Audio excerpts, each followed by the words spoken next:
MegaMan, Capcom's iconic Blue Metal hero. Over the last year, I have gone through extreme lengths to explain the entirety of this franchise's main timeline. From the absurdity of the classic series, all the way to the ominous world of Mega Man Legends. And today I'm combining all that work into one giant video game epic. By the end of this, you'll have a bachelor's in Mega Man lore. However, please note that this won't cover Battle Network or Star Force, as those take place in an alternate universe. So without much further ado, I am your humble lore professor, the Black Macedonchi, and this is a complete lore of the main Mega Man timeline.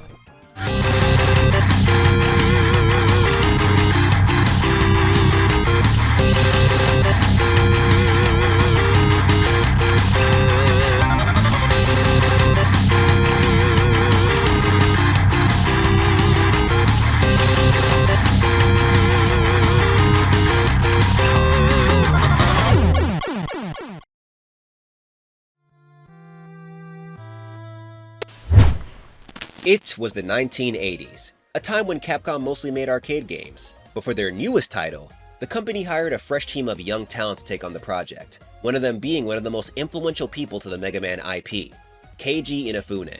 We'll get more into him later. The actual idea of Mega Man, or Rockman as he's known in Japan, came from Akira A.K. Kitamura. In an interview with Hitoshi Ariga, the illustrator for a lot of the Mega Man manga out there, he goes into what inspired his creation. Also, huge shout out to Smupulations for the translation. I'll leave their Patreon link in the description below if you want to support their website. Anyway, Kitamura first joined Capcom as a graphic designer, but eventually moved to the planning team because game design be lit. When he started working on the Mega Man project, he played a lot of games to truly get level difficulty down to a science. He set up each stage so the player would feel the struggle, but still gain that sense of satisfaction once beating it. And I can tell you personally that he definitely got this part down. Because to me, the first Mega Man game is hard as shit. Here I thought that all these years of experience made me, kinda sorta decent at video games, but Mega Man said nah. When it comes to the Blue Bomber himself, Kitamura talked about how he was a huge manga and tokusatsu fan. For those who heard that and thought, the hell's a tokusatsu? Don't worry, I got you. Tokusatsu is a genre in Japanese media that focuses on practical effects. So Super Sentai, Kamen Rider, Godzilla, think that. Funny thing is, I didn't know what tokusatsu was either until doing this research, so I ended up finding out that I was a fan too. I mean, you guys know how much I love Power Rangers. But as much as I'd like to, I don't really have the time to go into super detail about it, so if you want to watch a good video explaining what it is, I'd watch this by the Bird Without Fear. Back to Mega Man's creation, Kitamura drew from Ninja Captor, Cashern, Astro Boy, and much more to create his look. However, his original idea was for him to be white. His special ability involved him copying the weapons of other robots, so when he gained new forms, the plan was that he'd change color, and the little square thing on his helmet would morph into the shape of that element, similar to the characters in Ninja Captors. This mechanic was the reason why one of his test names was Rainbow Battle Kid. However, the team's programmer, Nobuyuki Matsushima, squashed the idea, and instead recommended that his color just change. With the limited data they had to work with, Kitamura's plan was a little too ambitious. His belief of what it meant to be a hero also came into play with Mega Man's inception. According to that interview with Ariga, the heroes Kitamura thought of were strong individuals who embodied a virtue that we all have in our hearts. But this commitment to said virtue made them loners. Because of this, Kitamura didn't think a warm color would suit their hero. So when the idea of him being white was scrapped due to it stopping him from standing out, the team agreed to make him blue. Another deciding factor in his color choice was that the NES had a limited color palette. Blue was the most usable color since the console allowed for multiple shades of it, so they used that color to both optimize how much data they were using and make him stand out from the background. Capcom eventually settled on naming him Rockman, and his sister would be named Roll, completing the whole rock and roll thing they had going. However, his name was changed to Mega Man elsewhere because the senior VP of Capcom at the time was not a fan of the title Rockman. It sounded like he was about to earthbend some shit. Now we can get back to Keiji Inafune. Kitamura was actually his mentor. He joined the team as the game's director and artist, with his main job being to create more detailed illustrations of the characters based on Kitamura's pixel work. When Kitamura left the team after Mega Man 2, Inafune sort of became the leader. In Mega Man The Official Complete Works, Inafune talked about how working on this game was chaotic as hell, but still fun. The team was filled with extremely creative people who all wanted this project to work. Being in a squad like that made it hard to not get fired up. However, after Mega Man was released in 1987, it didn't do that well, which kinda sucks when it had all those cool ideas. But even with that L, the team decided they were going to make a second one. Inafune stated they just kind of all agreed that it was going to happen. Mind you, Capcom did not want this sequel. They originally said no, but they later agreed on it as long as the developers continued working on their other projects. So a lot of the team, including Inafune, was working on separate games while working on Mega Man 2. On top of that, Inafune said they only had 3 to 4 months to develop it. Bro, I don't know game design like that, but I know enough to know that that is crazy. How you only get a couple of months to design a game as a side project? Regardless, Inafune still sees this time as some of his best months working at Capcom. It was invigorating being part of a team where everyone was putting everything on the line for this game to be successful. Ironically, it almost feels like Kitamura created his own tokusatsu hero team. Thanks to their hard work, Capcom dropped Mega Man 2 in 1988. And unlike its predecessor, it did incredibly. Since its release, it sold over 1.5 million units. From then on, the Mega Man franchise continued to grow. And although it's in a very, very awkward place right now, the Blue Bomber is still a household name. But Capcom, for real, can we please get a new Mega Man project? Not like a remake of something that was already done, you know, like a new, completely new Mega Man project. It's been years since Star Force dropped. I can't speak for the whole fan base, but I personally would like something new, please. I mean, with how crazy AI is getting, maybe you could do something with X. I don't know, add something to a story, something we don't know about. I'm just throwing ideas. You could take them if you want to. But with that, before we hop into the lore, I want to lay down a few ground rules. For one, just want to be clear here. This video will only be focusing on classic Mega Man. Don't want any comments asking why I didn't talk about X or Mega Man 0 or any of that. 2. If you thought the Legend of Zelda timeline was convoluted, fam, the Mega Man timeline is a whole different beast. Mainly because so many different spin-off titles came from this IP. And since Capcom never released something akin to the Hyrule Historia to tell us what's the definitive timeline, there are a lot of games that may or may not be canon. Hell, even the ones that we're pretty sure are canon find ways to contradict the continuity. So to be safe, we'll only be going into the games that Capcom actually had a hand in. Licensed games like Mega Man DOS and Rockman Strategy won't be covered in this timeline. To be real though, most of the Mega Man games have self-contained stories, so I wouldn't worry too much about the order or the contradictions. Trust me when I say that you will have more fun with the timeline the less questions you ask. But Mega Man loreheads, please feel free to correct me about anything in the comments below. I'm not perfect, and any corrections or critiques will help me improve. Now, with all that being said, on to the thrilling tale of the super fighting robot Mega Man. Mega Man's story begins in the 20th century, with 2 gifted robotic researchers from the Robotic Institute of Technology, Thomas Light and Albert Wiley. Their shared focus has made them friends, but the ruthless mistress that is jealousy is about to change that. See, Light is working on building robots capable of independent thought. Wiley, on the other hand, is developing something he calls the double gear system. As this name suggests, it's a device able to double the speed and power of a robot, but at the cost of damaging its internal systems. With it, Wiley wants to push robots past their limit to make them all heroes. However, that internal systems part is pretty hard to look past, so Light's project is chosen to be funded over Wiley's. But when you think about it, Light's plan is just as dangerous. This man is about to start building self-aware service bots. Sooner or later, one's gonna be like, you know what, Mr. Human? I don't quite like your rules. Then boom, robot apocalypse. But after this major L, Wiley develops a level of hate so powerful, it immediately consumes him. And people, I want to be very clear about this. From the shit Wiley does in this series, when I say hate, I mean it in the strongest degree. You know how you have those cartoon villains who mainly exist to screw with the hero? That is Wiley to Light, and eventually Mega Man. Okay, so while all that is true, I feel like I did Wiley a little dirty here. His jealousy didn't just stem from Light's ideas being accepted over his. It also came from years of people looking past him, even though he was also mad smart.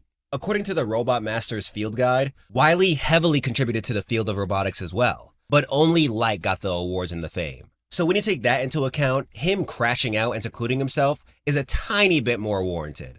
Speaking of Light, while Wiley is out here being salty, this man is in his bag, bro. He starts developing civil service robots that society falls in love with. He wins multiple awards, including the Nobel Prize. And eventually, in 2000X, he finally manages to build the first robot capable of independent thought, DLN-0, Protoman, or Blues, as he's known in Japan.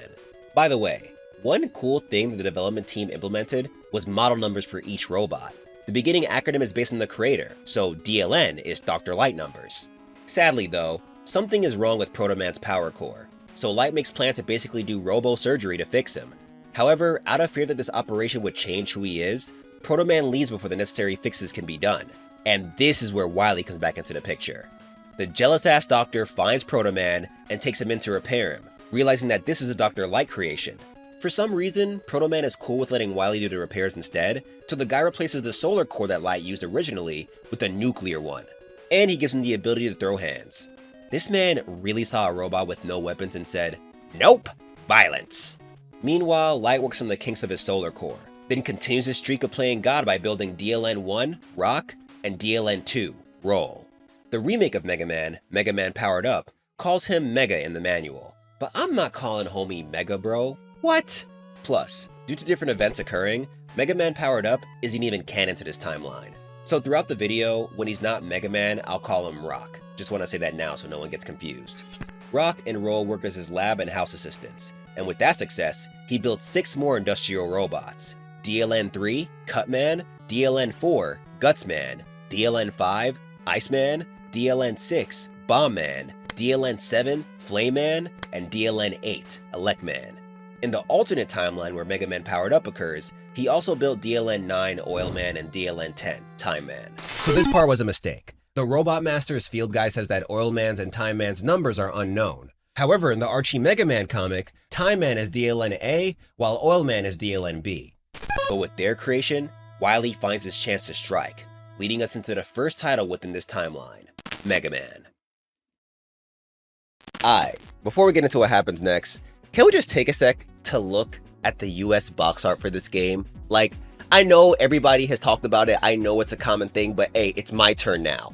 What the hell is this? Now, in the artist's defense, apparently he was given this project with no time and he also didn't see any of the source material. So yeah, I'm sure he was hella confused. Poor guy probably heard that MegaMan's hand could turn into a gun and was like, what? I'm just surprised nobody from the Western Capcom team was like, hey guys, maybe no? Now the European team, not gonna hold you, they were kinda cooking. It's the pose for me. Oh, and one last thing. Did you know the English manual completely botched MegaMan's origin story? It said that Weil was Light's assistant and that the city they lived in was called Monsteropolis. The US team was just saying shit, bro. Anyway, lore. So Weil makes his move and tampers with the 6 industrial robots Light just created to make them go bonkers. They start causing all types of chaos. Not able to stand this because of his strong sense of justice, Rock volunteers to be turned into a fighting robot to stop his brothers. Light accepts and turns him into the blue metal hero MegaMan. But Light is not a fan of this. In the Rockman character collection, a book given to those who entered MegaMan's boss creation contest, there are excerpts written by Light talking about how much this sucked. He sees these robots as his actual children, and the last thing he wanted to do was prepare his son for war so he can go beat up his brothers. Nevertheless, MegaMan heads out to defeat each Robot Master. Once he's done, he heads to Wily's castle to partake in what I like to call the Wily Gauntlet. It pretty much involves him fighting more bosses and the Robot Masters again. This is done in every mainline MegaMan title, so I'd get used to it. But after conquering the gauntlet, he takes on Wily, who's using his Wily machine, cause homeboy can't fight. However, MegaMan beats that too. Wily is left groveling for forgiveness, but since there is no dialogue, MegaMan just silently stares at him. Menacingly! Homeboy was low-key contemplating on whether or not to kill this man. But with that, MegaMan returns home to his family, waiting for the moment the world will need him again, which ends up being a year later in MegaMan 2. Also, remember those boss character creation competitions I mentioned before? This game was the first to have one, and it had a total of 8,370 submissions. Anyway, Wily returns with his own set of Robot Masters. DWN-9, Metalman, DWN-10, Airman, DWN-11, Bubbleman, DWN-12, Quickman, DWN-13, Crashman, DWN-14, Flashman, DWN-15, Heatman, and DWN-16, Woodman. And as you probably guessed, DWN stands for Dr. Wily numbers. For some reason he continues from Light's numbers. I guess he didn't want to start from 0? With these newly built Robot Masters, Wily once again plans on dominating the world, but our trusty blue hero MegaMan sets out to stop him. He steamrolls through the Robot Masters, copies their weapons, clears the Wily Gauntlet, then confronts the evil Doctor, who transforms into an alien? Interesting. But MegaMan does his pew-pew thing to reveal that the alien is actually a hologram being controlled by Wily. So with another W under his belt, MegaMan gets some time to chill until Wily returns with his antics, in MegaMan Dr. Wily's Revenge. Now this is the start of a spin-off series for the Game Boy that was known as the Rockman World series in Japan. Though Capcom didn't directly make the games in this series, they did have a hand in their creation. When it comes to its canonicity, it's weird. In-game, the two series treat themselves as separate sequences of events. The mainline series never directly mentions the events within the World series. However, in MegaMan and Base's database, there are entries for the bosses within the World series. Doesn't really confirm that it's canon, but from what I can tell, most of the fanbase agrees that these games happen in between the mainline games. As for the plot, Wily returns with Cutman, Iceman, Fireman, and Electman from the first Mega Man game. Our boy in blue does his thing and defeats them, then heads to the evil doctor's castle only to find Bubbleman, Quickman, Flashman, and Heatman waiting for him. By the way, this is a staple of the Rockman World games. They usually reuse bosses from the mainline Mega Man titles. After taking down the Robot Masters, he's confronted by MKN-1, Anchor, a robot built by Wily specifically to kill Mega Man. This starts a new model line within the series, the Mega Man Killer Numbers. Yeah, Wily was so done with Mega Man shit, he made a whole new line of robots tailor-made to kill him. But Mega Man still manages to come out on top, and takes Anchor's Mirror Buster after. He then heads to Wily's station in space, and beats him too using the same buster. With the day saved, our blue hero returns home as the station is destroyed. But even with the Doctor down, again, Mega Man remains vigilant for the next time he may rise up. So after another brief period of peace, Wily's annoying ass returns in Mega Man 3. But this time he's actually here for good. Or rather, he claims he's here for good. He reunites with Light for the first time since their college days, in an effort to build one giant peacekeeping robot they named Gamma. They get far, but to complete it, they need 8 energy elements that are scattered on different planets. So they build 8 new Robot Masters to collect them. DWN-17, Needleman, DWN-18, Magnet Man, DWN-19, Gemini Man, DWN-20, Hardman, DWN-21, Top Man, DWN-22, Snake Man, DWN-23, Sparkman, and DWN-24, Shadow Man. Yeah, even though these guys were built by Light and Wily, they're still referred to as Wily numbers.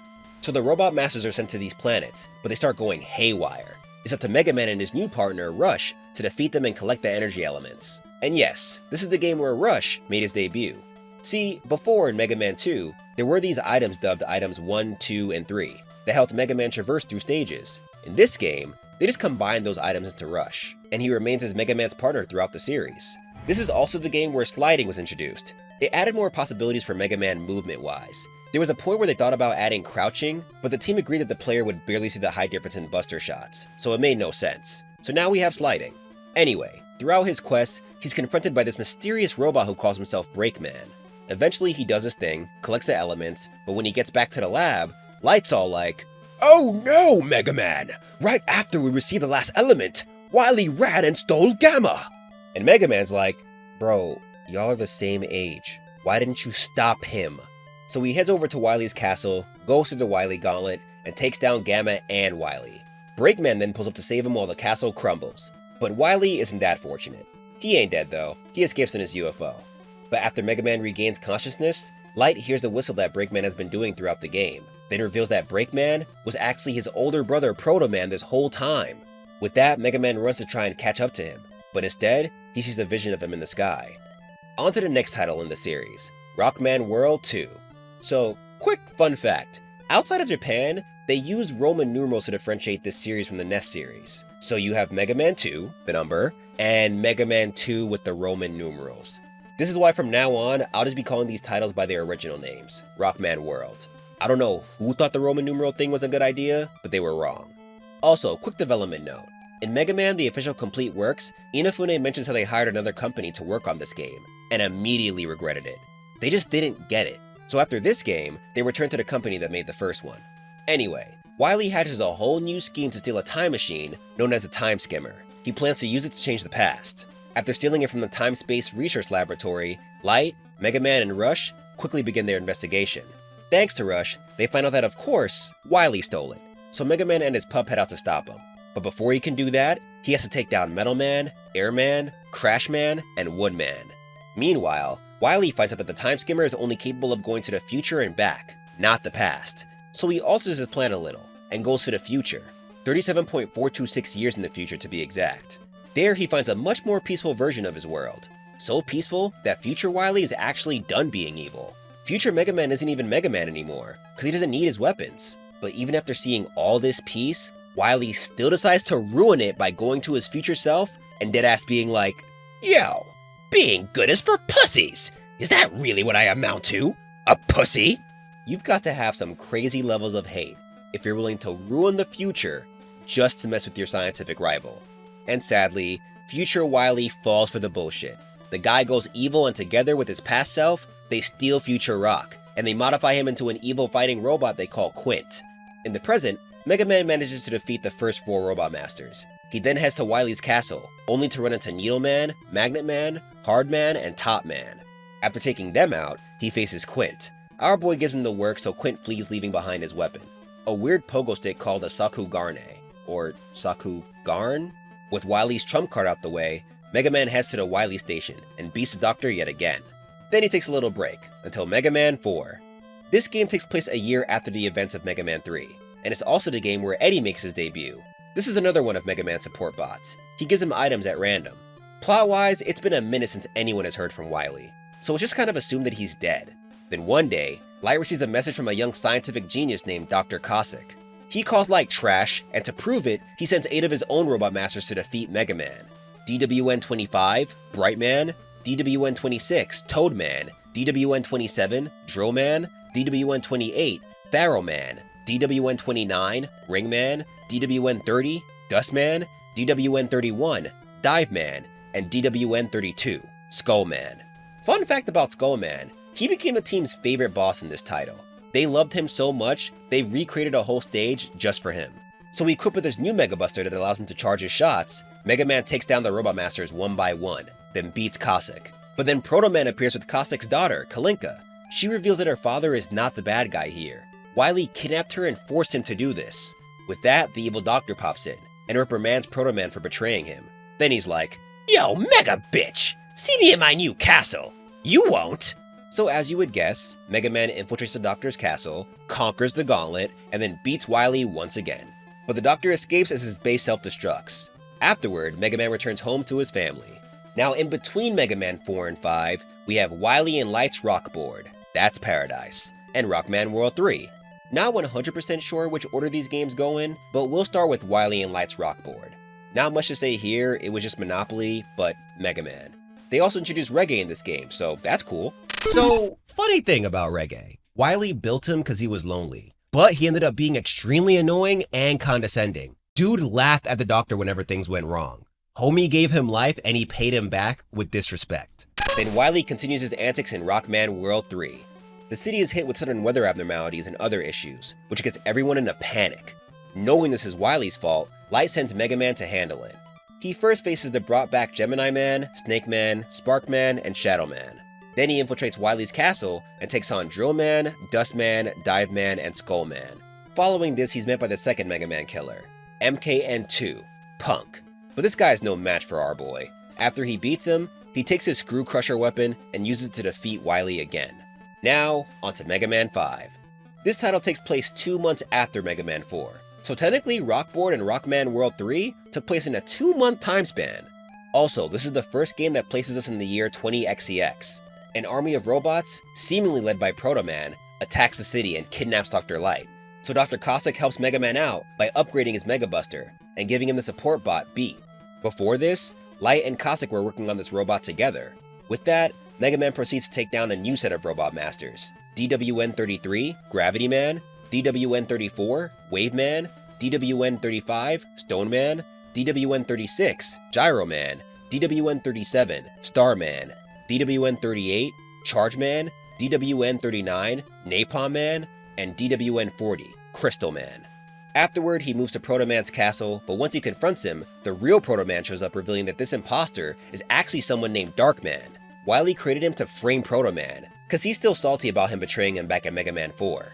Following Darkman's defeat, Wily pulls up, and dares Mega Man to come save Light. But the Doctor still hasn't learned from any of his L's, cause our blue hero waltz right in the castle, stomps on the Wily gauntlet, then beats the guy. Then as his castle collapses, Protoman saves both his father and little bro, before the place crushes them. Afterward, Mega Man rests up, until his next adventure, in Mega Man Soccer. Maybe. See, Mega Man the official complete works states this happens a few months after Mega Man 4. However, as we know, Mega Man 5 takes place merely 2 months after Mega Man 4.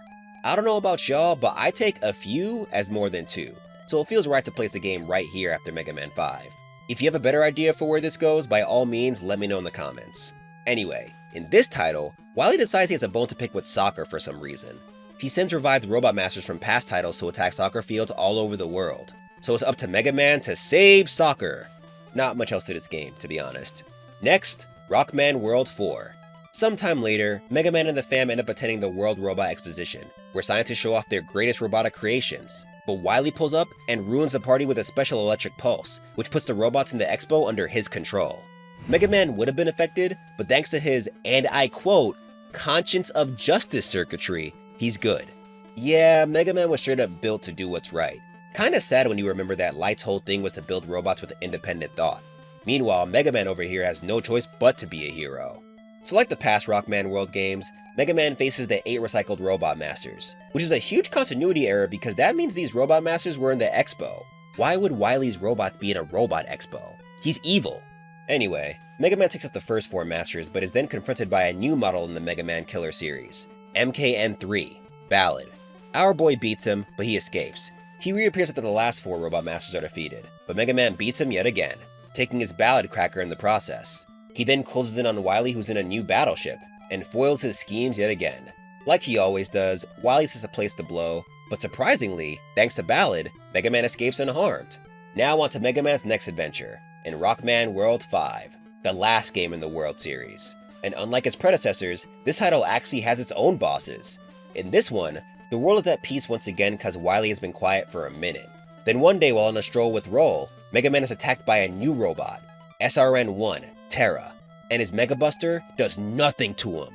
So Terra mops the floor with him, and following this, the world gets invaded by a new group of robots dubbed the Star Droids. Along with Terra, there is SRN-2, Mercury, SRN-3, Venus, SRN-4, Mars, SRN-5, Jupiter, SRN-6, Saturn, SRN-7, Uranus, SRN-8, Pluto, and SRN-9, Neptune.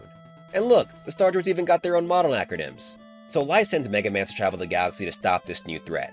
But before he does, he equips him with something stronger than his Mega Buster, the Mega Arm. Now he can just shoot his fist at people. Light also grants him a new support bot, exclusive to this game, Tango. With that, Mega Man travels the galaxy taking down each of the Star Droids. Once Terra is beaten, Wily shows up in his Wily Star looking for smoke. Turns out he's the one who awakened the Star Droids before all this. Why? To fail at taking over the world, of course. Once Mega Man enters the base, he goes through a special Wily gauntlet that involves the previous exclusive Rockman World bosses, Anchor, Quint, Punk, and Ballad, and a rematch with the Star Droids. Then Wily catches the work. But this time, the Doctor has one more trick up his sleeve, Sunstar, the ancient doomsday weapon bent on controlling the universe and destroying all inferior life forms. So, humans. Wily sicks him on Mega Man, but the dude attacks the Doctor instead. So Wily talks his shit, then dips. Now it's up to our blue hero to stop Sunstar, which he does. Afterward, Mega Man is like, hey man, I know this ain't your fault, bro. Wily be trippin'. Why don't you come back to the lab and my pops can fix you right up? And Sunstar, surprised by Mega Man's kindness, is like, but why? We are robots who are only meant to fight. Why would you help me? And Mega Man's protagonist ass is like, bro, screw all that. I only fight when the world needs my help. Plus, humans aren't that bad. If we all relax and stop whiling, we can live peacefully. Sunstar is taken aback by these words, but unfortunately, he doesn't have the chance to do much more because he's about to blow up. So Mega Man leaves as the ancient weapon self-destructs, taking the Wily Star down with him. And once Mega Man returns home, Wily pulls up and tries to kill him, but he fails, and after groveling, he dips, only for Mega Man to chase after him, thus putting an end to the Rockman World series. However, there's another game made by the guys who developed most of this series, Mega Man The Wily Wars, or Rockman Mega World. This was essentially a remake of Mega Man 1, 2, and 3, where Wily goes back in time again to try and screw with the Blue Bomber. So Light sends him to the past too, where he must relive his past adventures. The only new content that really came from this compilation were the special Robot Masters Wily created as a last resort. WWN-1, Buster Rod G, WWN-2, Mega Water S, and WWN-3, Hyperstorm H. And fun fact, these guys were based on Journey to the West.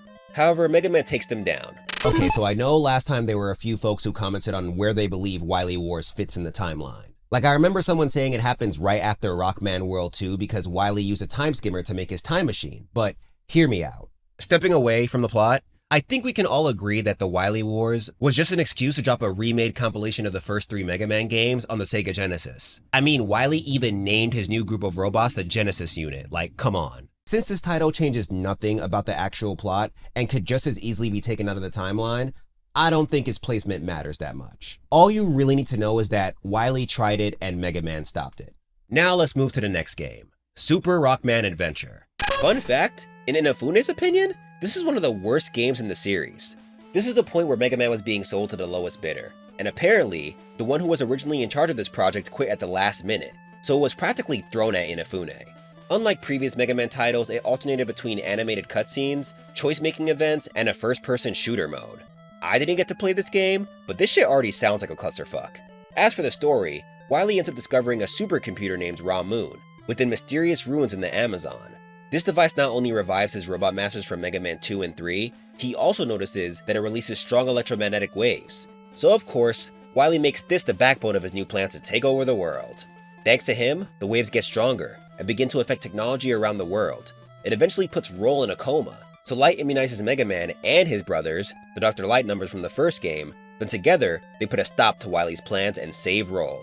Now we can get back into the main plot. Next up, we have Mega Man 6. A year before this game's events, the World Robot Alliance was created to counteract Dr. Wily's schemes. Crazy to think that it took the world this long to come up with a team meant to stop Wily. They really left everything up to Mega Man. So thanks to this new coalition, things stay chill. Then with the financial backing of the mysterious X Foundation, the first annual robot tournament is announced to decide who the best peacekeeping robot is. But right before the tournament begins, Mr. X, the leader of the X Foundation, disrupts the events and states that he managed to control all 8 robot participants. DWN-41, Blizzard Man, DWN-42, Centaur Man, DWN-43, Flame Man, DWN-44, Nightman, DWN-45, Plant Man, DWN-46, Tomahawk Man, DWN-47, Windman, and DWN-48, Yamato Man. Also, fun fact, this game was the first in the series that took boss design entries from overseas. The theme for this game was "The world is our stage," so they wanted each boss to represent a different place on the globe. Anyway, Mega Man asks why Mr. X is doing this. Why is he choosing to be evil? And the mysterious scientist tells him that he's been like this. This whole time, Wily worked for him. However, now that he has the 8 strongest robots in the world, he doesn't need them. So I'm sure you can guess what happens next. Mega Man beats the Robot Masters, copies their weapons, then conquers the Wily Gauntlet, revealing that Mr. X was Wily this whole time. Who would have guessed? But get this, they finally arrest Wily after this. About goddamn time! However, in the next chapter, we'll find out that it takes more than that to keep the Doctor down. So Wily's in prison. Yay! But merely 6 months after his arrest, he's broken out by 4 of his robots. DWN-49, Freezeman, DWN-40, Junkman, DWN-51, Burstman, and DWN-52, Cloudman. The World Robot Alliance is already screwing up. Mega Man is sent to investigate, which leads to Mega Man 7. Something I forgot to mention here is that Otto gets introduced in this title. He makes items for Mega Man and helps Light around the lab. He also happens to be the Blue Bomber's biggest fan. On his quest, he runs into the dude who will become his arch nemesis, Bass, or Forte.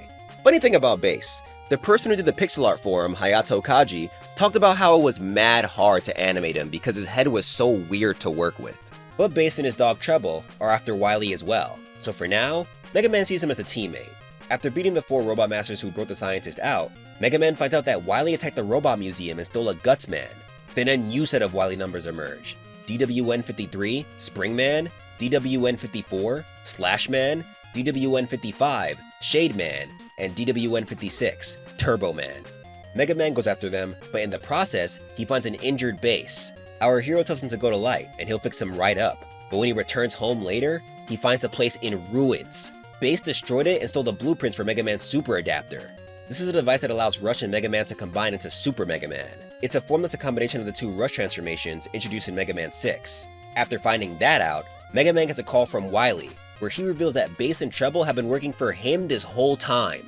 They tricked Mega Man into thinking they were friends, so Mega Man's like, "Oh, word?" It's like that? Heard you. Then he stomps out the Wily Gauntlet, which includes a fight against the Gutsman Wily stole and Super Base, and beats the Doctor once again. But MegaMan's pissed. He points his Mega Buster at the man and says, Nah, Wily, it's clipped. The World Robot Alliance couldn't handle you, so I'ma do what I should have done years ago. And Wily's like, Hey, wait! You're a robot! You can't kill me! It's against your programming! Now, depending on which version of the game you played, whether it be Japanese or English, MegaMan goes about this in two different ways. In the Japanese version, MegaMan pauses, contemplating what the doctor said. But in the American version, homie straight up says, I am more than a robot! This boy was really about to kill Wily! But either way, Base saves Wily before anything can happen, and the game ends with MegaMan returning home, conflicted about his choice. Following this, MegaMan enters the intense racing show Battle and Chase, in MegaMan Battle and Chase. The winner gets 10 million Zenny, which MegaMan plans to use to fix Light's computer.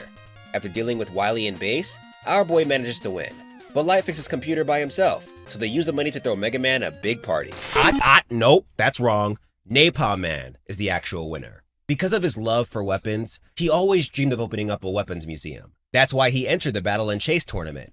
And the Robot Master's field guide confirms that he did indeed open that museum. But sadly, he ain't got no real friends, because nobody came to visit it, not even Papa Wily.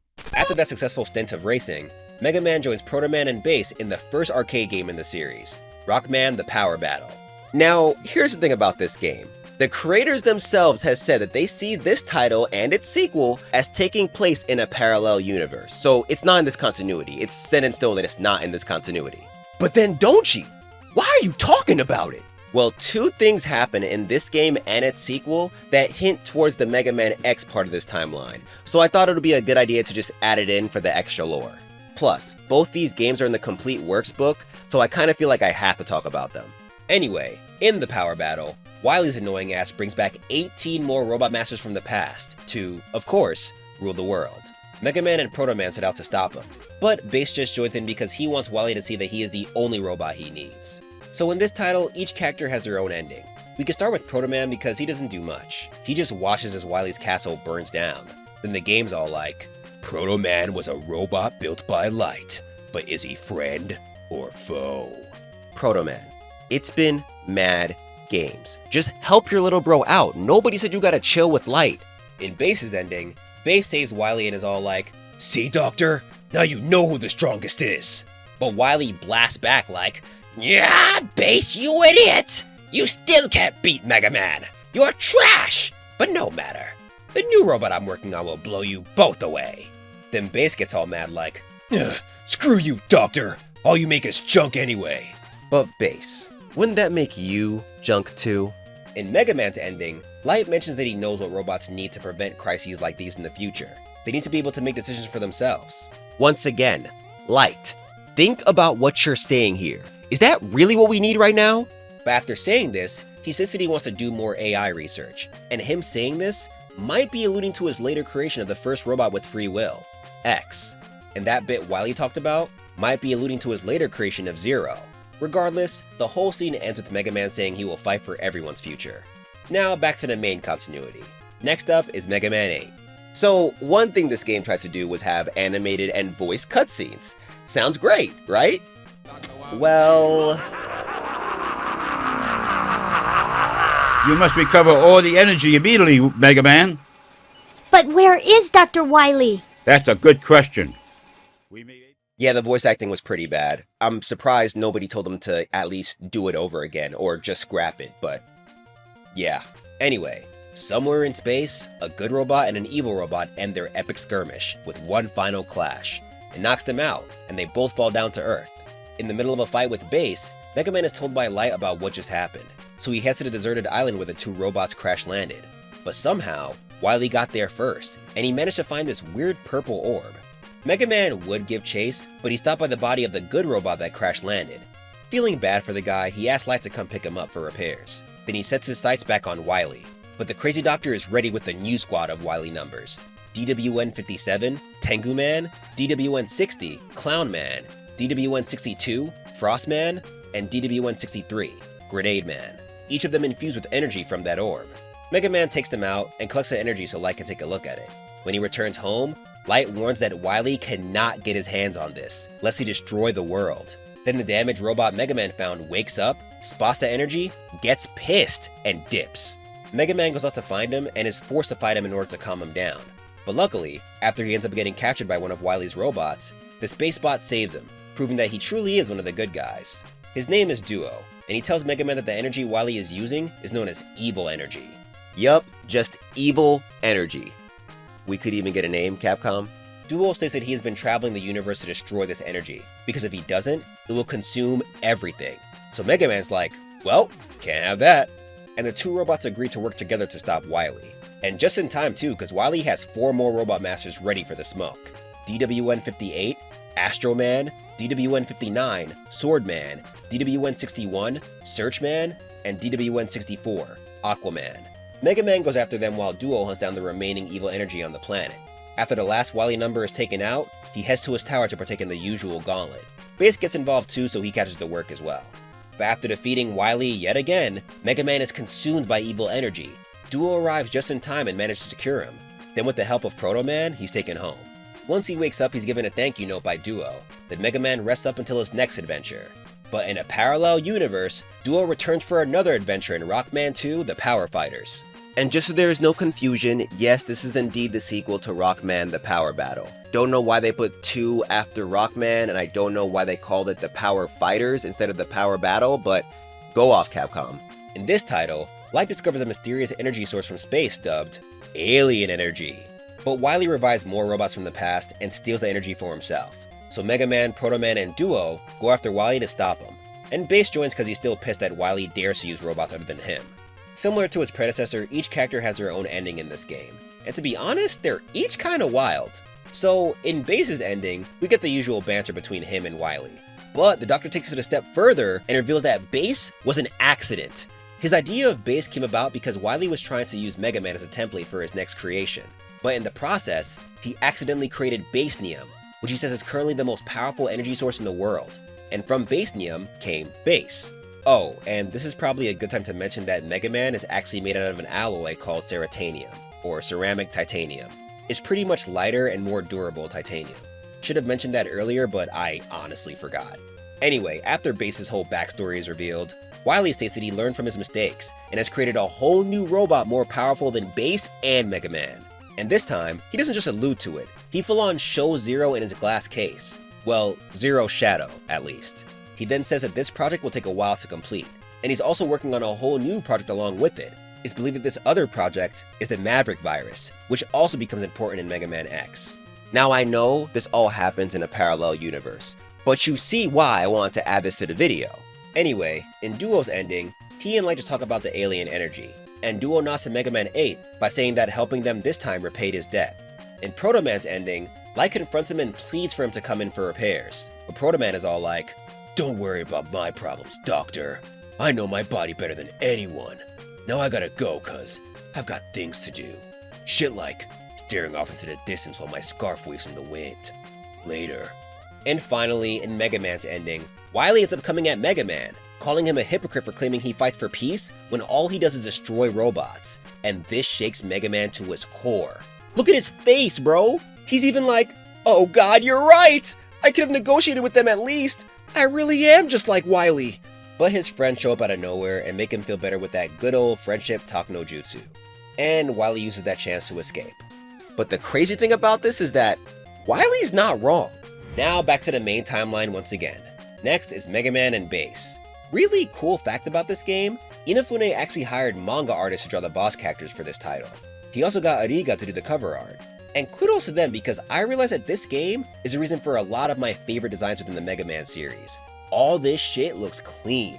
As for the plot, this game takes place a year after Mega Man 8.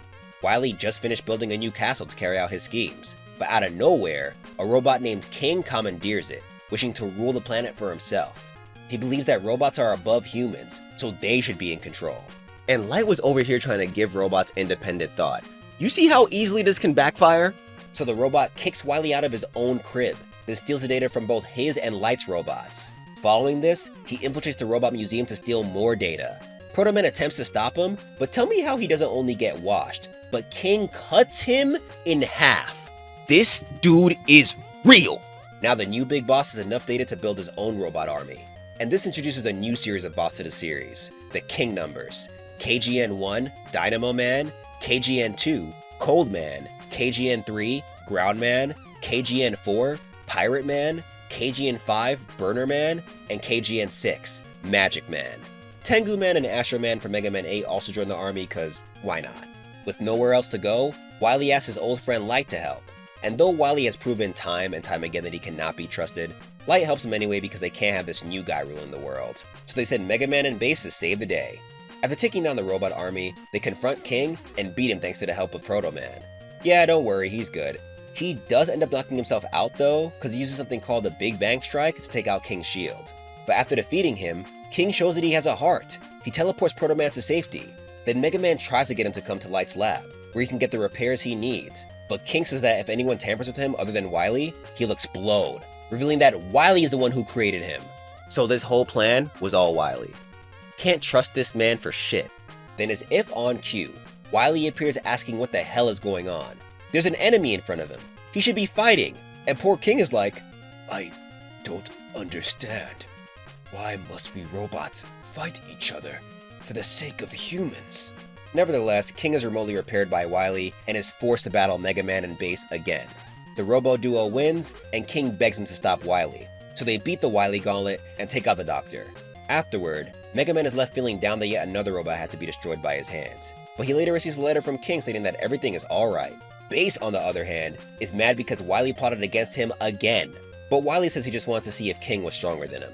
Protoman later finds plans for a King too, and destroys it. Then he gives Bass a whole speech about how he'll never beat Mega Man, cause he has nothing to fight for. But Bass disregards the whole thing by saying, "Screw you, prick! All I want is Mega Man's life. That's what I'm fighting for." But to Bass's surprise, he ends up teaming up with Mega Man again in the next title, Rockman and Forte, Mirai Kara no Chosensha. So this is another game that had its canonicity questioned because it's one of those Mega Man licensed games. However, not only is it mentioned in the R20 Rockman and Rockman X Complete Works book, but it's also referenced in Mega Man ZX Advent, a game that is way further down the line in like the Mega Man Zero part of this timeline. With those two connections, it wouldn't feel right not to add it. So, here it is. Also, though this game may seem like a sequel to Mega Man and Bass, it actually continues from the plot of Rockman World 2. And one last thing I want to know. The game says that these events take place in 2000X, but that is most likely an error, because Bass is in this game, and he wasn't made until 20XCX. Just wanted to clear that up in case people who played this game were confused. Anyway, plot. A new robot calling himself Rockman Shadow attacks Symphony City with a whole new army of robots dubbed the Dimensions. Dongan Man, Conro Man, Aircon Man, Komuso Man, the Clockman, and Compass Man. Light sends Mega Man to look into this, while Wily tells Bass to do the same. They yet again put their differences aside to stop this new threat. Once they get to and beat Rockman Shadow, he reveals that he was a failed prototype of Quint. Yeah, remember in Rockman World 2, when Wily went to the future to alter that version of Rockman? This is the prototype. After being thrown away, the prototype rebuilt himself, and became a problem in his time. So he returned to the past in order to find someone strong enough to stop him. And now that he did, he can die happy. Following this, things stay peaceful for a good amount of time. But that peace is cut short when robots start going crazy again. This takes us into Mega Man 9. Everyone blames a robot problem on Dr. Wily, but in response, Wily sends a mass television broadcast revealing that the robots going haywire were made by Light.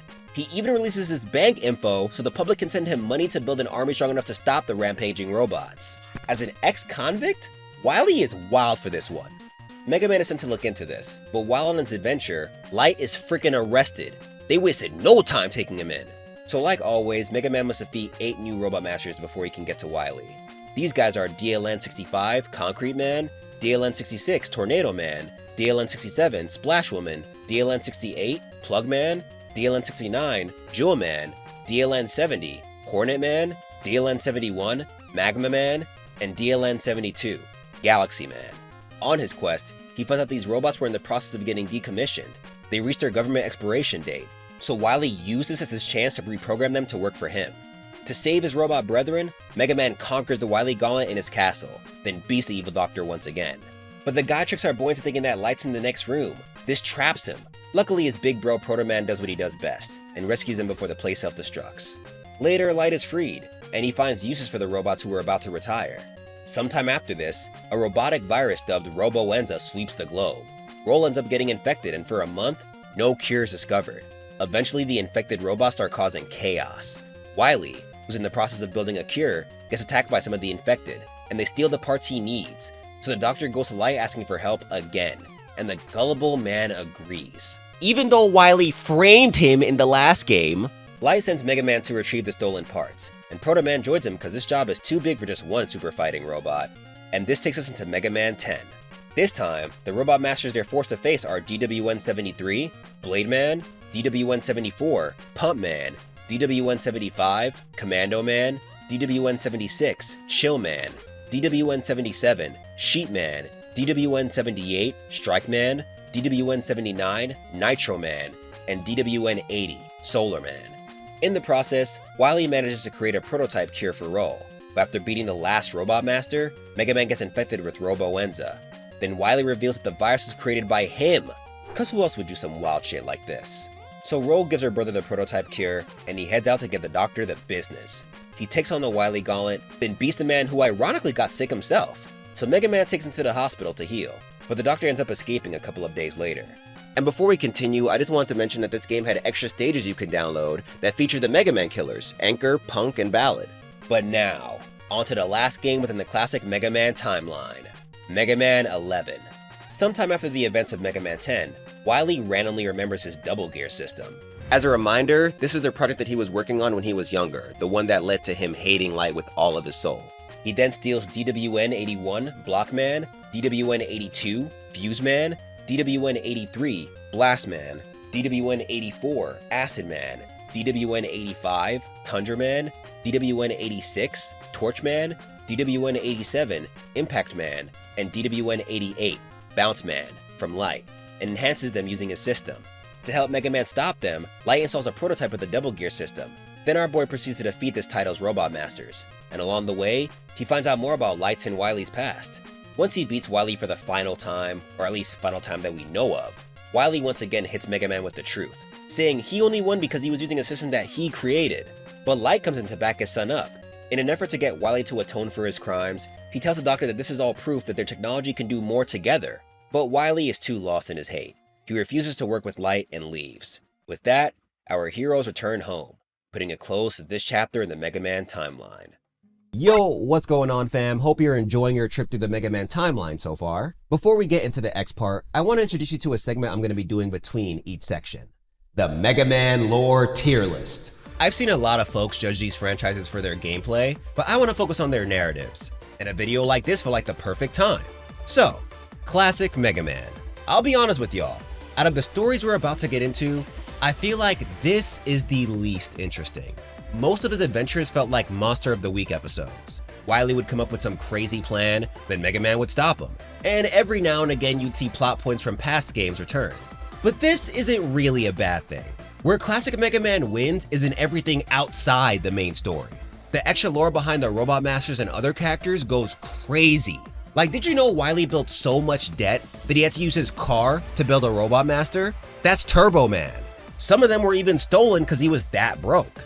Or what about the fact that Springman was done dirty from birth? Wily built him with 2,000 springs to raise his agility, but it made it hard for him to perform even the simplest movements. So the poor guy joined the battle and chase competition so he could use the winnings to buy weighted clothing. It's the wacky bits of lore like this that adds color to this world. It gives classic MegaMan this nostalgic Saturday morning cartoon vibe, and that's pretty dope.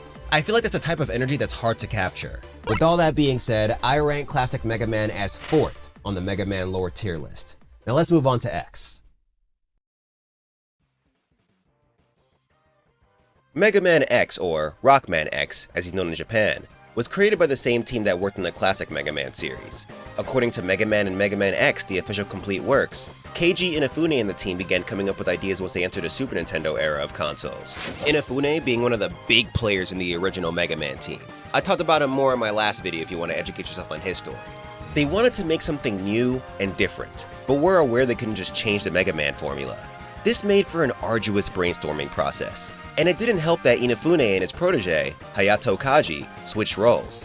In previous MegaMan titles, Inafune focused on the main characters while Kaji worked on supporting characters. This time Kaji ended up designing the protagonist, MegaMan X.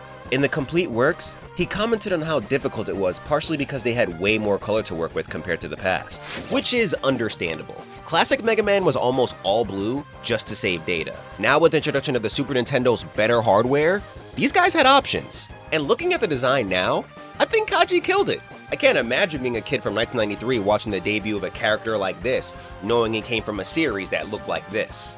On the flip side, Inafune designed the supporting character, Zero. He wouldn't start as playable, but Inafune really wanted him to be. He envisioned him as the new hardcore Mega Man, hence the long hair, abundant use of red, and his more aggressive attitude compared to X. He believed that taking too much inspiration from classic Mega Man would give a nice guy impression, and that's not what they were trying to go for. But funny enough, Inafune did not mention all that when he submitted the designs for X and Zero to his boss. He presented X as the new Mega Man, and to avoid any critical analysis, he simply introduced Zero as the sub-character. Makes you wonder what the series would have been like if Zero was the protagonist. The hardcore vibe remained the theme as Mega Man X was fleshed out. The setting, which we'll get into once we cover the lore, was made to be a lot darker and more tense, and the villain, Sigma, was designed to be way more of a threat than Wily.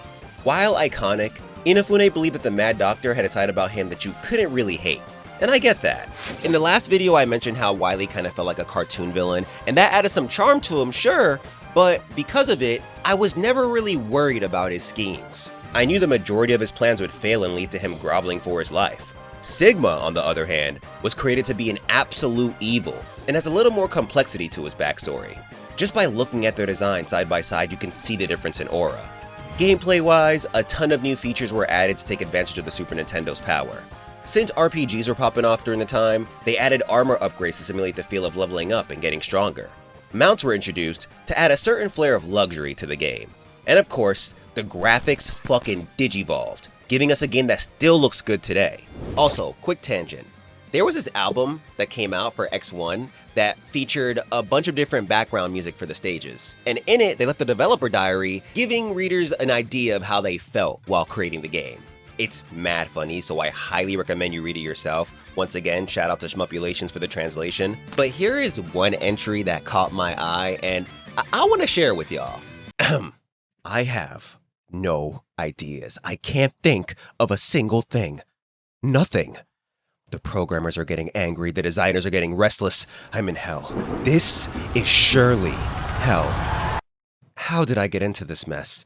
My anger is rising. God damn it all. I've got to take it out on something. Ouch! Well, I guess I should head home now. Wait a second. The wall. Kicking the wall. Yes! This could be just the new action I've been looking for Rockman X. When you get pissed, you can just kick the wall over and over. This is a revolutionary new system. I'm a genius! And believe it or not, that little entry right there may be the origins of wall dashing. It hasn't been confirmed, but it hasn't not been confirmed, so... Anyway, after a ton of work, Mega Man X was released in 1993 and received stellar reviews. It was praised as a successful milestone in transitioning Mega Man from the NES to the Super Nintendo. And though it didn't span into a series with as many games as its predecessor, it presents a story that is way more focused. This brings us to the fun part of the video, the lore. And I don't even have to give a disclaimer here. This story truly is a lot more streamlined than the classic one. There's actual continuity, more character depth, and the stakes feel real as fuck. So without much further ado, let's get into the surprisingly dark tale of Mega Man X.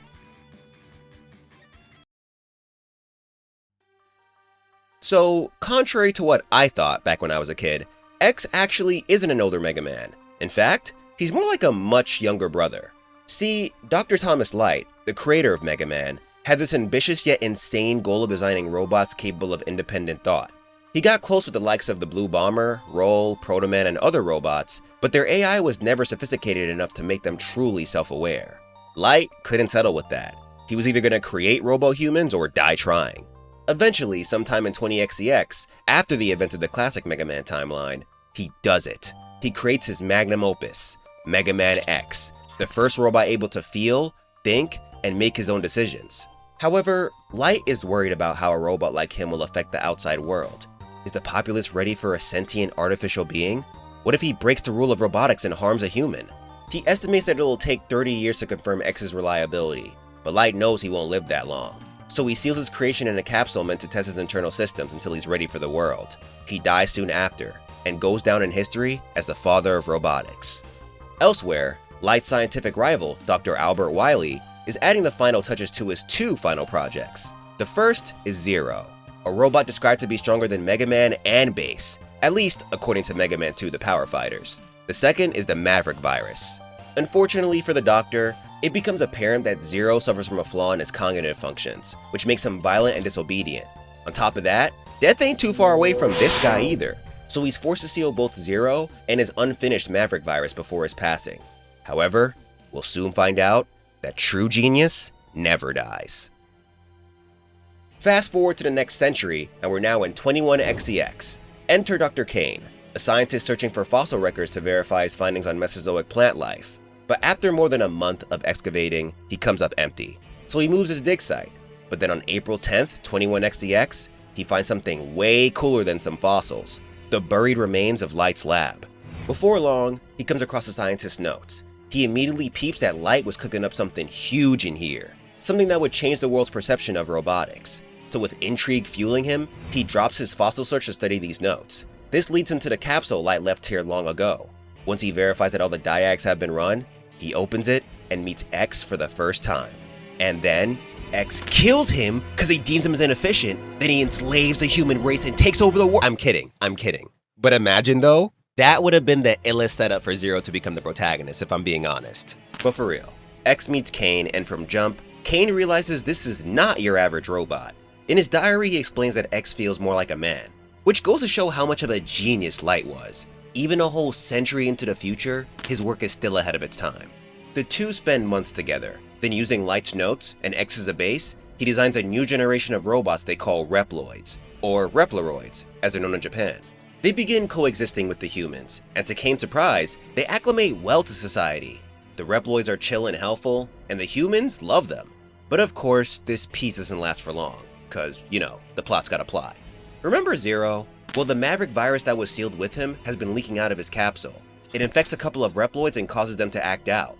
Along with that, when Kane was developing these guys, his impatient ass was nowhere near as cautious as Light. So some of them were born with defects, and they begin acting out too. Society starts calling these deviants Mavericks, or irregulars in Japan. So to keep the people safe, a police force of Reploids is formed to hunt down the Mavericks. They call them the Maverick Hunters. They're separated into different units depending on their specialty, with the 17th Elite Unit comprised of some of the strongest hunters in the force. Kane designates his greatest creation, Sigma, to lead this unit, along with the hunters as a whole.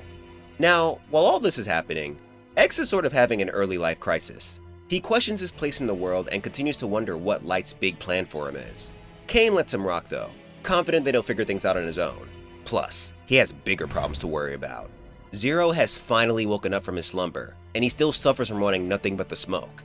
The hunters classify him as Maverick and attempt to hunt him down, but the first unit sent gets bodied. So Sigma personally goes after him. And you'd think that because he's based on X's top tier design, the commander would mop the floor with this guy. But don't sleep on the certified hater that is Weil. Though he wasn't as successful as Light, he was still respected as a genius. On top of that, let's not forget that this is his magnum opus. So Sigma gets his shit rocked, loses his whole arm in the process. Zero even laughs at the dude while trying to rip his head off. But for some reason, a W appears in his head, causing him immense pain. Sigma uses the chance to get one good licking, shattering the crystal on the Red Maverick's forehead. With them down, the Hunter Commander returns his unconscious body to Kane for repairs. But unbeknownst to him, this skirmish caused him and Zero to catch the Maverick virus. Eventually, Zero wakes up from his repairs, with no memory of what happened. He's also a lot more docile. It looks like the Maverick virus altered his personality and fixed his lust for the hands. According to this official character relationship chart that was drafted between MegaMan 5 and X1's development, the reasoning for this is because Zero was already the baddest robot of all time, so it turned him good instead. Okay, really embarrassing moment here. As many of you said in the comments, this was an overflow issue. The sad part about not catching this the first time is that I used to be a computer science major. You'd think I'd know this. He decides to join the Maverick Hunters, and quickly rises to Special A class thanks to his exceptional skill. Though he's more calm now, he ain't afraid to catch a body if he has to. X eventually joins the Hunters as well, equipped with the upgraded Mega Buster developed by Light, the X-Buster. But unlike Zero, his disdain for violence makes him more hesitant on the battlefield. This keeps him at the B-class level, even though he's capable of so much more. With these new recruits, the Hunters continue their battle against Maverick Reploids and Mechaniloids, the latter being robots with subhuman intelligence. Think of them as less advanced Reploids with specific tasks they are dedicated to. They're usually pretty large too. As the Maverick attacks continue, the Maverick virus assimilates with Sigma's advanced systems. It mutates within him, earning it the new name the Sigma virus. Then eventually, Dr. Kane's worst fear comes true. The Hunter commander goes Maverick. He concludes that humans are holding them back from evolution. Then after recruiting a bunch of his old comrades from the Hunters, he leads an anti-human rebellion against society, thus beginning the infamous Maverick Wars, and bringing us to the first game in this timeline, MegaMan X1.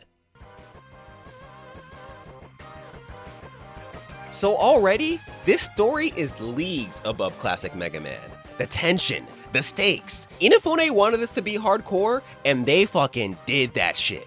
I like how X and Zero are sort of the last physical remnants of Light and Wily, but unlike their creators, they work as a team. I also love how MegaMan went from being a character who was so sure of doing what was right, to now being someone confused about his place in life. It makes him way more interesting than his 20xcx counterpart, with this conscience of justice circuitry or whatever, and we just got to the first game. Anyway, with Sigma gone, Zero is forced to take command of the remaining Hunters, which is pretty much just X. Then they split up to confront the Maverick army. X arrives on the highway and clears out a bunch of enemies as this fucking banger plays in the background.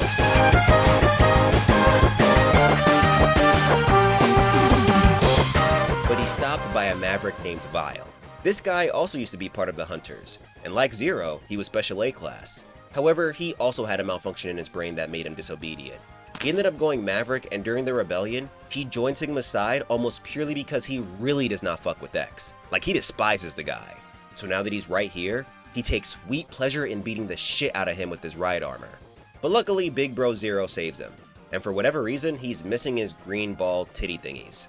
Afterward, he tells X that he may be garbage now, but it's okay. He has a potential to become stronger. He just needs a training arc. So while he goes to gather intel on Sigma's fortress, he instructs X to face the Maverick Commander's 8 lieutenants. And since the way I presented the bosses last time felt kinda lazy, I decided to step it up a notch. Introducing Chill Penguin, Flame Mammoth, Storm Eagle, Armored Armadillo, Boomerang Kawanger, Spark Mandrill, Launch Octopus, and Sting Chameleon. So the game doesn't really go into the origins of a lot of these characters, but this book right here, hope you can see it, the Maverick Hunter's Field Guide, does. In fact, it gives more details on a lot of the characters in the series, so I'm going to be using it abundantly in this video, just letting you know. It reveals that most of the recruited members didn't actually go Maverick because of the virus. Chill Penguin joined because he was bored of his duty guarding the South Pole Station. Flame Mammoth joined because this gave him the perfect excuse to go on a violent rampage. Like, chill, bro. The analytical Boomerang Kawanger decided that going Maverick was the most logical and interesting choice. Spark Mandrill joined because he didn't know any better. Launch Octopus always hated the humans he was tasked with protecting, so joining Sigma's side gave him the chance to show off his underwater combat skills. And Sting Chameleon got beaten by Sigma, so he joined the army eager to prove his strength. The only former Hunters who didn't get giddy over the thought of wreaking havoc were Armored Armadillo and Storm Eagle. Armored Armadillo joined out of loyalty to Sigma. That's it. And Storm Eagle actually tried to stop Sigma, but failed, so he joined against his will. This adds a whole new layer to the Maverick thing because now we know that there are some Reploids who seem to genuinely want this. Either that or Kane's lack of preparation really fucked them up. But X follows orders and takes down Sigma's lieutenants, and like classic MegaMan, he's able to copy their abilities. On his journey, he also finds different capsules left by Dr. Light meant to grant him armor upgrades and power-ups. This is a recurring feature in the series. In the boot upgrade capsule, the Doctor left a message for X stating that he built him with free will so he could choose his own path. He hoped that the world would allow him to choose a peaceful one, but the plot said no. So he hid these capsules in preparation to help turn X into the champion the world would need. This is depressing when you think about it. Like, Light built classic MegaMan with that conscience of justice circuitry, so whether he wanted him to or not, MegaMan was gonna act once shit popped off. Now we have X, a creation who actually has a choice, but he's gotta fight anyway. So after X defeats the lieutenants, collects the boots, buster, helmet, and armor upgrades, and learns the freaking Hadoken, Zero hits him up and tells him he found Sigma's hideout. They rendezvous there to infiltrate the place. It's wild when you think about the fact that these guys have been fighting a whole army by themselves. Now they're about to infiltrate Sigma's base with no backup. Low-key reminds me of Solid Snake and Raiden from Metal Gear Solid. Raiden? One of the two, I forgot how to pronounce. Jack the Ripper, y'all know who I mean. So they proceed with the raid, but Weil shows up to thwart their plans again. At first, Zero tells X that he's got it, but not soon after, the Maverick manages to trap him. X then goes in for his rematch, but he ends up getting trapped himself. For a moment, it looks like Weil might actually win, but Zero won't have it. He's like, fuck it! Breaks out of his trap and self-destructs to destroy the Maverick's mount. X is now free, but at what cost? Senpai is dead and the bad guys are still kicking, but our boy won't let his death be for nothing. With newfound resolve, he challenges Weil once again, and this time, the Maverick takes the L. X goes to talk to what's left of Zero afterward, and the Red Hunter leaves the mission up to him, saying that he is stronger than he thought. With that, the lone B-class Hunter continues the raid. He takes on the Sigma Gauntlet, which includes rematches against the Maverick bosses and a battle against Sigma's dog, Velgarder. Then, he's challenged by his former commander, and after a tough battle, the Maverick leader falls. Afterward, X watches as Sigma's base collapses. He wonders why violence had to be used to save the day. Couldn't they find a way to end this peacefully? Regardless, he knows that this war is far from over, and he'll probably have to fight many more Mavericks before he gets his answers. Now, this is the part where I would move to X2, but hear me out. Back in 2005, MegaMan X1 ended up getting a remake on the PSP called MegaMan Maverick Hunter X. This was supposed to be the start of a reboot that would reimagine the first 6 games in the series, but due to poor sales, the project got scrapped. However, I'm not gonna hold you. When it comes to the upgraded story, they kinda cooked. I was originally going to quickly review the few differences between X1 and Maverick Hunter X, but I'm sorry, that's not good enough. There's too much to say, so I'm giving it its own mini section. However, if you rather continue with the main timeline, you can skip to this timestamp. Unless you're watching the premiere, in that case, strap in.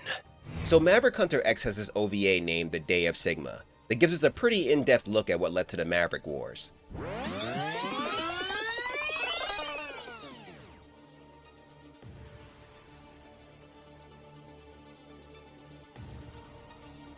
Let's rewind all the way back to when Zero and X officially joined the Hunters. In this timeline, the epicenter of the Maverick issue was Abel City. This is most likely a reference to the biblical story of Abel and Cain.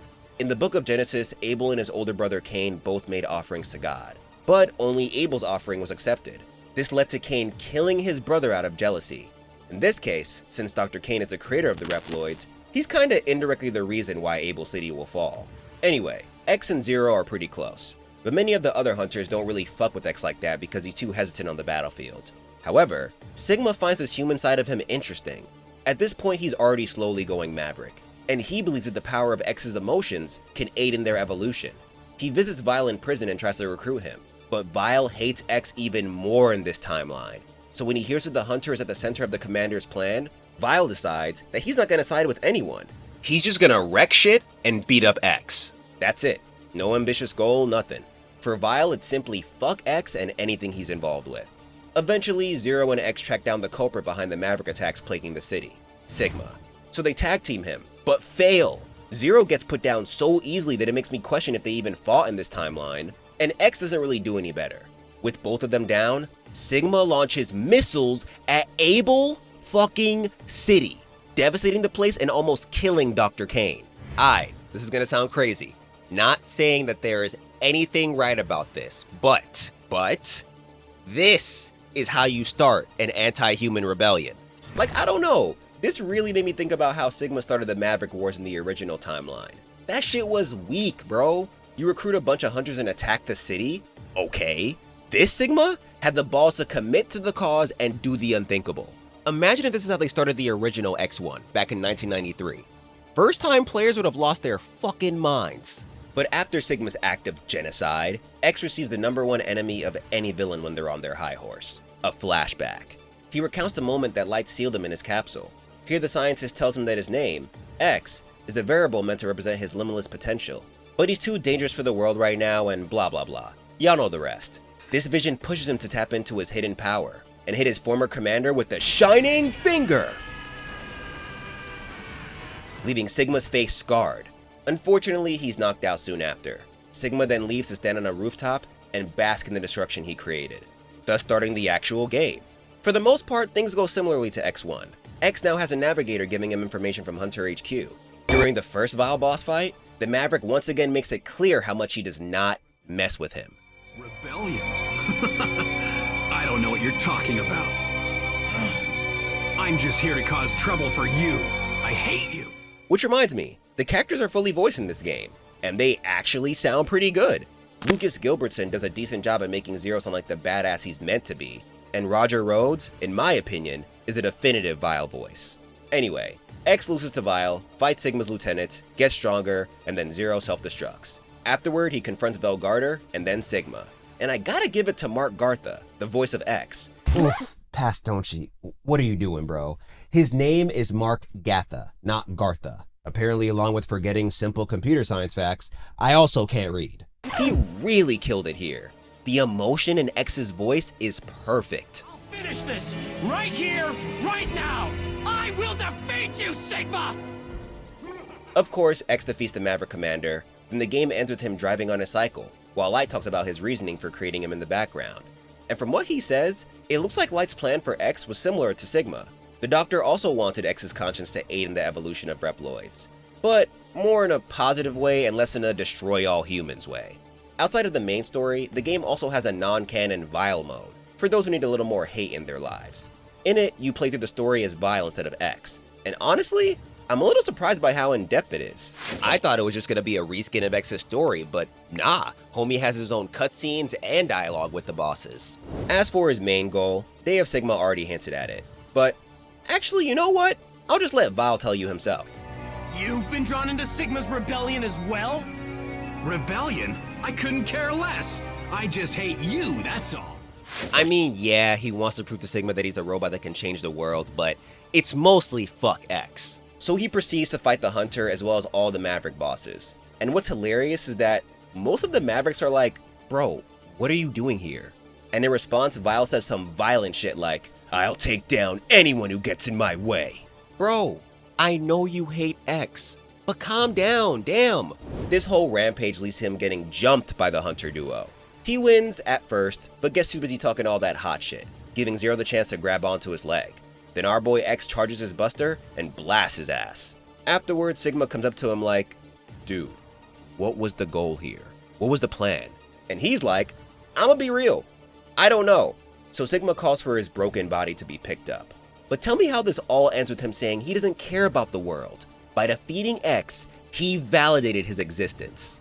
Bro, I wish the Maverick Hunter's field guide went more into who created these Reploids and when, because I gotta know what went into Weil's creation. I know he had a cognitive issue or whatever, but this amount of hate is obscene. But that's about it for Maverick Hunter X. So the big question is it canon or nah? Well, I originally wrote this part with a confident no, since it was meant to start a reboot that never happened. But of all things, the Maverick Hunter's field guide fucked me up. It adds lore from Maverick Hunter X, even though the field image they show for these characters are their MegaMan X1 sprites. So honestly, it depends on how you want to go about it. I see the game overall as not canon, but the origins depicted in Day of Sigma can be mixed in with the original origin story without too much contrast. They both lead to the beginning of the Maverick Wars anyway, and that's what matters. However, we have spent way too much time here. Folks, I'm gonna need you to rewind and forget everything you learned about Maverick Hunter X. For the people who skipped, welcome back. I hope you got some snacks, because it's time to get into MegaMan X2. It's been a few months since the events of X1. Maverick activity has died down. As the only competent Reploid left in the Force, X leads the new generation of Maverick Hunters, who are at a mere fraction of their past strength. They eventually hear word of Sigma followers planning a huge comeback. Kane traces them back to an underground factory, so X and his unit raid the place. And to show just how useless our boys' team is, look at how this Hunter got bodied in the opening sequence of the intro stage of X2. They didn't even get to the real fight yet. Homie's less competent than a minion from League of Legends. So it's up to X to raid the factory alone. But once he's done, a whole new Maverick uprising occurs, with 8 Special A-Class Mavericks leading the charge. Wire Sponge, Flame Stag, Bubble Crab, Wheel Gator, Overdrive Ostrich, Crystal Snail, Morph Moth, and Magna Centipede. Going down the list, Wire Sponge was actually built for the Maverick army, which is a huge problem. These guys are just replenishing their ranks at this point. Meanwhile, the Hunters just have X. Luckily, Wire Sponge is a defect that makes him childish. Flamestag was once a member of the 17th Elite Unit, but defected with Coanger during the first Maverick uprising. However, he didn't actually do anything because he was too busy trying to cause the most catastrophic volcano eruption that would block the sun with ash and lead to another ice age. This dude is fucking crazy! Bubble Crab was also a hunter, but defected for the money. Wheel Gator was honestly bad from jump. He got let go from the Maverick Hunters for violently attacking a comrade. Overdrive Ostrich used to be a part of the Hunter 7th Airborne unit, but an accident caused him to lose his wings. He was still fast as fuck though, and Sigma also thought he was fast as fuck. So when he invited Overdrive Ostrich to join the cause, he happily accepted, thankful for the recognition. Crystal Snail is a complete enigma. Morph Moth is of unknown origin too, but his main job is to revive Mavericks for their army and build new ones. And last is Magna Centipede, who honestly had it rough. He was a member of the 0th Shinobi unit, and when the first Maverick uprising happened, he refused to defect. But the Mavericks couldn't have that. He got kidnapped and brainwashed into a Maverick devoid of emotion. Now, ironically, his main job in this uprising is to try and spread the Sigma virus around the globe through the central computer. So X goes after the 8 rampaging Mavericks, but on his quest, he discovers the trio who seems to be the true leaders of this uprising: Surges, Agile, and Violent. And fun fact, the designs of these guys were actually inspired by the trio who are going to be the original antagonists of this series. At some point, Inafune combined them into the one Sigma. They call themselves the X-Hunters, and once they peep how much of a problem X is, they hit him up to let him know that they have Zero's parts, and are planning to rebuild him to work for them. X will have to defeat them if he wants his friend back. Now, funny thing about this plot point, with it being a big part of X2, you'd think the team always planned for Zero to make his epic return in this game. But nope, according to the official Complete Works, they brought him back because it would suck if he stayed dead. One of the designers, Yoshihisa Suda, mentioned how Inafune just kinda came in one day and said, "Don't you think it'd be a shame if Zero stayed dead?" So they decided to bring him back in parts. Although it was never confirmed, this kinda looks like the plot of X2 was made to bring Zero back to the series. But that's just me. Also, one last tangent. It's possible, emphasis on possible, that Surges is a reincarnated Wily. The Maverick Hunter's field guide states that his genius has been compared to that of the scientist. Along with that, the whole Revive Zero plan was his idea, he's the only one out of the X-Hunters who wasn't built for combat, and in the Japanese version of X2, his final words expressed disappointment in being defeated by one of Light's creations again. According to the official Complete Works, when asked about this, Inafune said that he never gave a clear answer, because he wanted to leave it up to the player's imagination. But hey, he didn't deny it, so I feel like it could be true. Anyway, X proceeds to body all the Mavericks, and the X-Hunters. He collects all the pieces of Zero and returns them to Dr. Kane. Then they find the location of the X-Hunters' hideout. He raids the place and ends up going against the X-Hunters again. But even after defeating them, his job isn't done yet. X hears Sigma calling him for one last showdown. He survived their last skirmish by living on through the Sigma virus. Now he has a new body and is ready to run it back. With no other choice, X accepts the challenge and goes to confront the Maverick leader. But when they meet, one of two things happens. If X didn't collect the Zero part, then Sigma summons the revived Reploid as a Maverick and says some wild shit like, "Hey, Mega Bitch X, my friend over here has a bone to pick with you. I hear you let him die and he's not too happy about that." Then you gotta fight him to snap him out of his frenzy. However, if X did collect the parts, then Sigma summons a copy of Zero and says the same disrespectful shit. But the real Zero, revived by Kane, comes in and destroys the clone. And he has shoulder pads now. Then Sigma's like, "Wait, Zero, I know your secret. You should be working with me." Which shows that he knows Wily built Zero. But the Red Hunter deadass retorts with, "Maybe so, but I still don't like you." Either way, Sigma dips afterward. Zero goes to take care of the central computer cause, don't forget, the Mavericks were trying to use it to spread the Sigma virus, and X confronts Sigma, who seems to have upgraded himself with Wolverine claws? Aight, so hear me out. X2 was released in 1994, right?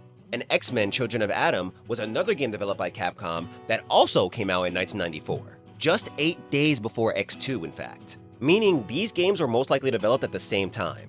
So I think this X-Men game has something to do with the change, especially because from what I remember, he doesn't get these Wolverine claws ever again. But I could be wrong, so let me know what y'all think in the comments. I noticed that a few people suggested this could also be a Vega reference, and upon examining his movements, it's possible that it was both. I mean, the way he unsheathes his claws is definitely Wolverine coded. And I could basically hear the show whenever he'd be jumping places. So after yet another epic clash, X defeats the Maverick commander, and then beats his virus form. As he falls, he states that this isn't the end. All these defeats will only make him stronger, which will bring the blue Reploid closer to his doom. After that, X and Zero stare out into the distance, as X thinks about the peaceful world that Light dreamt about. Will humans and robots ever be able to live in peace? And though things are chill now, how long will this calm last? We'll find that out, and more, right after this commercial break. MegaMan X, Honest Gaming History. Hey you! Yeah, you. A little Reploid told me you need more drip in your life. Well, look no further than right here on the don'tyoverse.com. Here you'll find all my merch, from the Phoenix Wright inspired graphic tees to the DBZ inspired Mastodon collection. But if that isn't your thing, we've also got accessories like desk mats and teacups. Along with that, the don'tyoverse.com is where I post my exclusive extra content. For as little as $3 a month, you can join the guild and gain access to my uncensored manhwa reactions, special solo leveling re-reactions, my whole stream archive, and much more. And with your support, whether it be through this or purchasing some merch, I'll be able to continue working on bigger and better videos like this. So check it out. Link is in the description. MegaMan X, Honest Gaming History.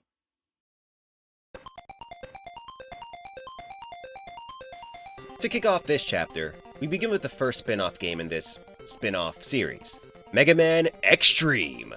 This was a short series in the Game Boy Color, and unlike Rockman World, it was actually developed by Capcom.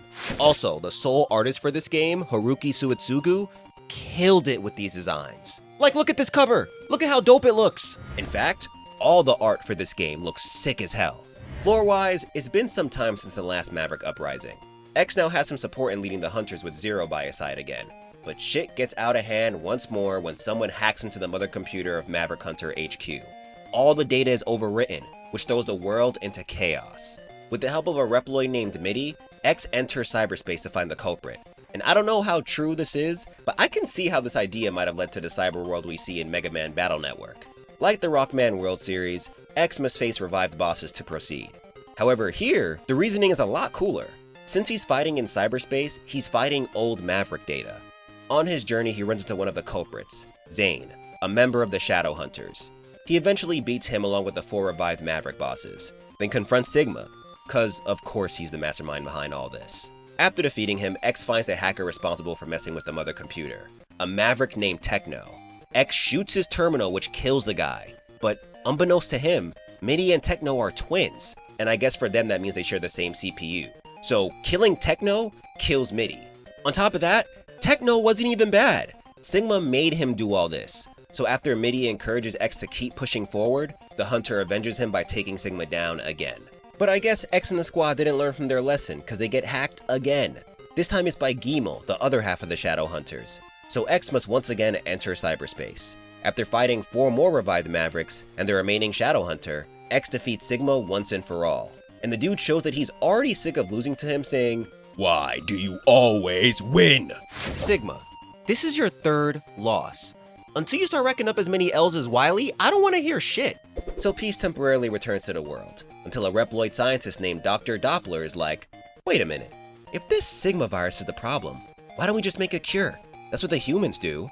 So he does just that, and actually manages to cure a bunch of Mavericks. Then to house this new community, he creates a Doppeltown, a utopia free from violence. Things stay calm for a couple of months, but then Mavericks start rioting again, taking us into X3.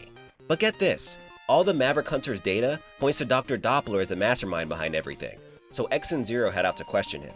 However, it looks like the Doctor assumed this was gonna happen, cause he attacks the Hunter base before the duo can even get to him. So they return, whoop some ass, but find out that their fellow Hunter, Mac, is a traitor. He traps X, leaving it up to Zero to once again save his life. Which reminds me, this was the first game that allowed you to play as Zero. After saving their home, Zero returns to HQ to help with repairs, while X heads to Doppeltown. There, 8 powerful Mavericks await his arrival.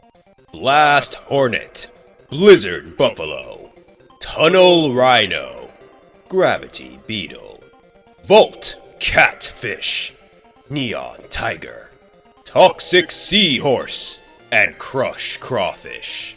Aight, so Blast Hornet actually used to work for Zero.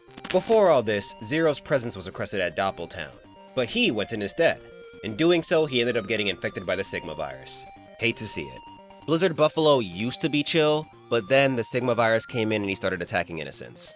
Tunnel Rhino used to be a miner, but then he got invited to Doppeltown and, you guessed it, he went Maverick.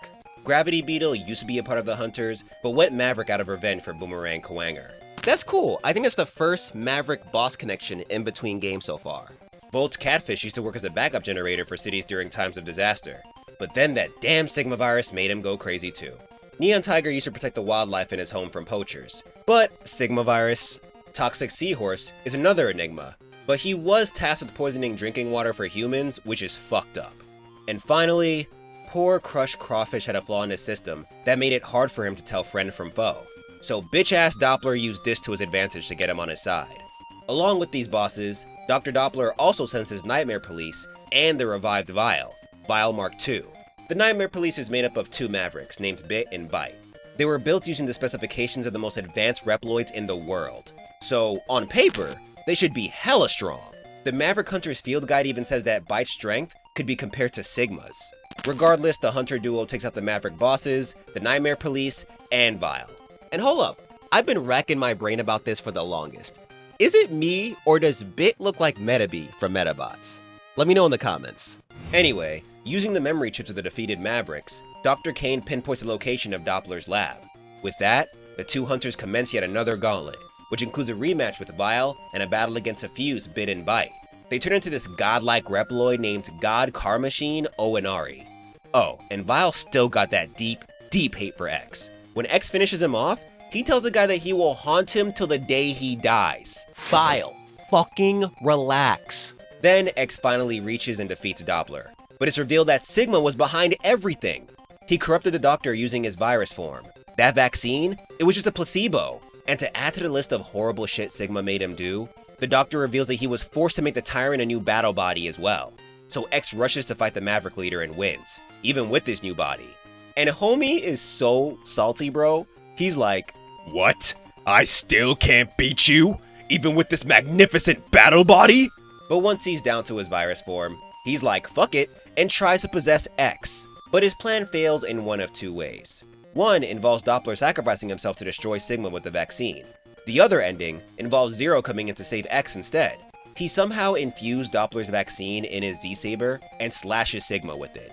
Either way, Sigma is destroyed by Doppler's vaccine. That's what matters. Then, as X and Zero stare at the remains of the fallen Doctor's lab, we get the usual, X ponders about the meaning of this war. Why must they fight? Will they ever find peace? but then the scene ends with them saying that X's destiny has already been sealed. To save humanity, he must destroy Zero. Excuse me? Bro, imagine being a kid, getting all hyped that you finally beat this game, but then you see this wild-ass message at the end. And then instead of giving us a little more context, they're just like, Only time will tell when this clash will happen. like, what? At least hint at it more throughout the game before you drop a bomb like that. Anyway, with the day saved, I guess, let's move to the next game in this timeline. MegaMan XTREME 2. Reploids all over the world are getting their data wiped, leaving them as lifeless shells. They dubbed this phenomenon erasure. Then one day, the readings of all the Reploids on Lagoo's Island vanish, just like that. They call this dark as fuck event the Erasure Incident. In response, the Hunters send X and Zero to investigate. And though this isn't the first game where Zero is fully playable, he does have his own mode here. They're also aided by a new character named Iris. She's the product of a failed experiment by Repliforce scientists. But that's as far as I'll go in terms of her backstory because the Repliforce doesn't get introduced till X4. After defeating Skullhead, the guardian of the island, they're confronted by a Reploid named Gareth. He states that he's a soul eraser who eliminates the souls of Mavericks, but Zero's like, That's bullshit. Tell us what you really do. and tell me how this guy is like, It takes real guts to ask me a question like that. Interesting. Let's play a little game. If you can take out the 8 guardians of this island, then you can fight me. So the hunters split up the task, and each take on 4 guardians, who are just revived bosses from previous games. In the process, Iris finds out that this erasure phenomenon is caused by Reploids getting their DNA souls taken. Gareth and whoever he's working for are stealing them to make themselves stronger. In fact, the 8 guardians were revived using the souls of other Reploids. That's kinda sorta really fucked up. Once the guardians are down, the mastermind behind this whole operation appears, Berkana. She was once involved with Reploid research and development, and according to the Maverick Hunter's field guide, she's been rumored to have created Gareth. But now she's a Maverick who has an odd interest in X. She thinks he's cute, especially when angry. Weird. Also, thinking about it now, this interest might be why she chose to steal DNA souls. Since X is able to copy abilities, maybe she tried emulating that. Either way, the Maverick Witch challenges the Hunter duo to one final showdown in her base. They accept, and once again split up. Zero goes after Gareth, while X goes after Berkana. Once they defeat the two, the comatose Reploids regain their souls, and things go back to normal. Nah, I'm just kidding. You already know Sigma has got to show up for the ones. In the Extreme Mode bonus ending, it's revealed that Berkana was working for the Maverick Tyrant this whole time. However, he thought she went too far, which I kinda get. Stealing the souls of possible soldiers for the Maverick army doesn't make much sense. But then again, we already know that Sigma has people building him soldiers, so what does it even matter? Regardless, the Maverick Hunters defeat the guy, thus putting an end to the Extreme series, and this chapter of the timeline.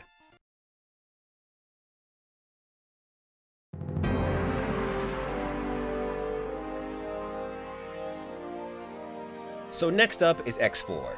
This wasn't only the first game in the series to give Zero his own mode, but also the first to have animated and voice cutscenes. And I'd love to praise the performances, but I'm not gonna hold you. Shit is just as ass as the MegaMan 8 English dub. But I can't hate it, cause it gave us this gem right here. Ah! No, this isn't happening! There's no reason for me to go on. What? What am I fighting for? This scene makes this whole dub worth it. Also, this was the first in the series that only launched on the Sega Saturn and PlayStation, not the Super Nintendo. The change in platforms made them upgrade the style of the art, and I love it. It reminds me of the drastic change from Mega Man 7 to Mega Man 8. Plot-wise, a new Maverick hunting force has been formed, and they call themselves the Reploforce. For some time, they work with the Maverick Hunters to keep the world safe. This leads to Zero forming a close bond with the girl from Extreme 2, Iris, and her brother, Colonel. As I said before, Iris is part of a failed Reploforce experiment. However, Colonel was a part of that experiment too. The organization tried building a Reploid with a strong fighting spirit and pacifistic heart, but it didn't work out. So they instead created 2 separate Reploids to embody each ideal. Iris had the pacifistic heart, while Colonel the fighting spirit. With the Maverick Hunters and Reploforce both making a difference, things stay chill for a bit. But everything changes when the floating city of Sky Lagoon gets attacked. Maverick sabotage the generator, and though the Hunters try their best to solve the situation, they fail. The floating city ends up falling on the surface, killing thousands. The Hunters run into Colonel during the fallout, and though they don't outright accuse the Reploforce for causing this, they question Colonel as if they're responsible. They even ask them to lower their weapons and come back to HQ for questioning. But Colonel is like, bro, I only came here to save my sister. The Reploforce hasn't done shit. What are you even talking about? But once the Hunters mention that they'll have to treat them as Maverick, Colonel snaps. He tells them to consider them Maverick if that's what they wish, then dips. And I'm not gonna hold you, I feel Colonel here. Like, I mean, if you accuse me and my people for shit we didn't do, I'd be pissed too. So in response, the Reploforce makes a commendable move. Its leader, a big-ass Reploid named General, announces that he wants to build a Reploid-only nation in space, where they can live free from prosecution. He's not trying to start beef with anyone, he just wants a place where he and his fam can relax. Oh, and I know I already came at the voices, but General's voice is so weird, like it doesn't match him at all. Brave soldiers of Reploids, we have all been wrongfully judged as Mavericks by the humans. I don't know who was in charge of casting, but why? What could have been the reasoning for this? Anyway, the Hunters see all this as a coup, so they move out to stop the Reploforce, beginning the Great Reploforce War. And as usual, 8 Mavericks, some Reploforce, some not, stand in their way. Frost Walrus, Web Spider, Split Mushroom, Magma Dragoon, Jet Stingray, Cyber Peacock, Storm Owl, and Slash Beast.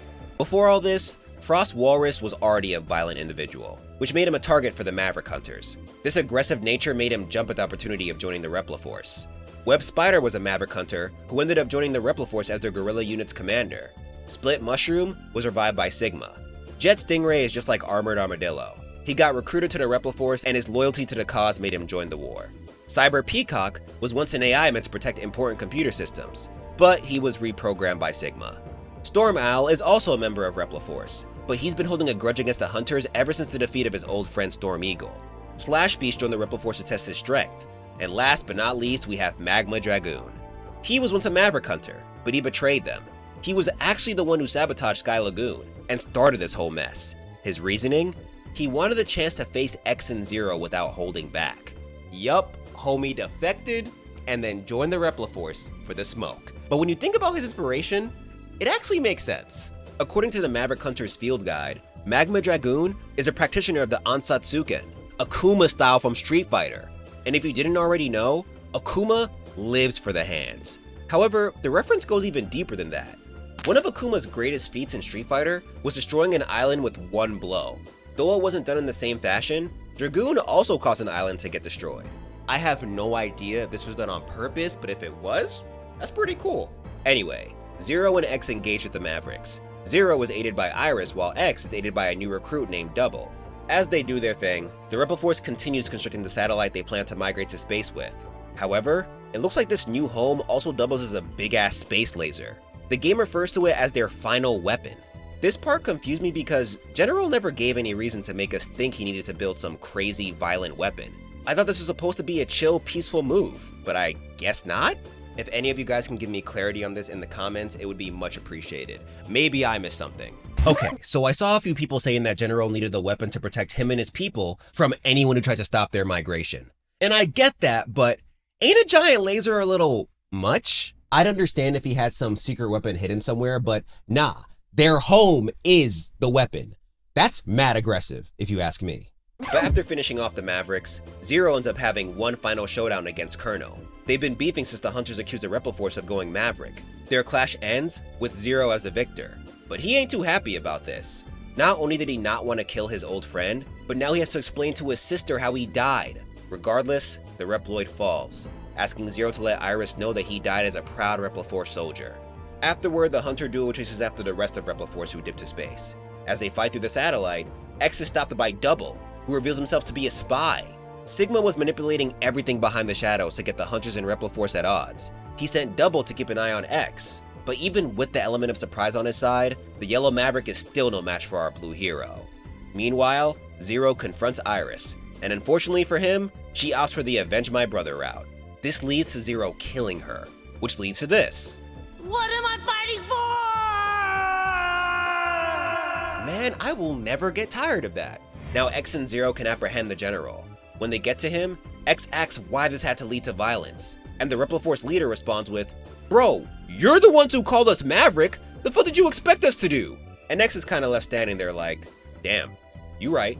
After beating him, Sigma shows himself, only to get taken out soon after. But instead of his usual saltiness, the Maverick leader is filled with pride, because the final weapon is preparing to fire at Earth and nothing can stop it. Fortunately, or unfortunately, I guess, General is still alive, and sacrifices himself to prevent the end of the world. With the day saved, barely, X and Zero return home. In X's ending, you can tell this whole situation shook him up. He worries about going Maverick and tells Zero that if he does, he needs to take him out. Similarly, Zero's ending sees him distraught too. Throughout the story, he was hit with flashbacks of his past, specifically about his creation and his fight with Sigma. He returns home thinking about Iris, and asks if all of them turn out to be Mavericks after all. That's fucking haunting, fam. So now we have both Zero and X worrying if they are Mavericks, or will end up turning into Mavericks eventually. And we know that they're destined to fight. That's a pretty depressing note to end this game on. Regardless, we move on to MegaMan X5. Fun fact, Inafune had little to do with this title. According to the official Complete Works, he told the team to finish out the series with this one. In fact, the first Mega Man Zero game was being developed alongside this one, so the original plan was that this would lead into that series. But we now know that didn't end up happening. So if this game feels like the end to you, that's why. Anyway, the story takes place several months after the Great Repliforce War. A new Reploid named Cygnus now leads the Maverick Hunters. The Maverick Hunters field guide says that his predecessor stepped down due to guilt over the casualties of the Repliforce War. Now, I didn't see anything clearly stating that X gave up his role as leader ever since taking the spot in X2, so this might mean that he gave Cygnus the position. But the guide is usually pretty good with mentioning an important character if they're involved with something. And X isn't mentioned here, so I'm gonna go ahead and assume that at some point, some random NPC started acting as the Hunter Commander. The field guide also mentions that Cygnus' CPU is extremely precise, and one of the most complex out of all Reploids. In exchange for this buff, his combat stats are ass though. Along with this change to the Maverick Hunter's hierarchy, repairs have been ongoing for the space colonies damaged during the Great Repliforce War. The last one that needs to be fixed is Eurasia. But one day, a Maverick bounty hunter hired by Sigma named Dynamo commandeers the place and infects it with the Sigma virus. Meanwhile, Sigma pulls up to Earth for seemingly no reason. After X and Zero take care of him, his explosion causes the Sigma virus to spread across the globe. Reploids and mechanoloids everywhere start malfunctioning, while humans begin getting sick. Yet nobody's safe this time. So the hunters regroup and assess their situation. There's a global pandemic, and thanks to Dynamo, Eurasia's gravity system got fucked. So now it's free falling down to Earth. If it hits, everybody gonna die. So Alia, another new Maverick Hunter, suggests they use Enigma, an ancient laser beam of mass destruction. With it, they can destroy the colony before impact. However, they'll need X and Zero to collect 4 parts to make it work, and getting them won't be easy, as 4 powerful Mavericks are guarding them. Crescent Grizzly, Volt Kraken, Shining Firefly, and Tidal Whale. So Crescent Grizzly used to be an illegal weapons dealer. Crazy, I know. He also knows that he will eventually succumb to the Sigma virus, so he chooses to fight X and Zero of his own free will before that happens. Oh, and that scar on his face was actually given to him by Zero. Volt Kraken used to be friends with Launch Octopus, but ever since the Maverick's death, he's held a grudge against X and Zero. Shining Firefly was a Reploid scientist who was distrusting of the Hunters, but very interested in X and Zero. Due to the virus taking over his systems, he asked the duo to put him out of his misery once they confront him. And last up, Tidal Whale was the Oceanographic Museum Chief and Maritime Security Force Captain. When the Hunter duo beats him, he asked to be laid to rest in the sea he loves so much. Also, in the English version of this game, each Maverick boss got a different name inspired by a Guns N' Roses band member. So Crescent Grizzly was Grizzly Slash, Volt Kraken was Squid Adler, Shining Firefly was Izzy Glow, and Tidal Whale was Duff McWhalen. Once the Maverick bosses are down, the Hunters use the gathered parts to fire Enigma, but it only destroys a portion of Eurasia. So they go with Plan B, crash a space shuttle into the landmass. But guess what? This shuttle requires 4 parts to run too, and these parts are being guarded by another 4 Maverick bosses. Spiral Pegasus, aka the Skyver. Spike Rose Red, aka Axel the Red. Dark Necrobat, aka Dark Dizzy. And Burn Dino Rex, aka Matrex. Going down the list, Spiral Pegasus used to be a part of Repliforce, and asked to be taken down in one final duel after the Sigma virus outbreak. Spike Rose Red was once a nature control unit, but the virus mutated him into what you see here. Dark Necrobat was built by Sigma 3 years ago, but he ran away from his master. And Burn Dino Rex was also a part of Repliforce, but homie also has an illegal weapons problem. After taking down all these guys and collecting the shuttle parts, they proceed with Plan B. Zero volunteers to fly the shuttle, and he manages to destroy the falling colony. However, debris from the impact still falls to Earth. A few hours later, Zero was found safe and sound in his crashed shuttle, but something is off.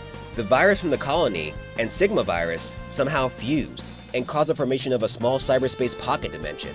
Stranger yet, the readings of this new combined virus are similar to Zero's. Because of this, Alia calls it the Zero virus. X heads to the crash site looking for his friend, but when he finds him, things don't go the way he hoped. He tells him that they should go back to HQ so he can get repaired. Staying around all this virus is too dangerous. But Zero refuses, believing that sticking around can help him find more clues. So X pulls a Naruto and is like, listen man, I know now is probably a bad time to fight since we're on a mission and all, but I'll bring you back by any means necessary. X! Chill, bro. Ain't you all about the peace and shit? What happened? Zero refuses again, and thus, the prophecy is fulfilled. The 2 Hunters clash, but it ends in a draw. While they're both down, Sigma pulls up talking all that hot shit, ready to finally end X. But Zero defends him and scares the commander away. With that, the hunters reunite for one last hunt.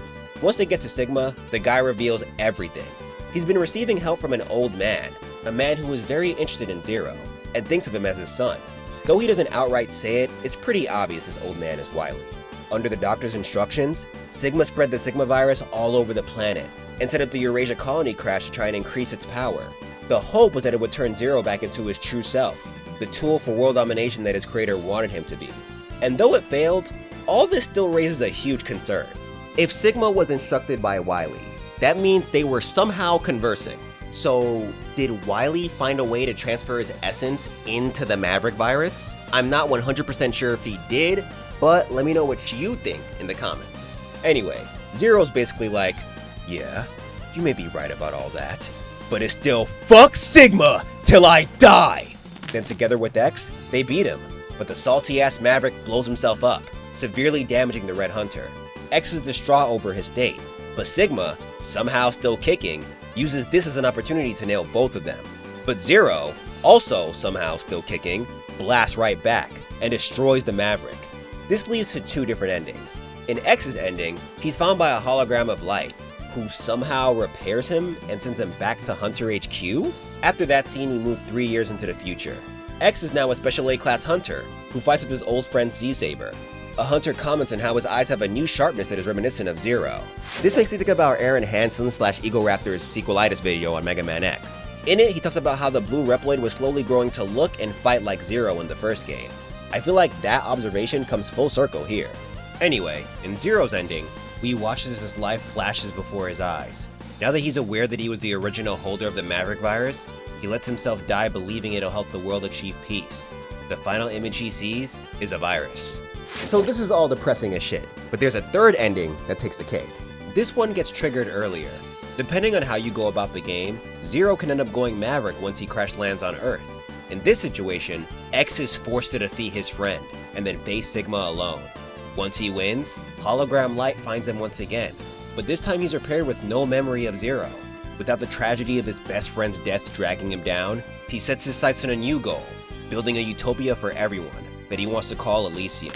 In Greek mythology, this place is pretty much seen as the afterlife for heroes.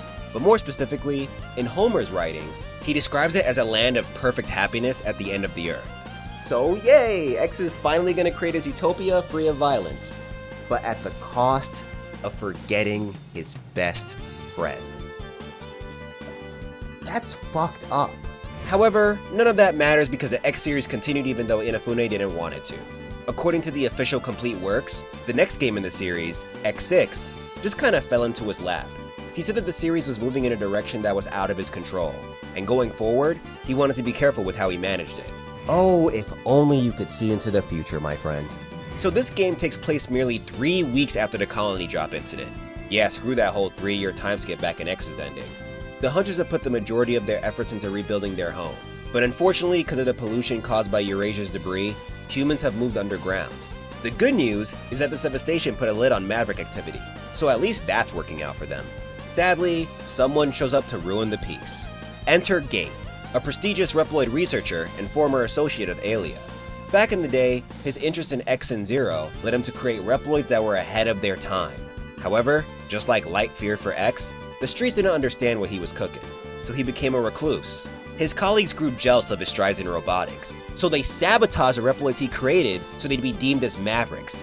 This obviously led to their destruction. So Gay ain't the happiest dude alive right now. One day he investigates the crash site where the Zero virus was born, and there, he finds a fragment containing Zero's DNA. He brings it back to his lab for research, then eventually, with the help of another Reploid researcher named Isaac, they decrypt Zero's code. Isaac is another character who may or may not be Wily. According to the Maverick Hunter's field guide, his voice resembles the Doctor's. Unfortunately for Gate, studying this fragment makes him go Maverick, so he does the wildest shit. This guy mutates the Sigma virus into something new and horrific called Nightmare. As the name suggests, this virus forces its victim to see nightmarish visions that could either lead to their malfunction or them straight up deleting themselves. What the actual fuck, Gate? Because he's losing his frickin' mind, he sees this madness as liberating, but his plan isn't done yet. He creates a Reploid whose power surpasses that of X, High Max. After that, he creates a nightmare-fueled copy of Zero named Zero Nightmare. Then finally, he revives 8 of his creations that were falsely labeled as Mavericks. Commander Yamark, Blizzard Wolfang, Blaze Heatnix, Metal Shark Player, Rainy Turtleoid, Ground Skarovich, Shield Sheldon, and Infinity Maginian. So ready yourself, because almost all these backstories are pretty sad. Commander Yamark was originally tasked with protecting the forest, but one day he accidentally lit it on fire. Though he wasn't held accountable for it, he later died due to one of Gates' haters sabotaging his flight system. Blizzard Wolfang was the leader of an investigation team in the North Pole, but his squad got brutally slaughtered by Mavericks. He left that situation with survivor's guilt, then was later destroyed by Gates' former colleagues. When he was revived, he joined Gate because he felt it was the only way to make it up to his dead team. Blaze Heatnix was just a dick. Homie was too strong and would leave his teammates if he felt they were weak. Metal Shark Player was involved with the legal DNA resurrection, so he got destroyed. Rainy Turtleoid, poor Rainy Turtleoid, was created by Gate with max defense stats, but the other scientists didn't like that. They told Gate to nerf the dude, but Turtleoid felt bad for all the heat his creator was getting, so he deleted himself. On a happier note, his stance reminds me of Akuma's post-Raging Demon, so, you know, that's cool. Ground Skarovich was sent by Gate to investigate the places where X and Zero were sealed. However, Alia was sent to intercept and kill him. Damn, girl! Didn't know you had it in you! Also, Gate apparently didn't give a shit about this Reploid dying. Homie was a savage even before the virus got him. Shield Sheldon was in charge of protecting people of importance, but then one day, someone went Maverick under his watch. He had to take him out, which led to Gates' haters falsely labeling him as Maverick. Shield Sheldon couldn't take the accusations, so he deleted himself too. And last, Infinity Maginian. He was made to test large weaponry, but then Gates' haters started meddling, and it led to his death. So now you know the depressing origins of the X6 bosses. You're welcome? With everything set, Gate initiates his full plan. He empowers Hymax and his other Mavericks with Nightmare, then gets Isoc to secretly carry out a bunch of Maverick attacks. Nightmare begins to spread, and just like that, the world is in crisis once more. X is sent to the scene to quell Maverick activity, but he runs into Hymax. The guy blames all this on Zero Nightmare, who he claims is the ghost of Zero. X is like, "The fuck are you even talking about, bro? From what I can tell, you're behind all this." So they fight, but X can barely do anything to this guy. In the end, Hymax leaves saying the hunters ain't nothing special. He doesn't need them to stop Zero Nightmare. Afterward, Isoc shows himself to the public and also blames all the Maverick attacks on Zero Nightmare. He adds that the spread of Nightmare is the Maverick's fault too. However, he's working with Hymax and Gates' 8 revived Mavericks, who he calls the Nightmare Investigators, to save everyone. He ends his speech by asking for the help of any Reploids willing to volunteer. X thinks this is bullshit, so after a talk with his fellow hunters, he deploys to look into the 8 areas of interest the investigators were sent to. Eventually, after beating Zero Nightmare, he runs into the real Zero. Since X5 didn't end the timeline like it was supposed to, Zero just kinda came back to life, completely repaired. Don't think too hard about it. Even the Maverick Hunters field guy says some cryptic shit like, there are rumors that supernatural causes may have been involved with Zero's recovery. So I honestly have no idea what to make of this. With the help of Zero, X manages to clear out the rest of the Nightmare investigators, while saving volunteer Reploids stranded on the battlefield. Dynamo also appears looking for Nightmare souls to strengthen himself, but he catches the work too. Later, Gate ends up contacting the Hunter base, and tells him that he's the villain of this game. He plans on using Nightmare to form his Reploid dream world, where he's in control. Ailey is like, bro, come on man, you're better than this. But Gate's like, nah, fuck you, Alia! Disrespectfully! Y'all couldn't let me rock with my Reploids, yet X and Zero are so unique that they can't even be studied. How are they any less dangerous than my Reploids that I created? Nah, y'all got me fucked up. Alia? Kick fucking rocks. X? Zero? See me with the fucking ones. So the Maverick duo pulls up to his lab, partakes in the gauntlet, beats Hymax once and for all, then takes out Gate. But then this dude says the wildest shit. Like, this dude Gate is one of the vilest Reploids we've ever seen in this timeline. You won't expect what he says next. This man reveals that on the side, he was rebuilding Sigma. Yeah, Sigma's back. Again. But Homeboy's like, fuck you, Gate. You didn't revive shit. I was never dead to begin with. Then he kills the guy. He was already down. And he was trying to help you. Sigma, the fuck? Either way, the hunters pursue him. But before they do, they notice Isok's body. It's an empty husk that Alias states is similar to the victims of the Erasure incident. Zero also swears that he hears the Maverick's voice pushing him forward before they proceed. So is it possible that that was Wily, and he somehow found a way to transfer his digital soul to different Reploid bodies? The world may never know. After that, they fight and defeat Sigma. X brings Gate's body back to base for Alia, and they all commit to rebuilding the Earth. However, like X5, this game also has alternate endings. If you don't find Zero, Alia stands with X during the final cutscene. However, as they're talking, Zero is revealed to be watching from afar. He talks about how he's going to lead the hunters to X for the time being, then dips saying he's got to do something. Which leads us to his ending. For the safety of the world, he decides to seal himself so the Maverick virus can be studied, and a cure can hopefully be found. The scientist he speaks to states that this process will take over 100 years to complete. And folks, this is where shit gets weird. As you already know, Inafune was already done with MegaMan X at this point. Since X5 didn't end the series, X6 was supposed to, hence Zero's ending. However, we still have X7, X8, and Command Mission. A common theory I've been seeing is that X6 causes a split in the timeline. In the main continuity, Zero's ending leads to the events that start Mega Man Zero. In the other, we have X7, X8, and Command Mission. However, another theory I've seen states that X7 and X8 are both in the main canon, while Command Mission isn't. Zero's X6 ending just happens further in the future than we thought. Now, I'm gonna be honest. Both sides have good points, but because I haven't seen anything from Capcom specifically stating that X7 and X8 aren't in the main continuity, I gotta go with the second theory. Of course, drop your counter arguments in the comments below, but without much further ado, let's get into the final chapter of the Mega Man X timeline. So X7 was the series' first try at going 3D, and folks did not like it. They tried mixing in 2D elements to stay true to their usual formula, but it didn't work out. In fact, this is the only Mega Man X title launch I remember because of how much people didn't like it. However, outside of the gameplay issues, I recall this guy being the main target of everyone's hate. This is Axel, the new kid on the block. Armed with 2 pistols, the power to copy the ability of robots, and even transform into some robots, he made his debut as the main character of this game. Back then, from the outside looking in, I didn't see what the big deal was. I thought his design looked way better than X. Actually, Inafune's only contribution to this game wasn't helping with his look. But now that I'm waist deep in this Mega Man shit, I get the anger. Since X was absent for a lot of the game, it felt like Capcom was trying to force replace him. And though the voice acting overall was bad in this game, Axel's voice specifically was annoying as hell. Okay, I'll tell you everything, but later! Right now, I have to take care of that freak! Plot-wise, X7 takes place a while after X6. X has full-on left the Hunters to find a more peaceful answer to the ongoing Maverick Wars.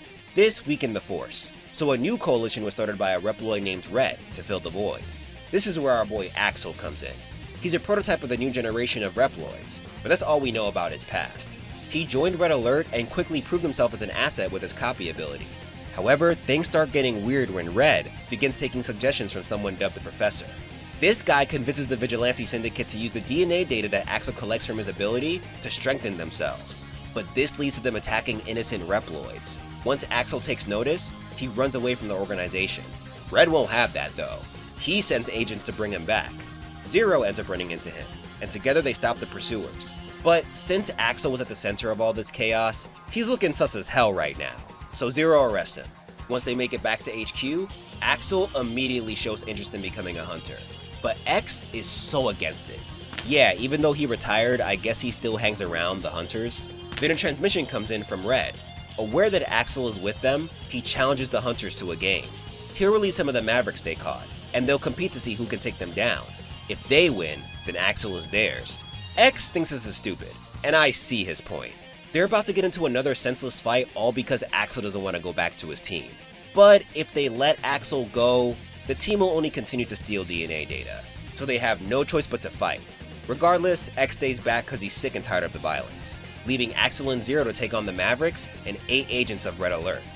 Flame Hynard, Vanishing Gungaroo, Tornado Tonian, Ride Borsky, Splash Warfly, Snipe Anteater, Soldier Stone Kong, and Wind Crowrang. Flame Hyanard was a Red Alert member who suffered from a malfunction that caused him constant pain. He thinks destroying the Maverick Hunters is the only way to fix himself. There's honestly nothing special about Vanishing Gungaroo, except for the fact that he likes fighting in his ride armor. Tornado Tonian is surprisingly aware of the Professor manipulating Red Alert, so he wants the Maverick Hunters to stop them. Ride Borsky is honestly just a hothead. Splash Warfly apparently hated Axel, so he was down for the violence. Snipe Anteater is an old Reploid who's good at mind games. Soldier Stone Kong just likes to fight, so that, along with his loyalty to Red, most likely made him jump at the chance to join this battle. And Wind Crowrang?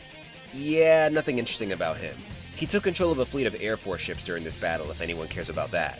As Axel and Zero body Red Alert at their own game, X finally decides to join, cause doing nothing is way worse than going against his ideas. He still doesn't fuck with Axel though. Meanwhile, Red becomes aware that the Professor is actually Sigma. He used Red Alert to fuck with the Hunters and take advantage of Axel's ability. His main goal is to use the Reploid to copy X's data. Red isn't down for this, and tries to cut ties with the Maverick, but he's too late. Sigma already took control of his friends. Now he either complies, or his team will never be turned back to normal. With that, the Red Alert base location is suddenly transmitted to Hunter HQ, so the Hunter trio rolls out to end this once and for all. Once they confront and beat Red, he sets the place to blow, and tells them to get out while they can. Axel begs for him to come with them, but he chooses to fall with his ship. Next up on the deletion block is Sigma. The trio gives him the business too, with Axel dealing the finishing blow. And it's in a surprisingly cool way. When it looked like Sigma knocked him out, he returned as Red to trick him. Then at the last minute, he shot the Maverick in the face. Good shit, bro. Almost makes up for that stupid ass voice. With that, the Hunters head home. Then we get one of 3 endings. In both X and Axel's ending, Axel tries shooting a shot with X again, begging him to accept him as a Hunter. But X is all like, "No, Axel, fighting the obvious bad guys won't create peace. That's not what it takes to be a Hunter." Then Axel retorts with, "But I was following your lead. And look, we saved the day, together." But X, in one of his most dumbass responses, is like, "Yeah, but what I was doing was wrong." X, just say you hate the kid, bro. I promise you, you are the only person in the Hunters who takes this pacifist thing so seriously. I'm not saying you're wrong. I'm just saying it's kind of weird when you rejoin the Hunters to fight for good, but then you stop Axel from joining because he also wants to fight for good. In Zero's ending, he has this weird nightmare of X calling him Maverick and then shooting him with the charge shot. Maybe that fight he had with X affected him more than we thought. But with that, let's move on to the last game within this timeline, MegaMan X8. This title brought about a huge change to the series' art style. Tatsuya Yoshikawa, the game's artist, redesigned the Reploids to look a tad more futuristic. Their normal bulky limbs were slimmed down, and their armor was changed to look more polygonal. According to the official complete works, he thought about what everyone would look like as toys to help with this. And I mess with it heavy. I think everyone looks their best in this title. But where Yoshikawa really killed it was in the boss designs. He asked if he can go through with his own ideas and was approved. He said this felt like being a dog off a leash, and in the end, he couldn't decide which one was his favorite. He likes all of them equally. Inafune once again didn't add much here as he was afraid that he'd try to take over the whole project. And this game was also fully voiced, but it's good this time. Max Gartha has Donchi. Are you kidding me? Max Gartha? That's not even close!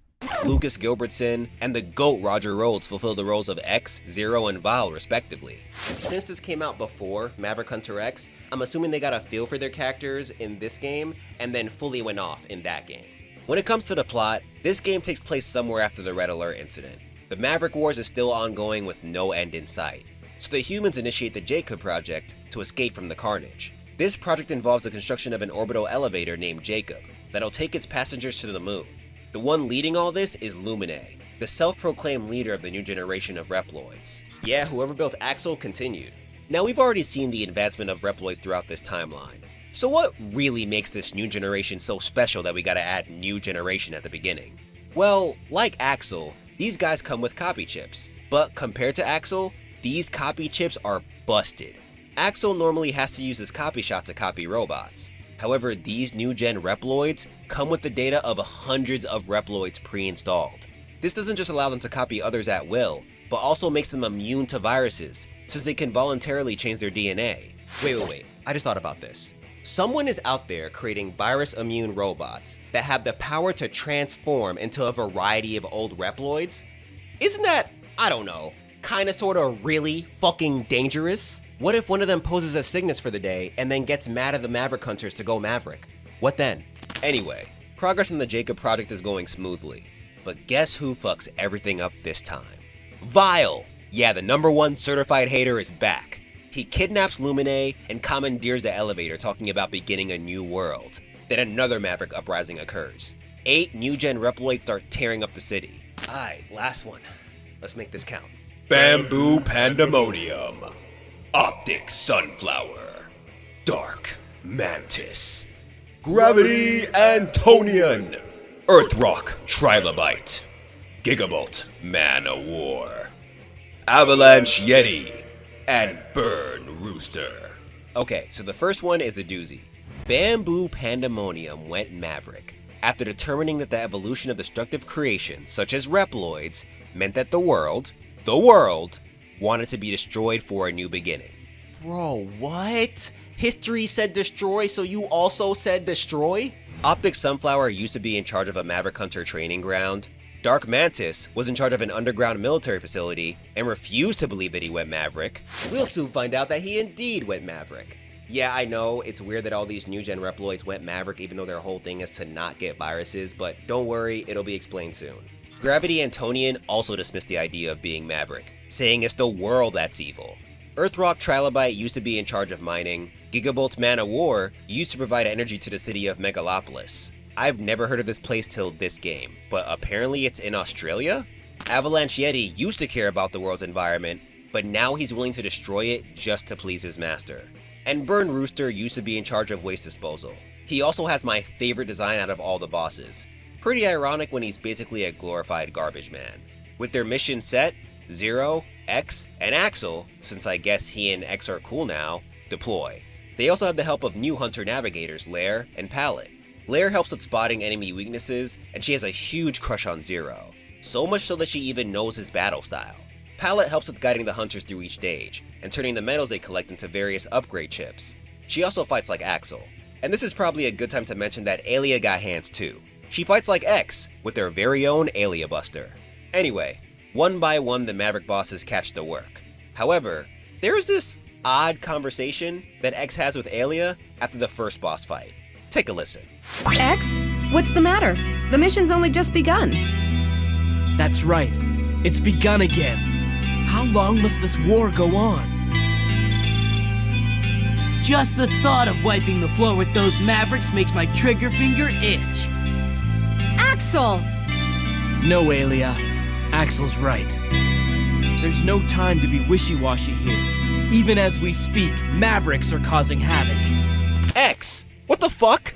You spent so much of the last game in your feelings talking about how violence isn't the answer. But now when Axel says some crazy shit like this, not only are you cool with it, but you agree? In what world does a pacifist hear, yeah, all these bad guys make my trigger finger itch, and think, yes, you're right, there's no time to be wishy-washy here. Granted, he is right, this is pretty serious, but this part still felt hella out of character for me. In my headcanon, Weil got our boy so shook that he started talking crazy.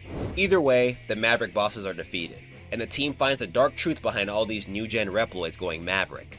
Sigma's data is stored in their copy chips, so this is a lot worse than them just going Maverick. These guys are like clones of Sigma. He actually refers to them as his children. The Maverick commander then sends a transmission to Hunter HQ, and tells our heroes that he now has control of the Jacob project. He and his followers have grown tired of this basic ass planet, so he plans on using the project to usher in his new world and end the old one. So the Hunter trio rides up the elevator to space. After taking down a bunch of new gen Reploids and Weil once and for all, they finally run into Sigma. And homie's design looks fire here. Definitely my favorite look of him in the series. And after defeating him, they find Lumine, but it's revealed that for the first time, Sigma isn't the mastermind behind everything. Lumine is the one who used Sigma. With his data, this new generation of Reploids can go Maverick at will. So he wants to build a new world with these guys, but excludes Zero, X, and Axel because in his eyes, they are nothing but tools for the humans of the old world. His speech gets to X, but Axel's resolve snaps him out of it. With that, the Hunters engage Lumine in their final battle. And what's cool is that Lumine's final form is angelic to counter Sigma's demon form. It's a nice touch. Once defeated, Axel walks up to his body, but is attacked by some weird black tentacle thing. It knocks him out, but Zero and X quickly destroy what's left of Lumine afterward. On the way back home, X thinks about Lumine's words. If this is supposed to be evolution, then what are they doing? Should they be fighting this? Zero wonders if Sigma's defeat means this war is finally over.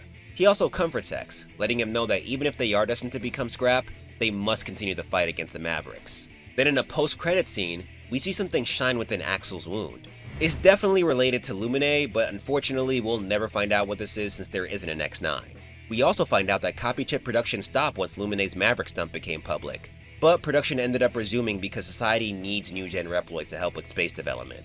So y'all didn't learn anything from what just happened. Heard you. But folks, that brings an end to the very long MegaMan X timeline. As you guys know from that theory we talked about, the last scene is Zero sealing himself for the betterment of mankind and so the Maverick virus can be studied. But we're not done yet. There's still one more game we gotta cover.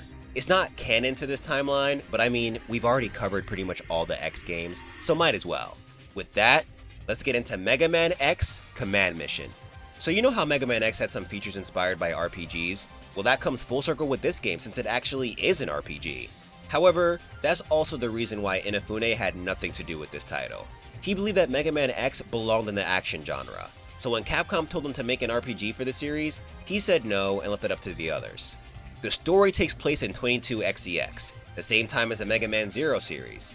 In the official complete works, Ryuji Higurashi, someone who worked on Command Mission, stated that this 22XEX should be seen as another possible future outside of the Zero series. So there's your proof for it not being canon. And big ups to Rockman HQ on Reddit for helping me out with all this info. If it wasn't for you, I'd still be banging my head on a wall. Vigorously.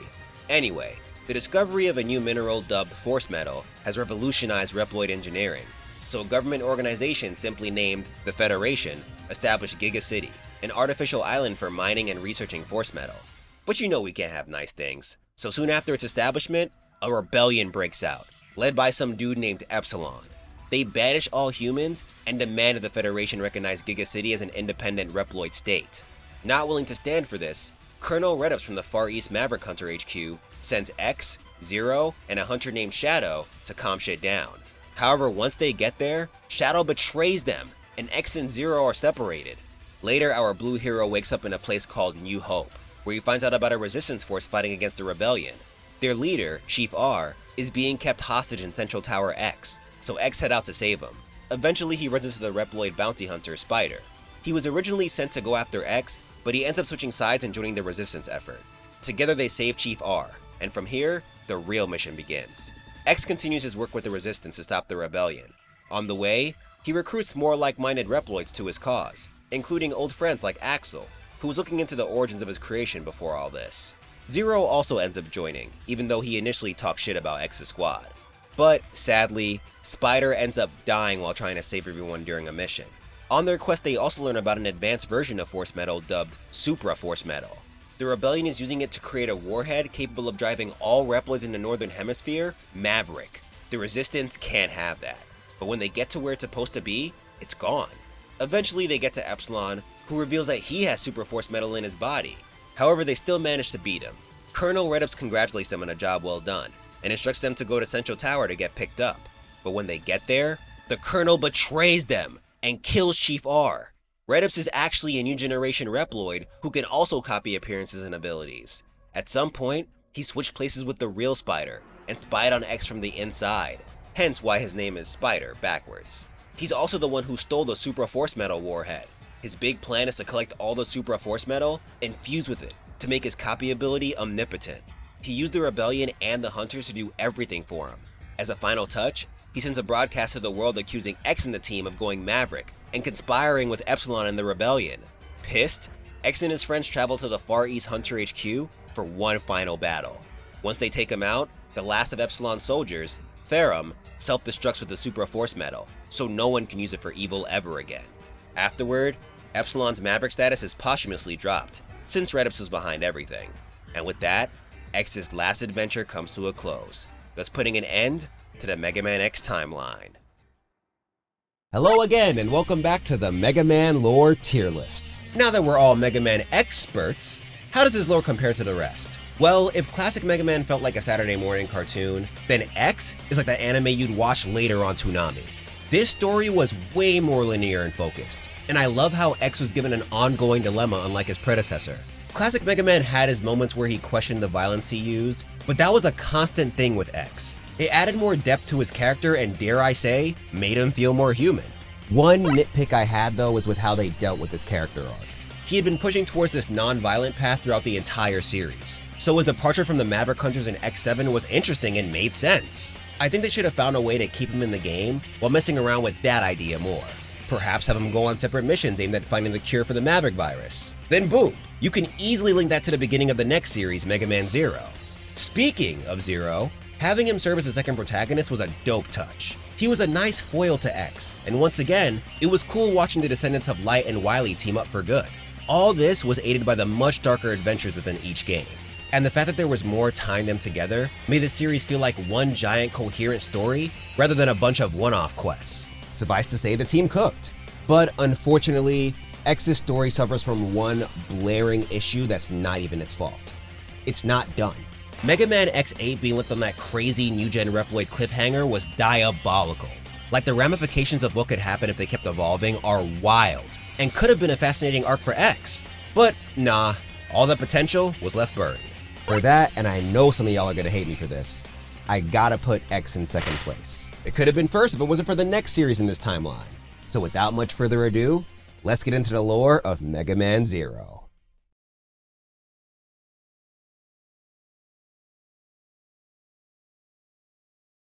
To talk about Mega Man Zero, we must begin with two vital visionaries, Takuya Aizu and Yoshihisa Suda. After working at Capcom for a couple of years, they pooled their money together with other creators from the company and formed their own studio, NT Creates, in 1996. Aizu was the CEO, while Suda was the vice president. They had a bit of a rocky start, releasing games that didn't quite hit the way they wanted them to, but Suda's passion changed everything. Having previously worked on Mega Man X2 and Mega Man 7, Homie was a big fan of the Blue Bomber. He was actually the creator of the green biker dude who got bodied in X2. Now I see why so many people didn't like it when I called him useless in the last video. My bad, green biker dude. I commend you for trying to be X's partner even though you were nowhere near his level. Due to Suda's love for the Capcom series, he was itching to make a Mega Man title. In an interview recorded in Mega Man Zero, the official complete works, Aizu recalled that the guy used to hound Inafune about it. Now, something interesting I found while doing research was this interview of Aizu and Suda, originally done by US Gamer, but now on VG247. Here they elaborate a little more on what led to the birth of the team, but we're also given some conflicting information. For example, it says Aizu was a Mega Man superfan, and that he's the one who worked on X2 and Mega Man 7. So just to be safe, I'm gonna stick with the interviewed and then the official complete works, because, well, it's the official complete works. Not trying to call these guys out or anything, I just want to bring it up because I saw this article a lot while learning about the company. Anyway, after all those requests, Inafune finally hit the team up like, bro, y'all keep saying you wanna make a Mega Man game, but have you ever thought of, I don't know, sending a proposal? With that, they got to work on concepts. Their initial idea was a far cry away from what we know now as Mega Man Zero. In fact, it didn't even star the Red Warrior until Inafune said that's what he wanted. Homie probably saw this as the best chance to give his character all the shine he deserved. However, NT Creates merely took their idea and swapped out the protagonist for Zero. In the official complete works, Aizu admitted that they were more focused on fleshing out this world that Suda imagined, rather than listening to Capcom. This led to incredible concept art from by far my favorite artist from this franchise, Toru Nakayama. But amazing as it was, they'd soon find out that they probably should have listened to at least some of Capcom's thoughts. During a Tokyo game show, the team pulled up to a room filled with a bunch of heavy hitters from the industry. They slid Nakayama's art to Inafune, but overall, the Mega Man producer felt the concept was a little too edgy. It needed to be done as a Mega Man game, and as dark as the series was at that point, it was still meant to be child-friendly. So NT Creates continued with revisions. They made the armor for characters more pointy, cause that's what kids were into. and designs were simplified so the transformation to pixel art was easier. But outside of those initial critiques from Inafune and Capcom, they were given a decent amount of freedom when creating this title. So many later adjustments made for continuity purposes and the like were done because they wanted to make this game fit neatly within the Mega Man universe without any confusion. For example, since the X series continued after X5, a big priority throughout the whole process was altering Zero and X's appearance. They wanted them to look different enough so people didn't confuse them for their Mega Man X counterparts, but close enough so fans still knew they were X and Zero. Stuff like that is so dope because it just goes to show what can happen if you give a fan a shot at developing a game for a franchise they really care about. They took it upon themselves to make sure their story fit within the established timeline. Meanwhile, we have professionals forgetting the lore of their own game. Once 2002 came around, all their hard work paid off as Mega Man Zero was released as their most successful title yet. It was predominantly praised for its incredible sprite work and fantastic story. In the official Complete Works, the team talked about how thankful they were to Capcom for allowing them to truly take the wheel with this game. They also gave a ton of love to Nakayama, as it was his superb art that helped them to properly visualize their ideas and establish their world. Now, to avoid accidentally giving any spoilers to the overall plot, I'm gonna stop the development part here. Don't worry though, y'all know I'm a big ass nerd, so I'll still sprinkle in a bunch of interesting facts here and there throughout the video. But before we get into the lore, I want to say something. If you didn't already know, Mega Man Zero is a series that brought me into this franchise. I picked it up because the cover looked cool, but never beat it because that shit was hard as hell. Regardless, the title's aesthetic always pulled me back. No matter how many times bitch-ass Aztec Falcon bullied me, I couldn't help but return for another round. Which is why doing this video now, 2 decades from that time, feels so surreal. The cool thing about this series, Honest Gaming History, is that I get to visit games that I never got the chance to experience as a kid. However, I have a history with Mega Man Zero, so researching for this video was like going back in time and hanging out with young Donji. But now that I actually read and pay attention to the games I play, I have a whole new respect for this series. As of right now, the lore we're about to go into is not only my favorite within this Mega Man miniseries, but also my favorite in Honest Gaming History in general. And I am so grateful to you guys for giving me the chance to discover the gold within this series and geek the hell out about it. So without much further ado, let's continue this timeline and talk about how the Mega Man world gets even more tragic.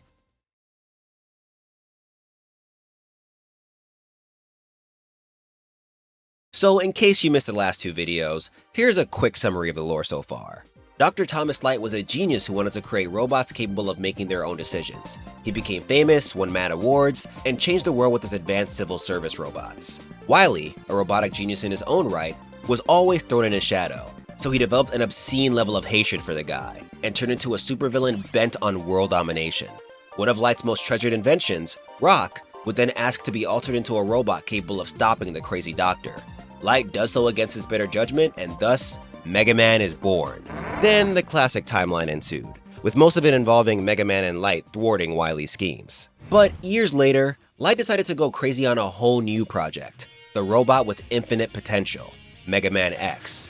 He would be the first creation to fulfill Light's dream, as he could think for himself and make his own decisions. However, the doctor had to let him cook a while longer, because he couldn't just release him to the masses without some type of QC. Elsewhere, Wily finished Zero, his ultimate weapon, but the dude was born with the incessant need for smoke, so the doctor sealed him along with his other project, the Maverick virus. Unfortunately, both of these geniuses died before they saw their finished work. But according to this Q&A session that Capcom Unity had with Inafune, it looks like Wily might have actually put his essence in the virus. When asked what happened to him between classic Mega Man and X, he basically said that he died but was brought back by the virus. So take that how you will. Fast forward to 21XCX. Dr. Kane finds the remains of Light's lab. There he discovers X, and using him as a base, he develops advanced robots called Reploids. By the way, I made the mistake of calling both X and Zero Reploids in my last video. My bad, they're not. In a way though, you could kinda take X as the father of Reploids since they're all based on his design. Oh wait, that's kinda cool. Light went down in history as the father of robotics, and now X is kinda sorta the father of Reploids, so, you know, nice little connection there. Life with the Reploids is chill initially, but some start going haywire and hurting humans because Kane didn't do the same level of testing that Light did. The humans called these robots Mavericks, and then established the Maverick Hunters to put a stop to them, with Kane's greatest creation, Sigma, as the leader. X joins them, and they begin arresting these guys until Zero wakes up and starts wrecking shit. Sigma goes to fight him, gets disrespected with a pipe, but still manages to win by the skin of his teeth. However, he catches the Maverick virus from the guy and slowly starts going evil. Meanwhile, Zero's renegade stat was already maxed out, so the virus brings that shit back to Zero and purifies him. Sigma then recruits a bunch of hunters and incites an anti-human rebellion, thus sparking the Maverick Wars and the MegaMan X series. As the final hope of the hunters, X and Zero fight against these Mavericks for at least a century. On one end, this is cool because they develop a strong partnership throughout their fights, even though their creators hated each other. Well, more like Wily hated Light.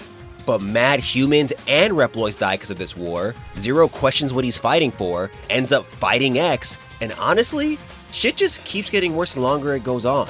So after the Red Hunter realizes that he was the original carrier of the Maverick virus, and probably infected a plethora of Reploids from just going on missions, he decides to seal himself so the virus can be studied. Now, there are two main scientists responsible for this task. One is a mystery scientist we'll get into later, but the other is Dr. Weil. And before you ask, Weil and Wily are two different people. In that Capcom Unity interview I mentioned before, Inafune straight up said they're not the same person. Now, could this be a possible descendant? Sure, but first you have to ask yourself if there was a woman alive who would put up with this man, let alone have a baby with him. By studying the Maverick virus, the mystery scientist is able to create a cyber elf, which is essentially the physical manifestation of a sentient computer program. This one, which they named the Mother Elf, can return Mavericks to normalcy. So X uses her to finally put an end to the Maverick Wars. Then the study on cyber elves continues. However, Weil isn't down for this. He sees more potential in the Mother Elf, and thinks these Reploids should be punished for all the war and strife they caused. So he proposes Project Elpizo. Combine the Mother Elf with one Reploid so they can use it to control the minds of all Reploids. That way, none of them can harm humans ever again. The dude's pretty much trying to reverse Light's work. So quick fun fact, in Japanese it was called Project Elpiz. Elpiz was the minor goddess of hope in Greek mythology, meaning Weil probably saw this project as a way to give hope to the humans, even though it was kinda crazy. As you'd expect, some humans are down, but X is like, whoa, relax. Rightfully so, because for a lot of these Reploids, going Maverick wasn't even a choice. So the Blue Hunter puts a stop to the idea. But Weil? This crazy-ass psychopath Weil saw Wily and Sigma and was like, nah, y'all didn't have enough ambition. Then he corrupts the Mother Elf, turning it into the Dark Elf. Following that, he makes clones of it, dubbed the Baby Elves, and sends them across the world to incite quite possibly the most devastating event in this timeline, the Elf Wars. Reploids around the world begin fighting without reason. Shit gets so bad that Project Elpizo is approved, so Weil proceeds with making his almighty Reploid weapon, Omega. But X calls in the cavalry by waking up Zero. Together they manage to recapture the Dark Elf and defeat Omega. Now I see why people speak so highly of the Elf Wars. This shit sounds crazy, yet we still haven't gotten a game or anything focused on it yet? Capcom, y'all are leaving money on the table, come on fam! Hell, at this point, I'd be fine with an OVA covering it like Day of Sigma. At least the Archie MegaMan comic gave us a little tease in their 55th issue, and added Axel to the battle, which I thought was cool because he definitely would be there. The only reason he isn't mentioned in this part of the lore is because I don't think Axel was even a thought before the first Mega Man Zero was released. The Elf Wars retrospect audio drama within the remastered tracks Rockman Zero Telos album also gives a top tier rendition of this event.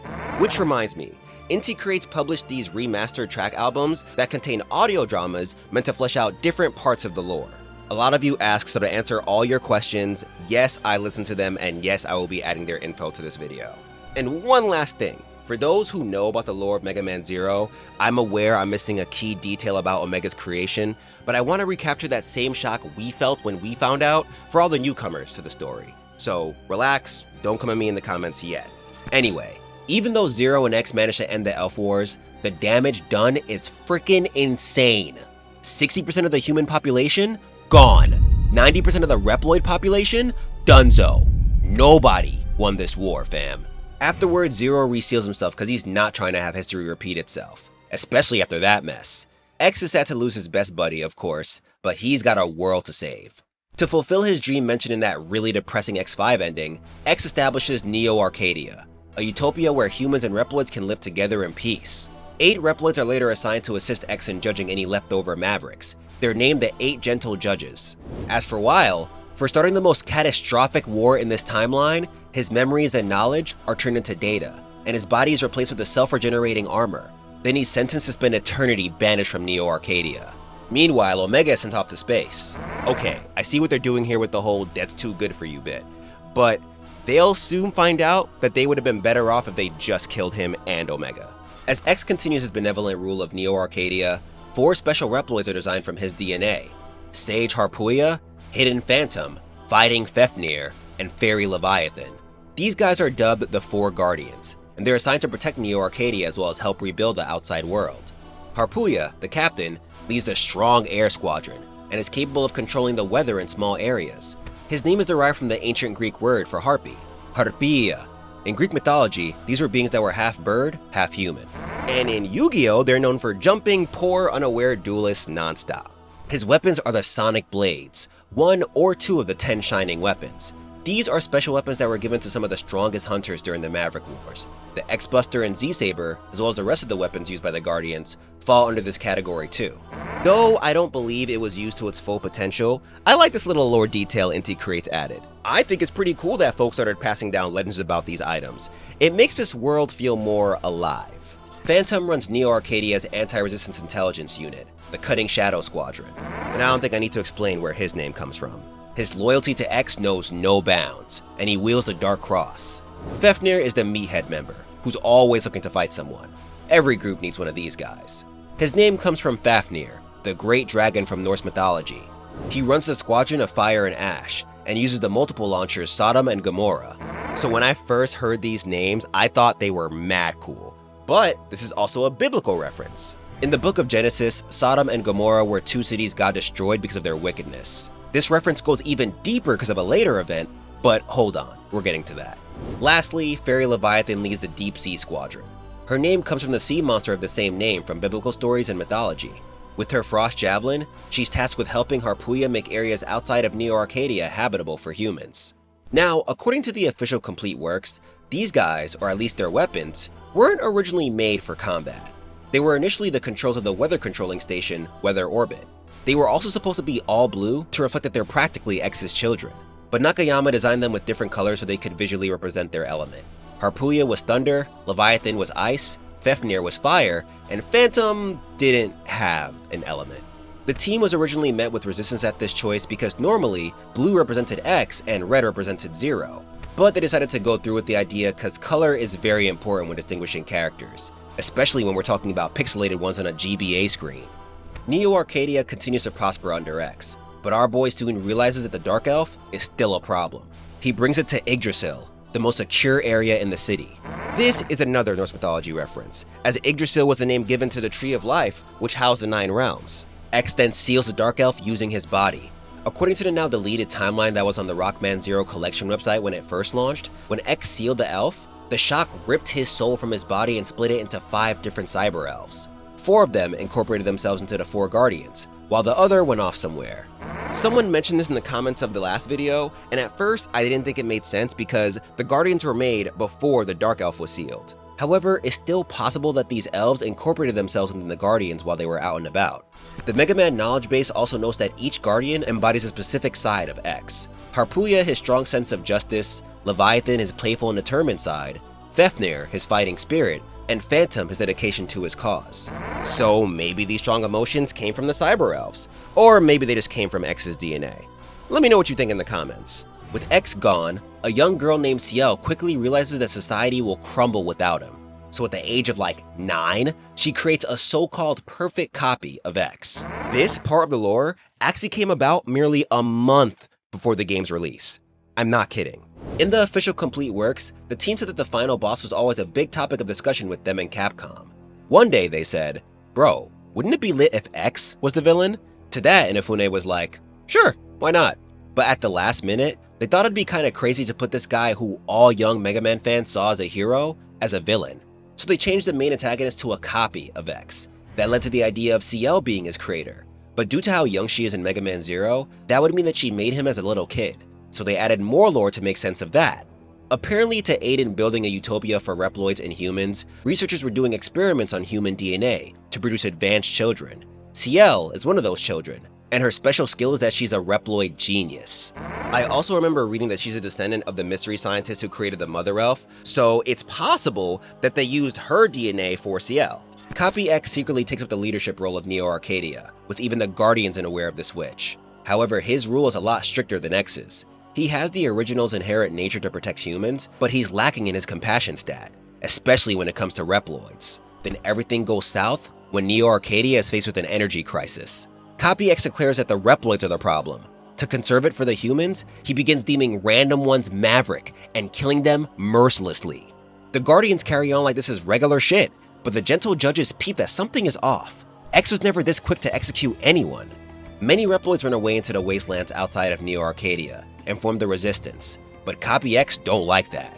He puts his 4 Guardians in attack mode and sends them out to retire any Reploids who stand against him. During this time, Fafnir led something called Operation Scorched Earth, which is meant to destroy multiple Resistance settlements. And from what I read in the MegaMan knowledge base, it looks like one of the strategies in this operation involved carpet bombing to strike fear in their enemies. So now you know why that Sodom and Gomorrah reference hits even harder. Ciel, now a teenager, joins the Resistance as their only human.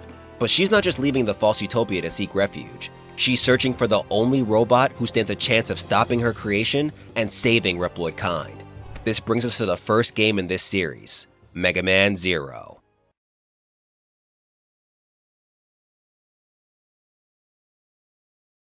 So, how we feeling? Not gonna hold you, I always knew things got bad in the MegaMan Zero part of the timeline, but I did not expect shit to get this bad. The Elf Wars alone were just awful, but now X is gone, no Reploid is safe, and the humans are just chilling, thinking everything is normal. To them, Copy X is the same old Master X who ended 2 wars. 2! They're not looking into the specifics of these trials, they just hear that a Reploid went Maverick and they're like, well, if X said so, then it must be true.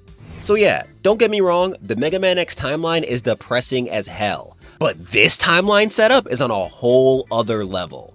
However, all this gains deeper meaning when you think about the science fiction writer Isaac Asimov's laws of robotics. These are rules that he made in the 1940s to create an ethics system for robots. They were a big deal because before this, robots were predominantly seen as metal monsters. His laws contradicted that belief and gave them more depth. The first states that a robot cannot injure a human being or through an action allow a human being to come to harm. That was referenced back in classic Mega Man when little homie was trying to kill Wily, but the doctor knew he couldn't do that. In this case, it sort of explains why Copy X is acting the way he is. X, being more human than any Reploid out there, could have probably made a choice that was fair to both Reploids and humans to solve the energy crisis. But Copy X isn't on that level. The preservation of humans comes first, and an action is against his programming. He's still going a little overboard though, let's be real. The second law states that a robot must obey the orders of humans unless it conflicts with the first law. And the third states that a robot must protect its own existence, as long as doing so doesn't conflict with the second or first law. As the series goes on, I'd say these games show how these laws do more harm to the Reploids than good, and also give us a different impression of what going Maverick actually means. The timeline has attached this negative stigma to it, but what if going Maverick, for some Reploids at least, isn't a sign of a virus or a defect, but similar to what Lumine said in X8, a sign of evolution. A sign of a Reploid believing in something so much that they are willing to break the laws of robotics, and in turn, become more like their fleshy counterparts. But I'm getting ahead of myself. Where were we again? Oh yeah, MegaMan Zero. It's been 100 years since the Elf Wars ended. Ciel, her cyber elf Passy, a Reploid named Milan, and a bunch of other Resistance members are currently on the run from golems and pantheons from Neo Arcadia. Golems are mechanaloids that were built by the city to enforce peace, but now they're used to chase down Resistance members. Pantheons were originally built to help humans in Neo Arcadia, and as you can see, they were heavily based on X. They're also now being used to fight against the Resistance, but their bodies are pretty weak since they weren't made for combat. I also think it's interesting how all the different kinds of Pantheons are like base Pantheons, but with different colors or different armors and weapons. It's like it's meant to draw a parallel with how X got more powerful with his armor. Ciel and her party make it to the ruins of the Forgotten Laboratory, where they find the hero she was looking for, the Red Hunter himself, Zero. But he's still sleeping. The Neo Arcadian army then closes in and takes out everyone but Ciel. With no options left, Passy sacrifices herself to wake up the warrior, and we're blessed with one of the coolest cutscenes in Mega Man history.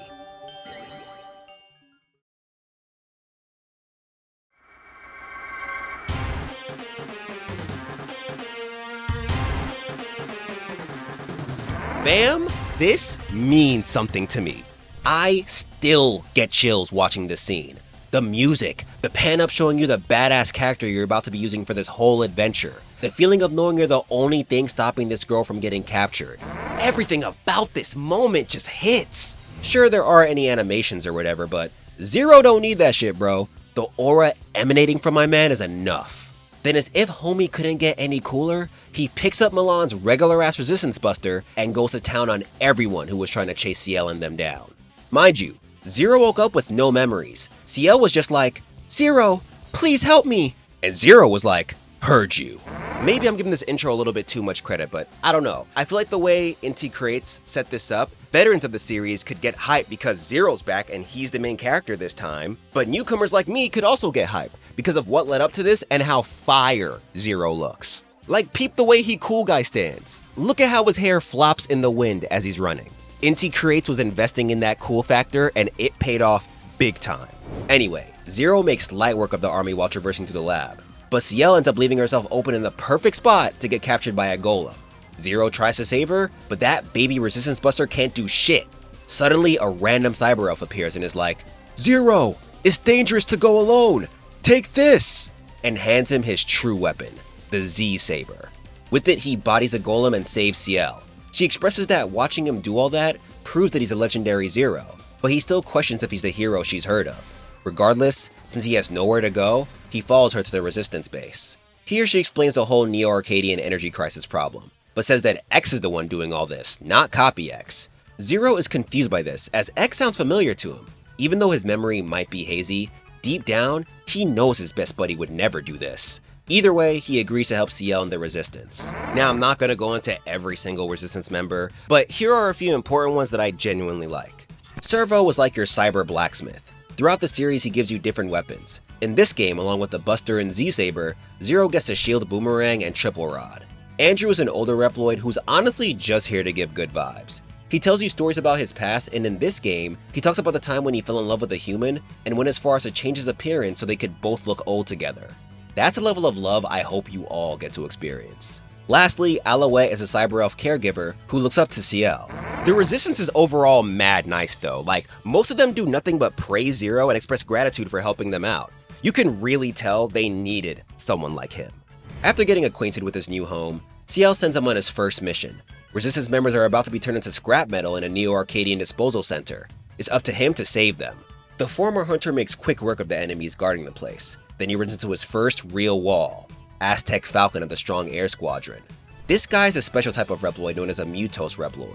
They're more advanced and built to protect Neo-Arcadia. Their designs are based on both real and mythological creatures, and they look awesome as hell. I know I said it before and I'm sorry, but damn did Nakayama cook. These Mutos Reploids are some of the dopest things to come from this franchise. Aztec Falcon is based on, well, the Falcon. But the MegaMan knowledge base also noted that he's inspired by the solar and war deity of sacrifice in Aztec religion, Huitzilopochtli. When you put them side by side, it's hard to deny the similarities. Along with that, in the official complete works, Aztec Falcon is described as a warden and executioner to all Reploids deemed Maverick. This could be a stretch, but that sacrifice part about the Aztec god kinda links up with this executioner bit. Anyway, Zero beats Aztec Falcon and then returns with the Resistance members. Afterwards, Ciel gives him a bunch more missions meant to either help the Resistance or sabotage Neo-Arcadia. Of course, each mission ends with the boss. And don't worry, no roll call this time, but I'm still gonna go over each one. We can start with the Mechanaloids since they're not that important. The Pantheon Corps manages all the train routes for goods and military equipment going into Neo-Arcadia, so Zero destroying it deals a heavy blow to Copy X. And Guard Optic is a mechanaloid that was sent to seize a resistance factory that held energy crystals. And there you have it, folks. Illiteracy strikes again. Its name is Guard Orotic, because it's named after the 8-headed serpent of Japanese myth, Yamata no Orochi. Now for the fun bosses. By the way, I may mispronounce a lot of these guys' name. I might have already mispronounced a lot of stuff, so sorry in advance. Sorry if I already mispronounced some things. There are a lot of biblical, mythological, a lot of crazy references in this shit. So yeah, they really test my pronouncing skills, not gonna hold you. Maha Ganesharith is another Mutos Reploid, and he's based on the Hindu elephant god Ganesha.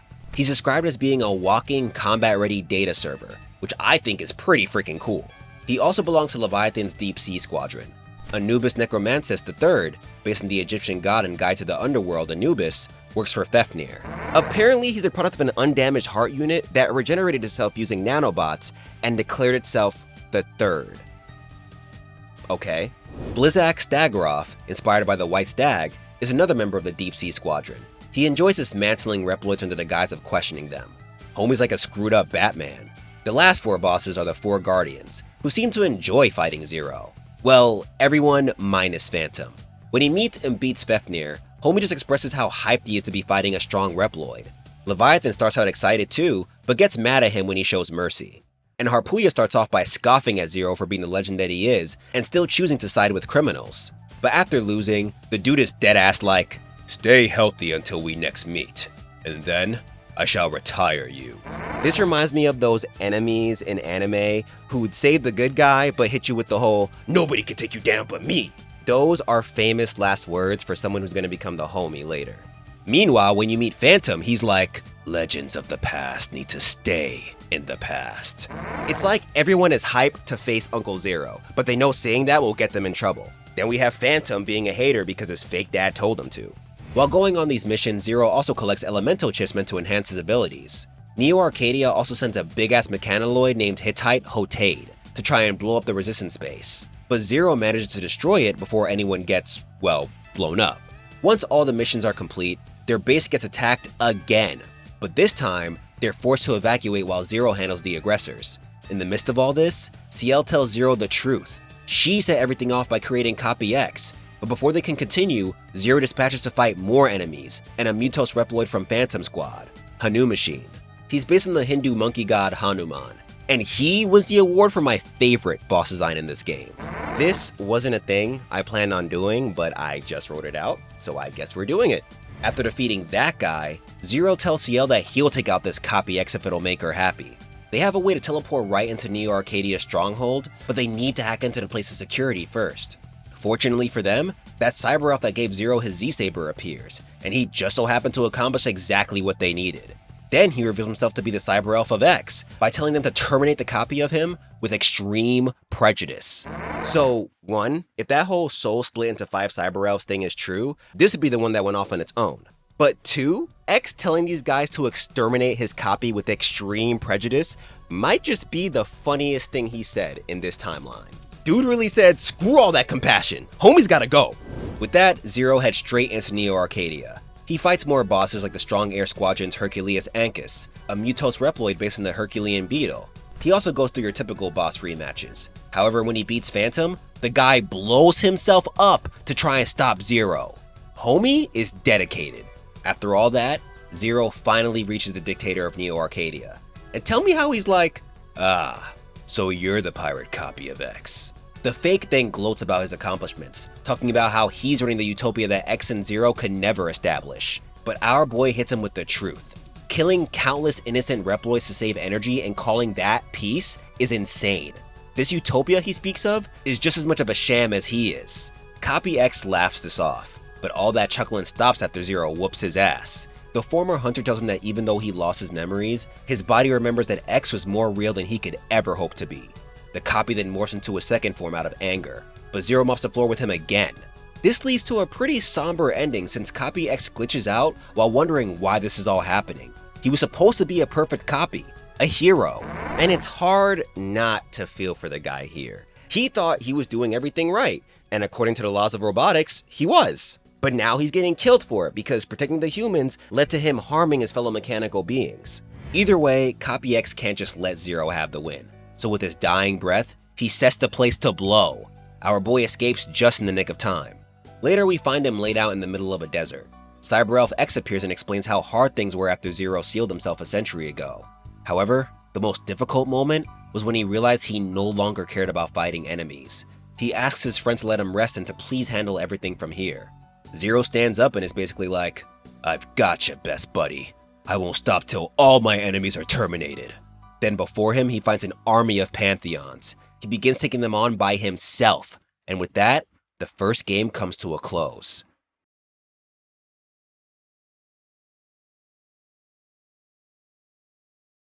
So originally, the first MegaMan title was supposed to be it. Inti Creates didn't plan on doing a sequel until the end portion of production. They feel like they created some memorable characters in this game, and it would be a shame to end all their stories just like that. And I'm sure I speak for the majority of the fanbase when I say I'm happy they continued. However, before we get into the lore of Mega Man 02, I've gotta introduce you to a special Reploid from the Neo Arcadia City Administration Bureau. He doesn't have a name yet, but his serial number is TK31. In the Clockwork Apple and Irregular Reploid audio dramas from the Telos Remastered Tracks album, he explains who he is and his relevance to the story.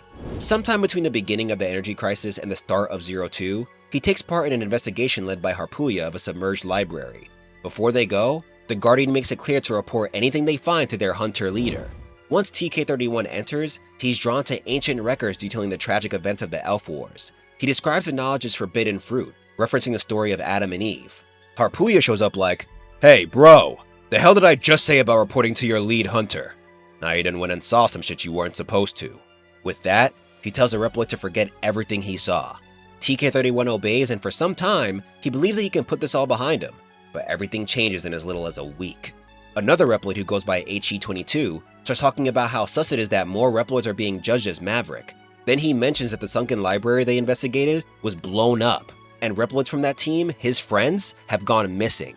TK31 is like, you're talking kinda crazy right now. Might wanna relax before I'm forced to call the cops. But as if on cue, Harpuya busts in with a small group of hunters and accuses TK31 of going Maverick. Homies shook, but they're interrupted by an explosion caused by a resistance attack. Now I'm assuming this attack happened between 01 and 02. Originally I thought it could have been when Zero infiltrated Neo Arcadia, but from what I understand, he went in there by himself. Plus, if Zero was involved in an attack against the city, with how infamous he's become, I'm pretty sure they'd make that clear in their warning message. HE22 and TK31 use a distraction to escape.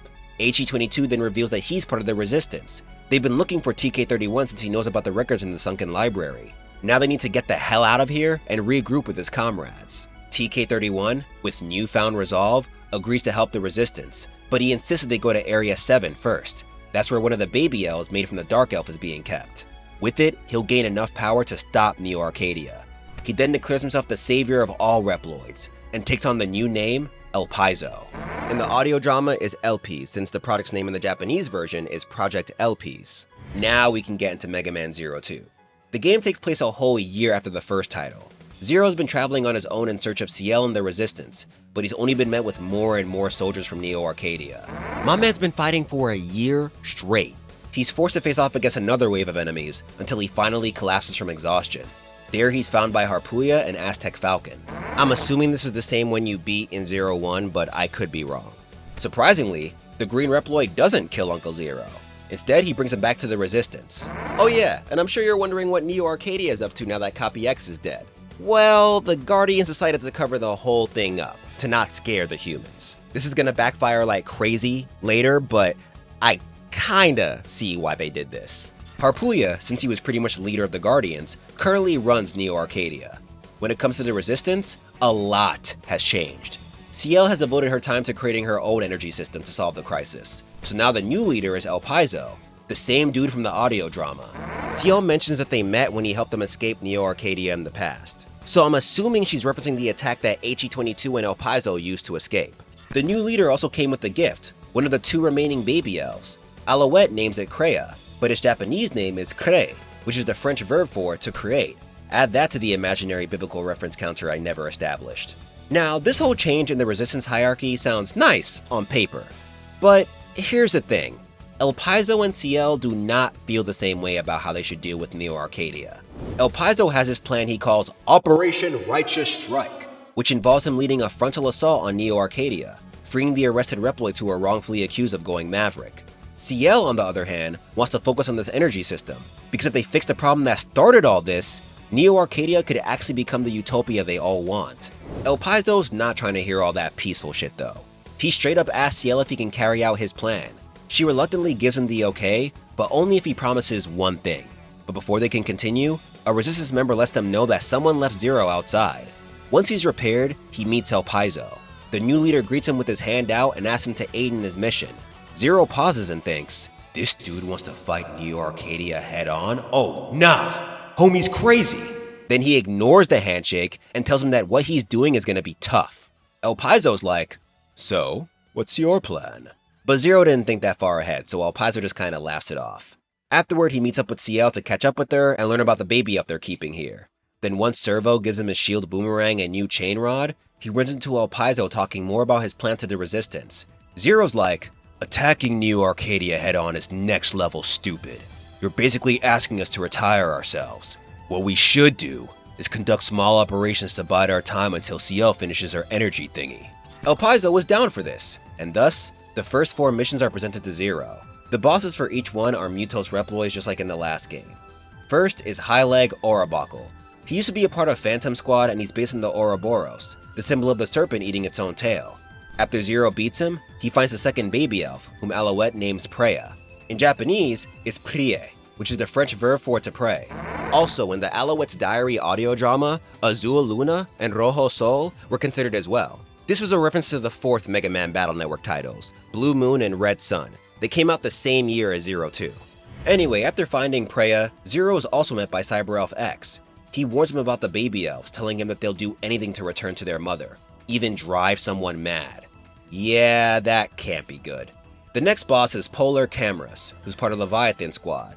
She's based on the polar bear, however her last name may be another mythological reference.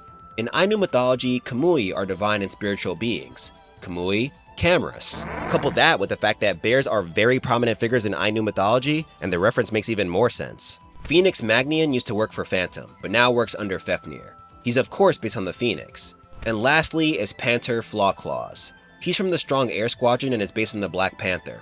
But the last section of his name is a possible reference to something that goes way deeper than I imagined. So there's a 17th century grimoire, yes grimoire, called the Lesser Key of Solomon.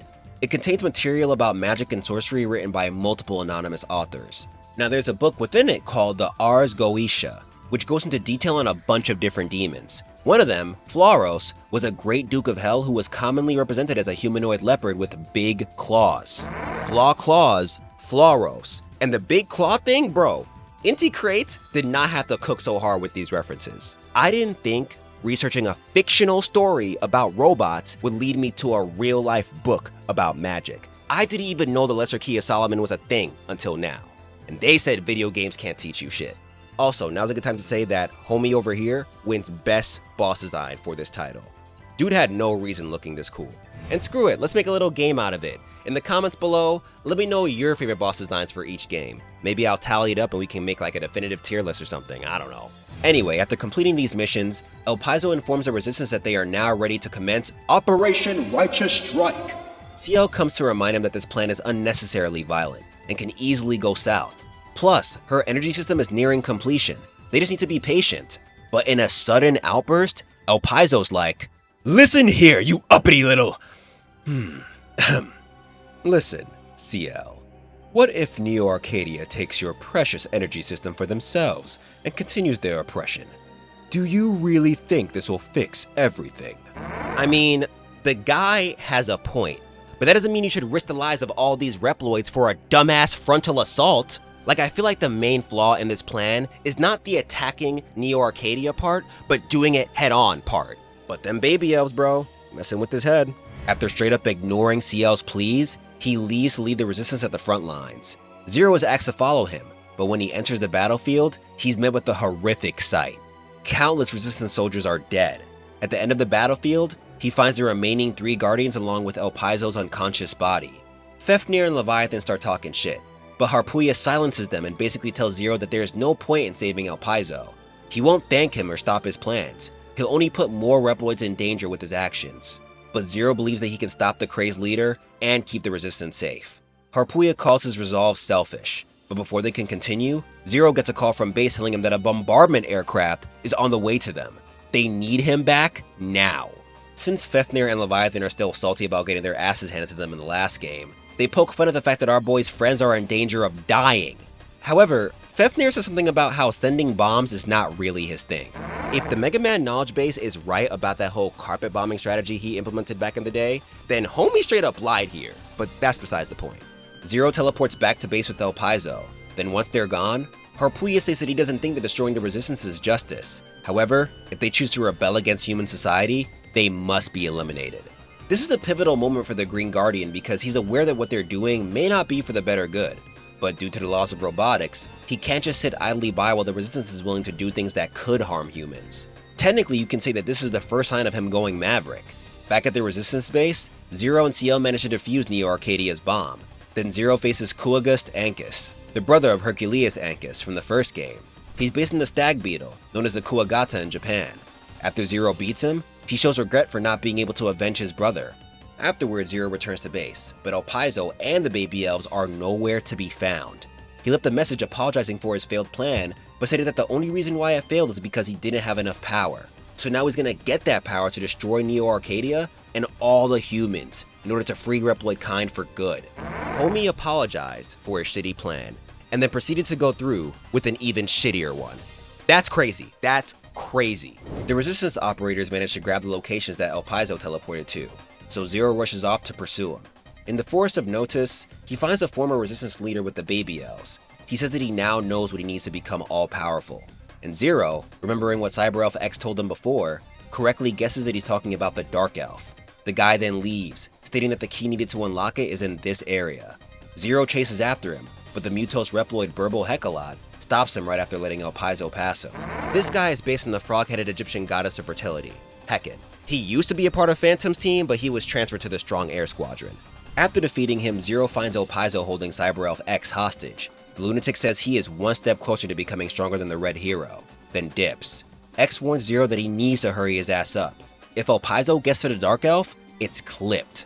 So Zero continues his chase. He runs into Leviathan, who lets Elpizo escape just so they can fight, or as she calls it, play. After he wins, she says that his strength drives her crazy.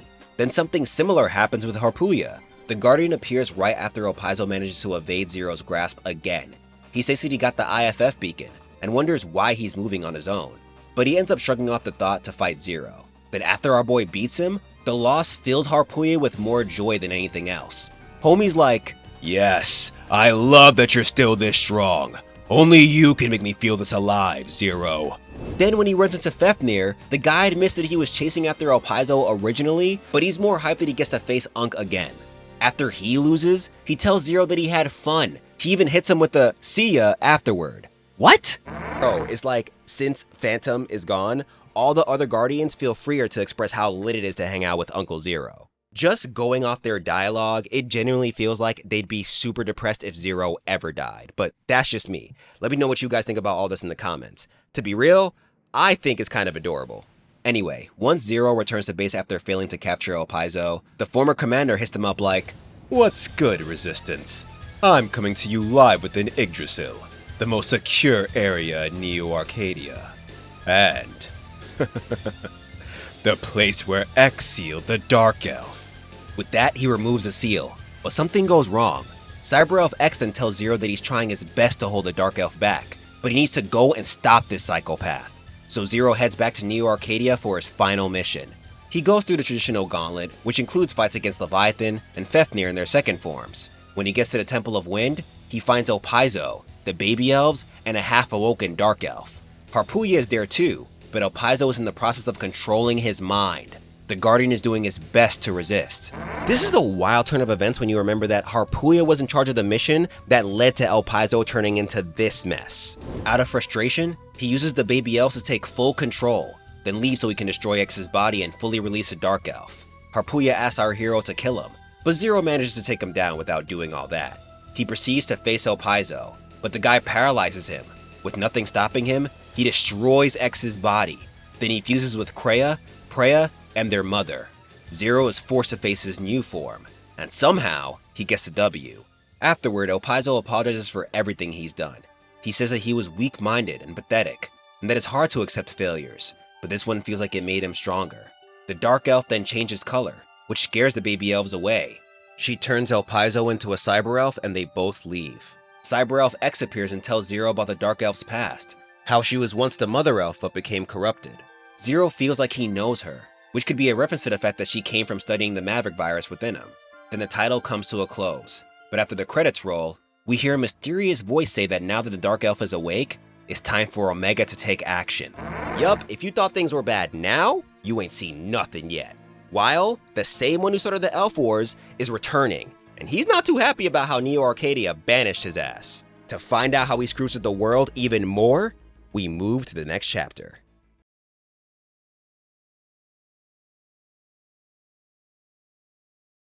Quick fun fact before we get into 03. When 02 was being made, it was already decided that 03 was happening, so the focus of 02 was to build up to this game. Because of this, Aizu felt like Elpizo wasn't as memorable as he could have been. Personally though, I think Elpizo was an amazing antagonist. His backstory and reasoning for doing this made him one of the most interesting characters in this universe, if I'm being real. Cause even now, though I know he was wildin', I still feel for him because at least his heart was in the right place, you know? But moving on, let's get into 03. It's been 2 months since the Elpizo incident. CL has finished her energy research and calls her new system the CL system. She tried contacting Neo Arcadia about it, but they never got back to her. Now she's accompanied by Zero and some Resistance soldiers to investigate a large spaceship that's emitting signatures similar to the Dark Elf. Unfortunately, Neo Arcadia got to it before they did, so Zero pushes forward to clear out any enemies in their way. Once he gets to the entrance of the ship, he hears CL getting attacked by Pantheons, but Harpuya pulls up and tells him that it's all good. They're not trying to harm them. In fact, he's willing to let them go as long as they get the hell out of here now. But after he leaves, a roar from within the ship captures the attention of Zero. He proceeds to find Fafnir and Leviathan getting bodied by Omega. The two Guardians bounce, saying that they'll get their rematches from both Zero and Omega later. Then the Red Hero faces off against the Beast before him. He manages to win, and then Harpuya shows up, but Dr. Weil's appearance stops them in their tracks. Harpuya is beyond baffled because he should be banished, but then they're hit by another surprise, the entrance of the revived Copy X, Copy X Mark II. The fake states that he brought Weil here, which confuses the Guardian even more. Then Weil asks that he revive them to end the chaos within the world. Copy X follows up by telling Harpuya that he needs him to procure the Dark Elf. They require it for what's coming next. Harpuya argues that that's stupid and pointless, since CL's energy system could fix all of this, but Copy X doesn't want to hear it. Instead, he issues a challenge to Zero. They'll race to see who can get to the Dark Elf first. With that, the Neo Arcadians leave. But before Weil does, he wonders how far Zero will get with his current body. This confuses the hero, but he returns to the Resistance before he gets to ponder about it. Now before we get into how the Resistance handles all this, I want to touch base with Neo Arcadia for a second.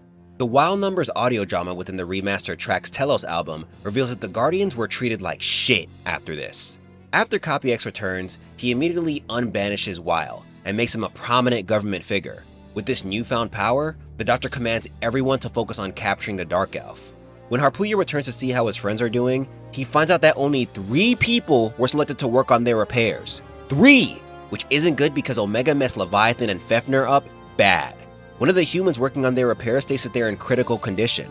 Harpuya leaves the work to them and then finds some of the 8 gentle judges, but they're acting very weird. They used to show nothing but respect to the guy, but now they treat him like trash and talk about Weil like he's their master. When the Guardian asks what the hell is going on, they reveal that the Doctor upgraded them. Now they're his battle-ready servants known as the Weil Numbers. This is the worst kind of revenge, fam. Weil was really like, you banished me? Copy. Now you're my slaves. I also like how Inti creates reference to Wily numbers from classic MegaMan in this bit. Anyway, back to the Resistance. Once Zero returns, he tells him that getting the Dark Elf before Neo Arcadia should be their top priority. He later speaks with Servo, who grants him the shield boomerang and new recoil rod. Then once the operators are ready, they give Zero his first 4 missions. This time the bosses are the Weil Numbers. The first is Blazin' Flizzard, the former Left Flame Judge. He was originally built to work in hot places, and his combat mode is based on the Frillneck Lizard. Now, all the judges are classified as Mutos Reploids, but I'm not sure if they've always had their combat modes or they got them when Weil did his redesigning. If you do, let me know in the comments. Next is Childry Inarabita, the former Left Ice Judge. His ice abilities were meant to stop overheating, but now he's the most brutal of the Weil Numbers. As for his inspiration, he's based on the white hair of Inaba, an old Japanese folktale. That's why it's Inarabita. Inaba, rabbit. Then there's Devilbat Shilt, the former Right Thunder Judge based on the bat. And fun fact, his design seems to be based on the scrapped second form of Phantom. The last of these 4 bosses is Death Tan's Mantisk, the former Moonlight and Vice Chief Judge. He's based on the Mantis and was originally built for execution. Apparently his battle prowess was so top tier that he was given an especially durable blade sharpened at the atomic level. Were they trying to get this guy to cut vibranium? Cause jeez! While Zero's taking these guys down, he runs into Kreia and Preya, but they don't like him. They berate him for pushing their mom around a century ago, and go as far as to call him a faker. Later they meet up with Weil, who tricks them into helping him by saying that he created the Dark Elf, so technically he's their grandfather. In Neo Arcadia, Harpuya tries talking some sense into Copy X, but his master is long gone. Instead of listening to the Guardian, he demotes all of them. He believes that Weil has learned from his mistakes, so in the worst move possible, he puts him in command of Neo Arcadia's army. And the timing couldn't be more perfect for the Mad Doctor, as he reports that he found the location of the Dark Elf, so they begin working on a missile that will get Omega to it before anyone. Back at the Resistance, they find out about this missile, but have no idea where it's being aimed. They send Zero over to the missile factory to try and stop it, and in the process, they find out that the weapon is being sent to a human district. This dude Weil is wildin'! Zero attempts to thwart his plans, but the baby elves hold him off long enough for the missile to hit its target. Once Zero gets to what's left of the place, he's too late. Omega fuses with the Dark Elf right in front of him. Then the asshole baby elves ask the monster to take out Zero. Harpuya comes in to try and help, asking Weil if this wasteland is what he calls justice, but Omega mops the floor with him easily. Zero knows they're in no condition to face off against this guy now, so he and Harpuya return to the Resistance. There, the Guardian is sent to Servo for repairs, but Neo Arcadia hits them up before they have any time to regroup. Since they have the Dark Elf, they offer a proposition. The Resistance has no hope of winning this war now, so Weil and his puppet ask for Ciel's energy system. They can combine it with the Dark Elf to obtain all the energies, but Ciel is like, you risk the lives of countless people just to get the Dark Elf. You think I'm gonna trust you with my work? Kick rocks! So Copy X is like, fine, bitch. I was holding back cause you're a human, but screw that. You have a monopoly on power and that dangerous warrior Zero backing you up. So we're just gonna end all of you. Bye! With that, Neo Arcadia pulls an Operation Righteous Strike and sends a task force straight to their front door. Leading the charge are 3 revived Mutos Reploids from previous titles, Anubis Necromancis V, Hanu Machine R, and Blizek Stagroth R. After taking them out, Zero is finally confronted by Copy X Mark II. The fake asks Zero why he'd side with extremists. All the humans are on Neo Arcadia's side right now, so anyone against them must be a bad guy. But Zero hits him with the most real statement he's dropped so far. What's the value in the justice that complacent humans seek? This is one of the reasons why Zero's story is so dope to me. It instills the fact that this isn't just a battle between good and evil. Cause think about it, this whole timeline involved robots protecting humans. Copy X is still stuck in that belief. However, Zero presents an even more valid point. If the humans in Neo Arcadia are not even involved in all this, are they really the ones that the Reploids should be listening to? When you put yourself in the human's shoes, it's easy to side with Copy X because from the inside looking out, it just seems like Zero and the Resistance are attacking them during an energy crisis. However, once you get past the walls, it becomes obvious that the Reploids and the Resistance are fighting for their freaking lives. All this perfectly displays how so much can change if we all take a sec to step back and see things from another perspective. As we see here, being stuck in your own bubble can be extremely detrimental to your growth and society. Life lesson aside, Zero and Copy X then duke it out, with our boy coming out on top once again. Afterwards, Cyber Elf X appears to tell his clone the truth. Weil used him. In fact, he's not even here to help. He left with Omega already. Copy X grows furious, complaining about how he's always treated like a fool, but in the midst of transforming, he explodes. Bro, I know making him was a mistake, but my heart still really goes out to this guy. Once again, Copy X thought he was doing the right thing. He just wanted to be a hero. But no matter what, he always gets shafted. X even suggests that Wily might have rigged him to explode.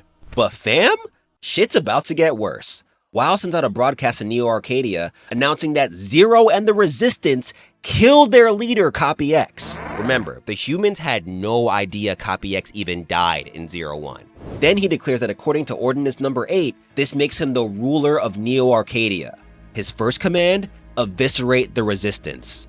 In response, X questions if the Mad Doctor is trying to repeat the events that led to the Elf Wars. So they dip because if he is, they need to stop him yesterday. Back at the Resistance base, Zero's given his last 4 missions, and stopping him from completing them are the final 4 gentle judges. First is Cubit Foxstar, the former Right Flame judge. She's based on the Kitsune, the trickster fox from Japanese mythology. She uses 9 remote-controlled machines called the Nine-Tail Fires to mess with her opponents in battle. She also wins the award for Best Boss Design in this game. It was close, but her resemblance to Renamon gave her the W, not gonna lie. And she is not a she. Cubit Foxstar is a guy. There I go not reading again. Next is Glacier Le Cactank, the former Right Ice Judge. He's based on the Barrel Cactus and was originally built to bring vaccines and drinkable water to isolated areas. Third is Voltiel Biblio, the former Left Thunder Judge. He's based on the eel, but his second name, Biblio, is a prefix that pertains to books. This references the fact that he guards the same sunken library that Elpizo investigated. And last is Tratista Calvarian, the former Dark and Chief Judge. He's based on Cerberus, the 3-headed dog that guards the gates of Hades in Greek mythology. What makes this reference go even harder though, is that this guy actually has 3 individual thought processes that debate every decision to allow for the keenest level of judgment. Homie's like Alien X from Ben 10, but a million times weaker. Sadly, when Weil altered the judges, this messed with his thought processes, so now he don't think too good. After beating this set of bosses, Zero returns with data on the Elf Wars and the Dark Elf. Harpuy is doing better now, so he goes to speak with him. But the guy exclaims that being here sucks. Being cast out from Neo Arcadia was one thing, but getting helped by the Resistance? Ew! So he leaves to try and stop Weil. After reviewing the data Zero got, the Resistance then discovers the truth about the Elf Wars, but Weil is always watching. He throws a big ass L at them right after by speaking to the Resistance operators. He tells them that Omega is perfect now. He's able to control all Reploids without the need for baby elves. With that, he begins to control the minds of Reploids around the world. Son, I'm sorry. Can we just pay our respects to this man, please? This dude's not only conducting a plan more evil than anything Wily or Sigma came up with, but he's winning, bro. He's outplaying everyone right now. He tells the Reploids and humans that this is what they get for banishing him. Now he has the whole world in the palm of his hand. His last command to his Reploid army is to inscribe his name on the world. You see what I mean? They should have killed this guy when they had the chance. They heard Weil, thought it was Wily, and underestimated him. Now look, world domination. Luckily, Cyber Elf X is able to disable the brainwashing within the vicinity, and thank God it doesn't work on him or Zero.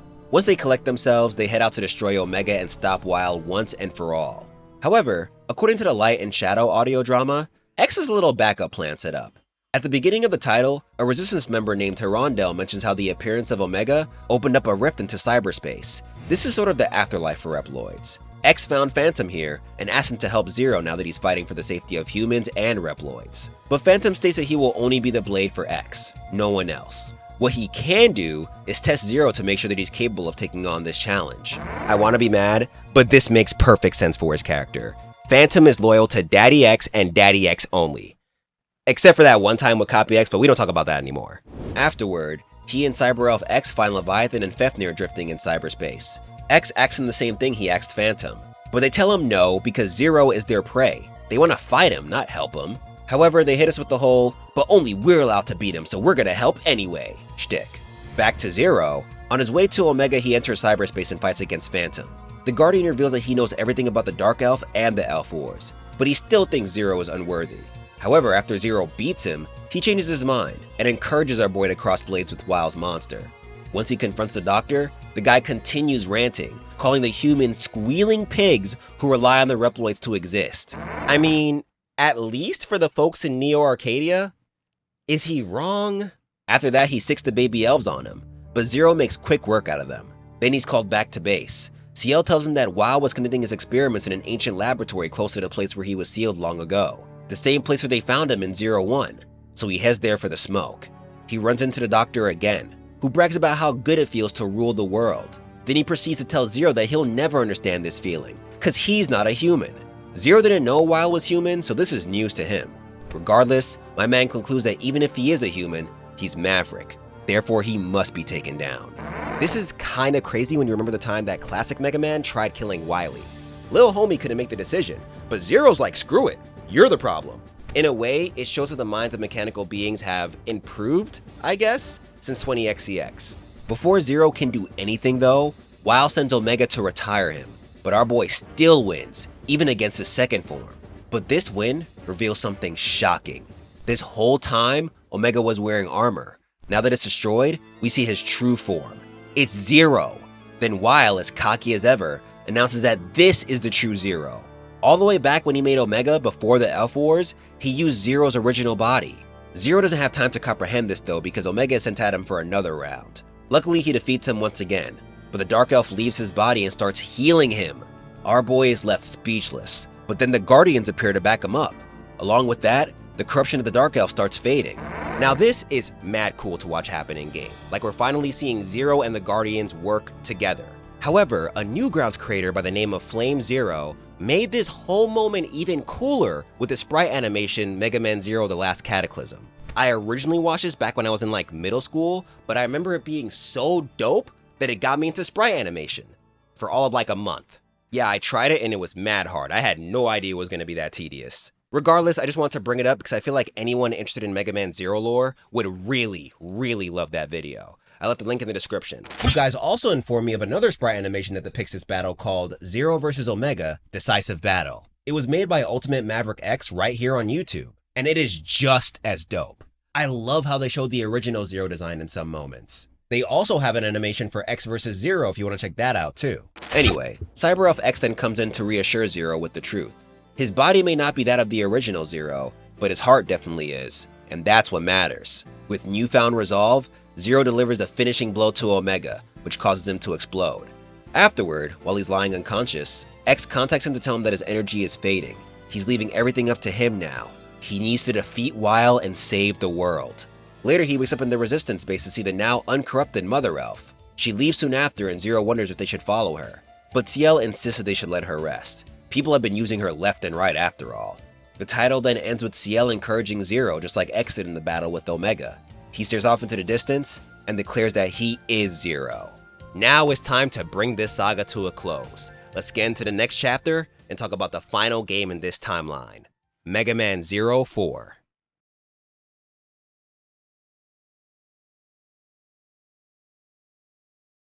So, as always, I have some fun little development facts before we continue. While the team was working on 03, they were under the impression that that was the end. That's why that game was so wild lore-wise.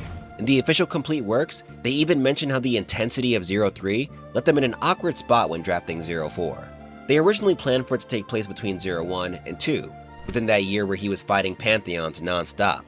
That's why he was given the Zero Knuckle as one of his weapons. Since his shield boomerang and triple rod were broken, he'd use it to steal weapons from his opponents. They later decided to just make the game a sequel.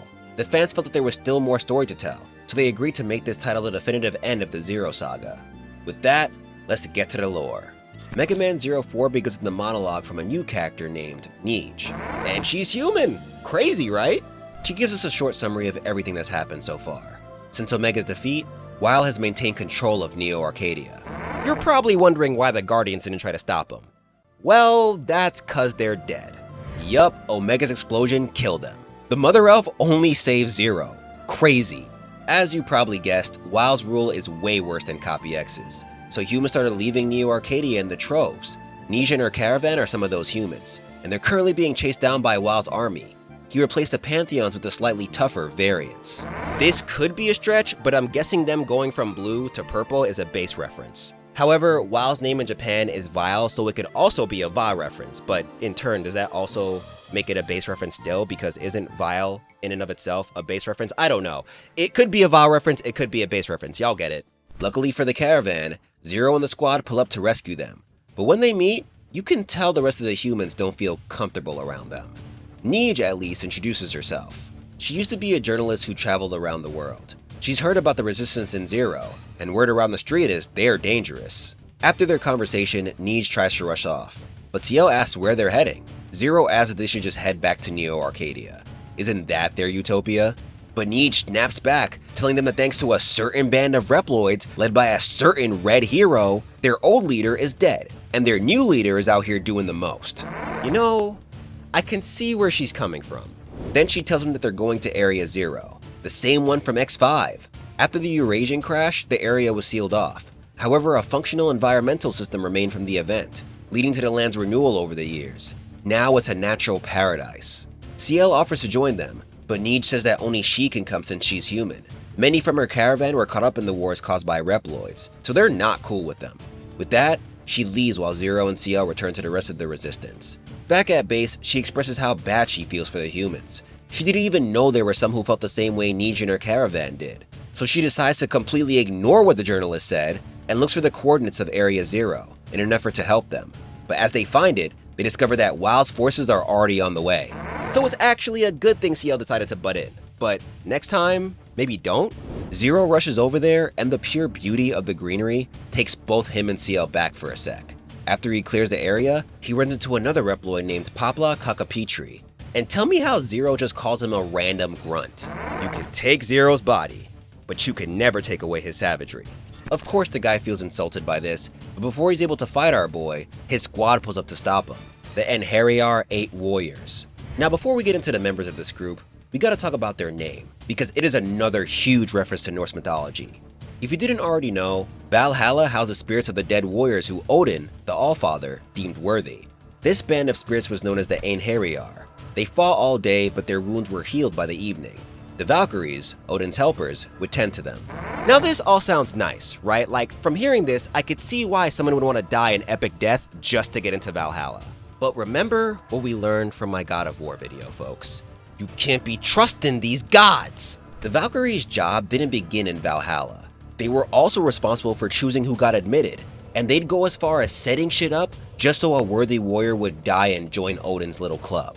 This is all because when Odin faces Fenrir during Ragnarok, the Einherjar is who he brings to battle with him. But Ragnarok is the end of everything, so they all die anyway. So Odin was up there secretly enlisting people to his army by setting them up. Crazy. I know that was a wild tangent, but it will all make sense later. Trust me. Okay. Allow me to clear this up because I made some broad statements that aren't actually true. Yes, in mythology, the Valkyries were known to guide the souls of worthy warriors to Valhalla. However, there are some scriptures, like the one about Brunhilde, where Odin ordered Valkyries to decide the outcome of a major battle. So no, it's not like the Valkyries were out here instigating deaths for Odin. For the most part, they served as guides, and even protected some soldiers when they were alive. Back to this game's Einherjar, who are all Mutos Reploids. First, there is Heat Gemblem, who's based on the black tortoise known as the Genbu. Tech Kraken is based on the Kraken, the sea beast from Norse mythology, and used to be part of the Cutting Shadow Squadron. Yo, there were so many people in Phantom Squad, like, it must have really screwed them over when he died.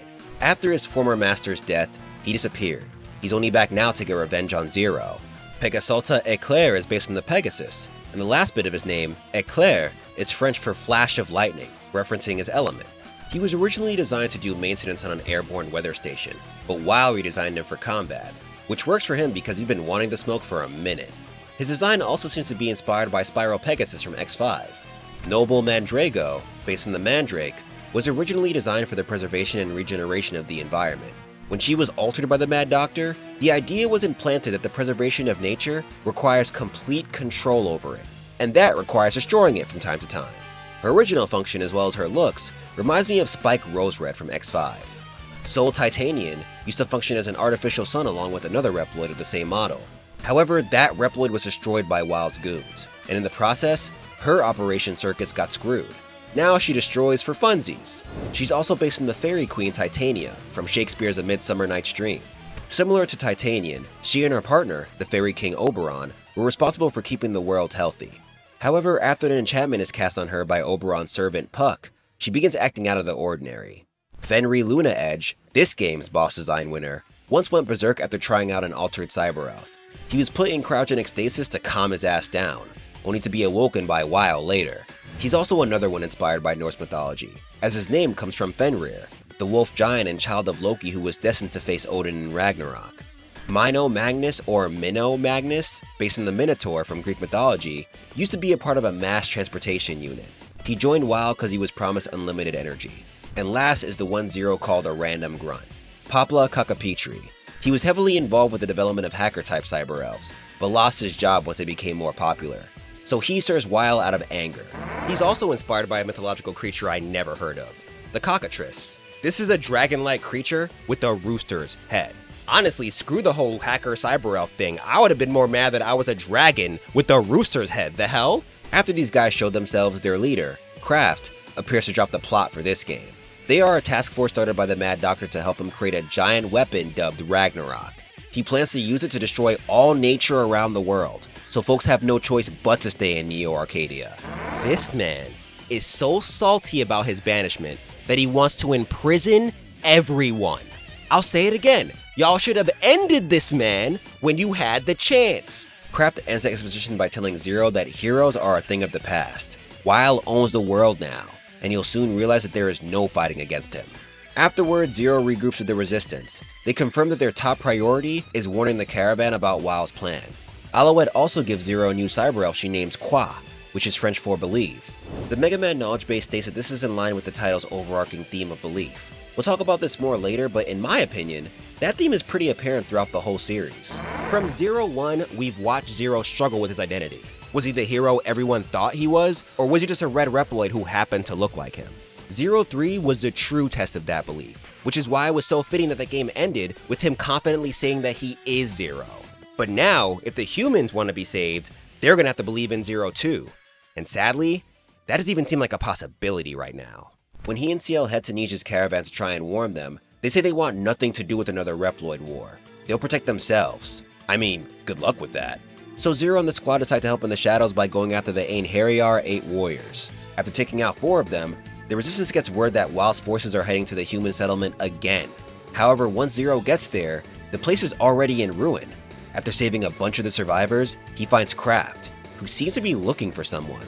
Our boy asks him how he, a warrior of Neo Arcadia, could be okay with all this, but Kraft hits him with the whole, "Bro, you don't understand. Weil won. This is all we can do." Their conversation leads to a duel, which Zero wins, but he noticed that the commander went easy on him. That's odd, so he asks him why they attacked the settlement in the first place. Kraft avoids the question though. Then Nij pulls up and reveals that she and Kraft had history. She's like, "Sir, back when I was traveling the world, you were cool peoples. You talked about how you want to protect humanity. The hell is all this?" But Kraft tells her that he's still trying to do that. Then he grabs her and dips. So obviously, Zero plans to save her. Even after hearing her come at him in the beginning of the game, he still wants to do what's right. But the humans? They switch up real quick. They believe that she's a traitor, because she was being buddy-buddy with the Reploid. So outside of Bryce and Typhon, nobody is down to do a thing to save her. This ticks Zero off. He calls them just as cowardly as the humans in Neo Arcadia. If this is how they move, what was the point in even leaving? This is why I think getting the humans more involved in this title was such a smart choice on Inti Create's part. Up until now, these guys were just the damsels who always needed saving. Outside of when they were inventing shit, this is the first time their perspective is really being shown. I mean, in this case, they're wrong, but still, getting their take on everything adds a whole new layer to the story. Zero heads back to the Resistance base, and it's hilarious seeing how pretty much everyone is worried about Nij. Her own people abandoned her, yet these Reploids that they hate so much are trying to help. CL manages to find her location, but she wonders if this is even the right call. If humans want nothing to do with them, will they ever be able to build a world where both can live together in peace? But the caravan hits them up and admits they were wildin'. They ask the Resistance to save their friend.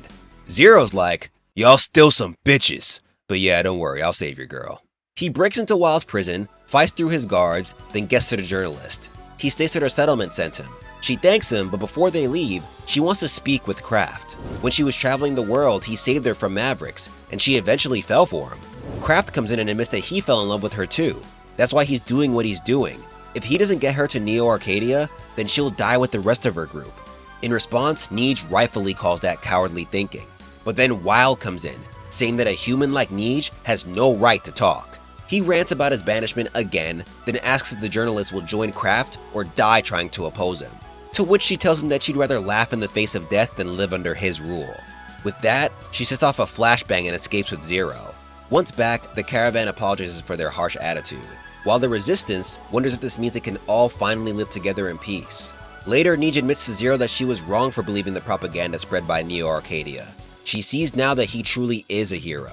Afterwards, Zero takes out the rest of the Einherjar, and for a moment, it looks like the conflict is finally over. But they catch a strong energy reading coming from space. Then Weil contacts them, saying that he outplayed them again. The Einherjar was a decoy meant to distract them long enough for him to finish Ragnarok. He has it aimed at them as they speak. So remember that Norse lore we went over about Valhalla and Ragnarok? Well, if you think about it, Weil is pretty much doing the same thing Odin did. He led his warriors to their deaths to fulfill Ragnarok. Zero asks the operators to send him to the weapon, but they can't. So Weil continues talking shit. Even says that he wants to watch them scream as they die. Then Kraft interrupts everything, telling them that he's up in the weapon right now, and he changed his target. He's aiming it at Neo Arcadia. Now Kraft, I see what you're doing here, and kudos on joining the right side, but you could have just turned it off, or aim it somewhere else. Neo Arcadia still has innocent people living there. Both Ciel and Weil bring that up, but Kraft's love for Neej has taken over. He's set on his decision. This is what I was talking about before with the true meaning of going Maverick, because technically, Kraft is going OD Maverick right now. He's willing to destroy countless humans and Reploids just to get to Weil. And the main thing pushing him is his drive to protect Neej. Okay, so after taking another look at the MegaMan 04 script, I kinda rescind this statement. Like, I still feel like Kraft is heavily being influenced by his love for Neej, but from what he's saying here, it more so seems like she inspired him to wanna take a drastic measure to change the world, because he talks a lot about how he wants to change the world by doing this, and it's more than just taking out Wily with Ragnarok. I feel like he also believes that this hardship that the humans will face from this laser is gonna lead to change for them, which makes a lot of sense with what happens later. So yeah, still feel like Kraft was inspired by his love for Neej, but I feel like it was very much a need to want to change the world that really took over here, you know? But yeah, he still went Maverick for believing in something, so that part's still right. All right, back to the video. In a panic, Ciel sends the Resistance to evacuate Neo Arcadia. Then using Kraft's coordinates, they send Zero to the weapon. He fights through it until he reaches the commander, who has already fired once and is planning to do it again. They fight, and of course, Zero wins. He tells the Reploid that they are robots built for war. They need to leave the fate of the world to the humans. As machines, it's their job to lend their strength to the ones they trust. But Kraft responds with possibly the realest question a Reploid has asked in this timeline. Who should they trust? The humans who sit back and watch the world crumble? The folks like Weil who want to dominate the world? How do they decide who to assist? Zero tells him that there was once a kind Reploid, X, who he made a promise to. He chooses to trust the people he trusted. This makes Kraft lament about the fact that he couldn't find it in him to fully trust Neej. Afterwards, Ciel gets in contact with Zero. Kraft decides to stay because he can't face the woman he loves. Then Zero teleports back. He low-key breaks down to Neej, saying that she was right. As long as he keeps fighting, he's just like Weil. Now the blood of Kraft is on his hands. But Neej tells him it's cool. He did the right thing by taking him out. Meanwhile, the Resistance reports that they safely evacuated a good amount of the Neo Arcadia population. However, according to the Weil's incident epilogue, that first attack took out over 20 million people. And guess what? Weil is nowhere to be found. Kraft did all that just to miss. But the craziness doesn't stop here. The Resistance finds out that Ragnarok is still active and accelerating towards Area 0. Zero has no choice but to go back and try to stop it, so he speaks to the Resistance and Caravan one last time before heading out. And it's cute that many of the humans talk about how they look up to Zero now, and how they'll miss him if he doesn't return. Once that's over, he heads over to Ragnarok for his final mission.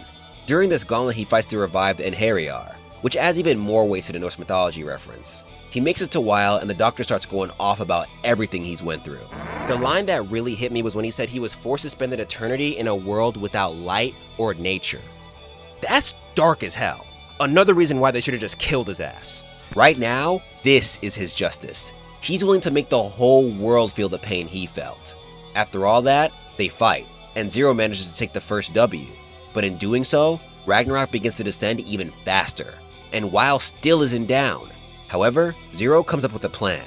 If he takes out Weil's core, the explosion should be enough to destroy the Doctor's regenerating body and the giant weapon. Ciel worries that he won't be able to teleport back to base if he does that, and Weil gloats, asking if he even has it in him to kill a human. Then Zero, with more belief in himself than ever, gives us his greatest speech in the series.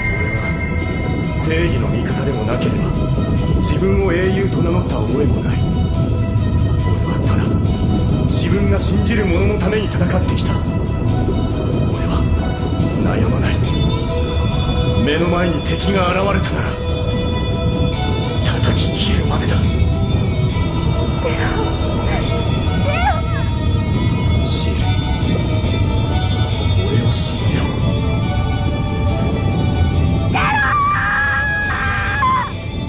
I love this series so much, fam. This is Zero confidently answering the question he freaked out about in X4. What am I fighting for? And it's wrapped up neatly with the theme of belief by Zero telling Ciel to believe in him right before fighting Weil. So Zero and Weil fight for one last time, and the Doctor fails again. Zero's plan works, and most of Ragnarok burns off as it enters the atmosphere. But sadly, the only thing left of him is his damaged helmet. And unfortunately, yes, this is the end for Zero. Inti Creates purposely killed him off to officially close the book on this series. They didn't see a reason to make a 0-5. However, Ciel believes that he will return someday. Until then, they'll work diligently with the rest of the survivors to build the world that he, Light, and X fought for. A world where Reploids and humans can live in peace. With that, the game comes to a close, but there's still a bit more lore in the aforementioned Weil's incident. The full name is Weil's Incident Eden Dome. It's Sin and Rebirth. It's included in the remastered tracks Physis album, and goes over the events of 03 and 4. In lore, it's a piece written by a journalist named Montagna, 2 years after Operation Ragnarok's failure.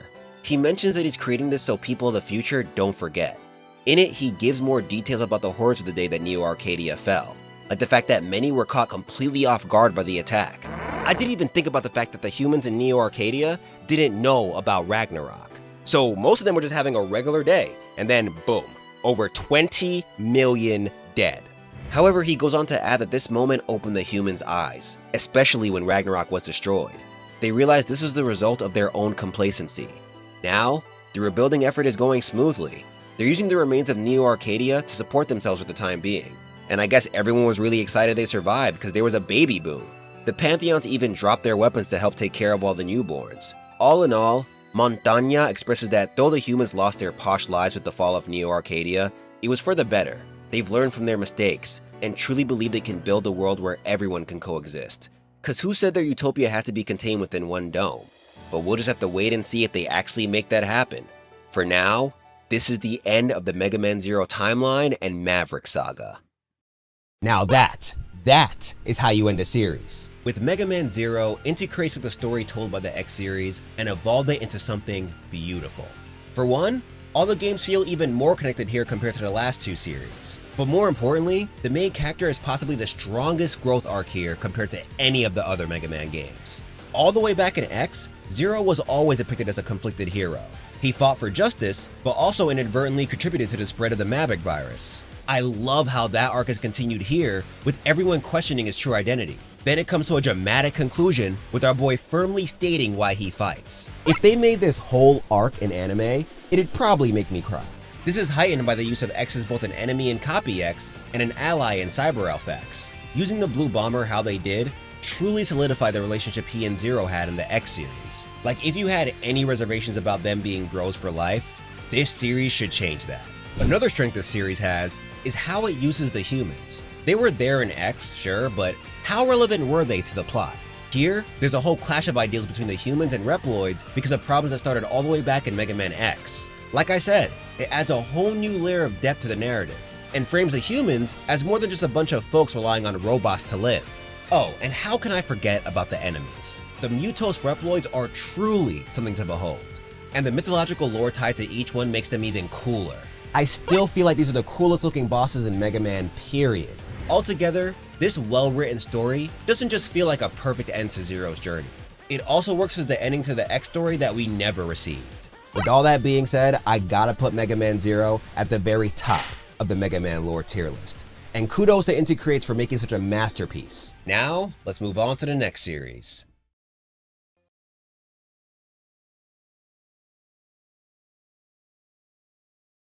The Mega Man ZX series was developed by the same folks who brought us Mega Man Zero, Inti Creates. Now, unlike the previous series, ZX and ZX Advent don't have an official complete works book to give more details on development and the characters.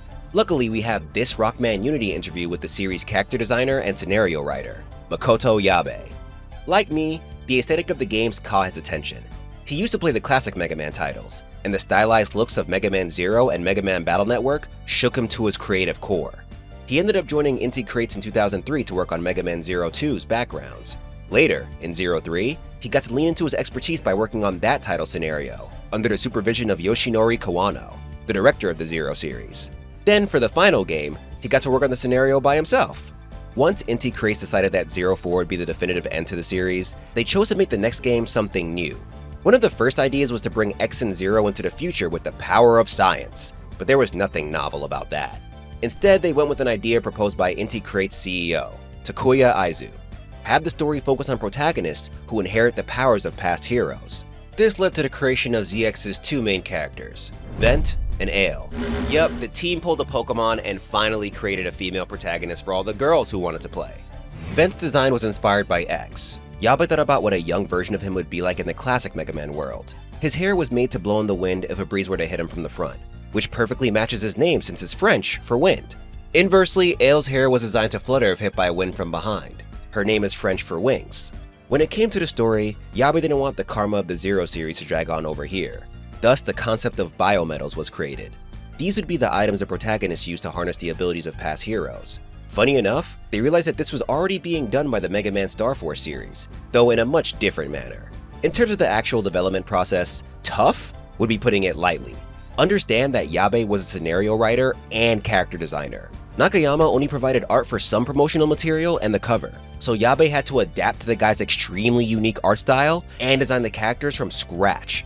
Along with that, his two roles practically made him the creative core of the team. Characters had to be designed before their sprites and animations could be made. Scenarios had to be written for the team to understand where everything fit into the game. And see, this would be a tiny bit bearable if the game was planned to launch on the Game Boy Advance, like Zero. But nah, it came out on the much more sophisticated dual-screened Nintendo DS. This gave them access to better hardware, meaning more work, especially for Yabe. One of the toughest features they implemented because of this new tech was voice acting. Since their schedule was all over the place, there were times when the graphics weren't done in time for the talent to record their lines, so Yabe would have to show them storyboards and concept art to give them an idea of what's going on. From there, they'd have to use their imagination to fill in the blanks. Additionally, the fact that the game was going to be fully voiced led them to deciding that biometals would also talk. They'd be like sidekicks to the heroes of the story. Yabe didn't originally plan for that, so he had to rewrite so much to make it work. By the way, ZX only got a Japanese dub, but I'm sure you can see why they didn't waste time with alternate dubs. Oh, and did I mention that Yabe also had to create promo art? Cause he did! So homie was worked to the bone, fam. In the interview, he said he barely remembers the 2 to 3 years it took to develop both this and ZX Advent. Yabe, whether or not you're watching this, I just want to thank you for working like a maniac on this series, cause my god. As for the title, the team had a bunch of names in mind, like Rockman XYZ and Rockman Zash. The latter was an idea because this series would lead into Rockman Dash, aka Mega Man Legends, but they settled with Mega Man ZX. It was released in 2006, and did aight. Many critics praise it for its biometal transformations and overall presentation. The majority of the complaints, however, were about the confusing map. It allowed for free roaming, which was cool, however, it could get pretty annoying running around trying to navigate the place. Regardless, it did well enough to garner a sequel, but we'll get into that later. It's time to talk lore. Let's hop back into this timeline and watch how ambition screws over the world once more.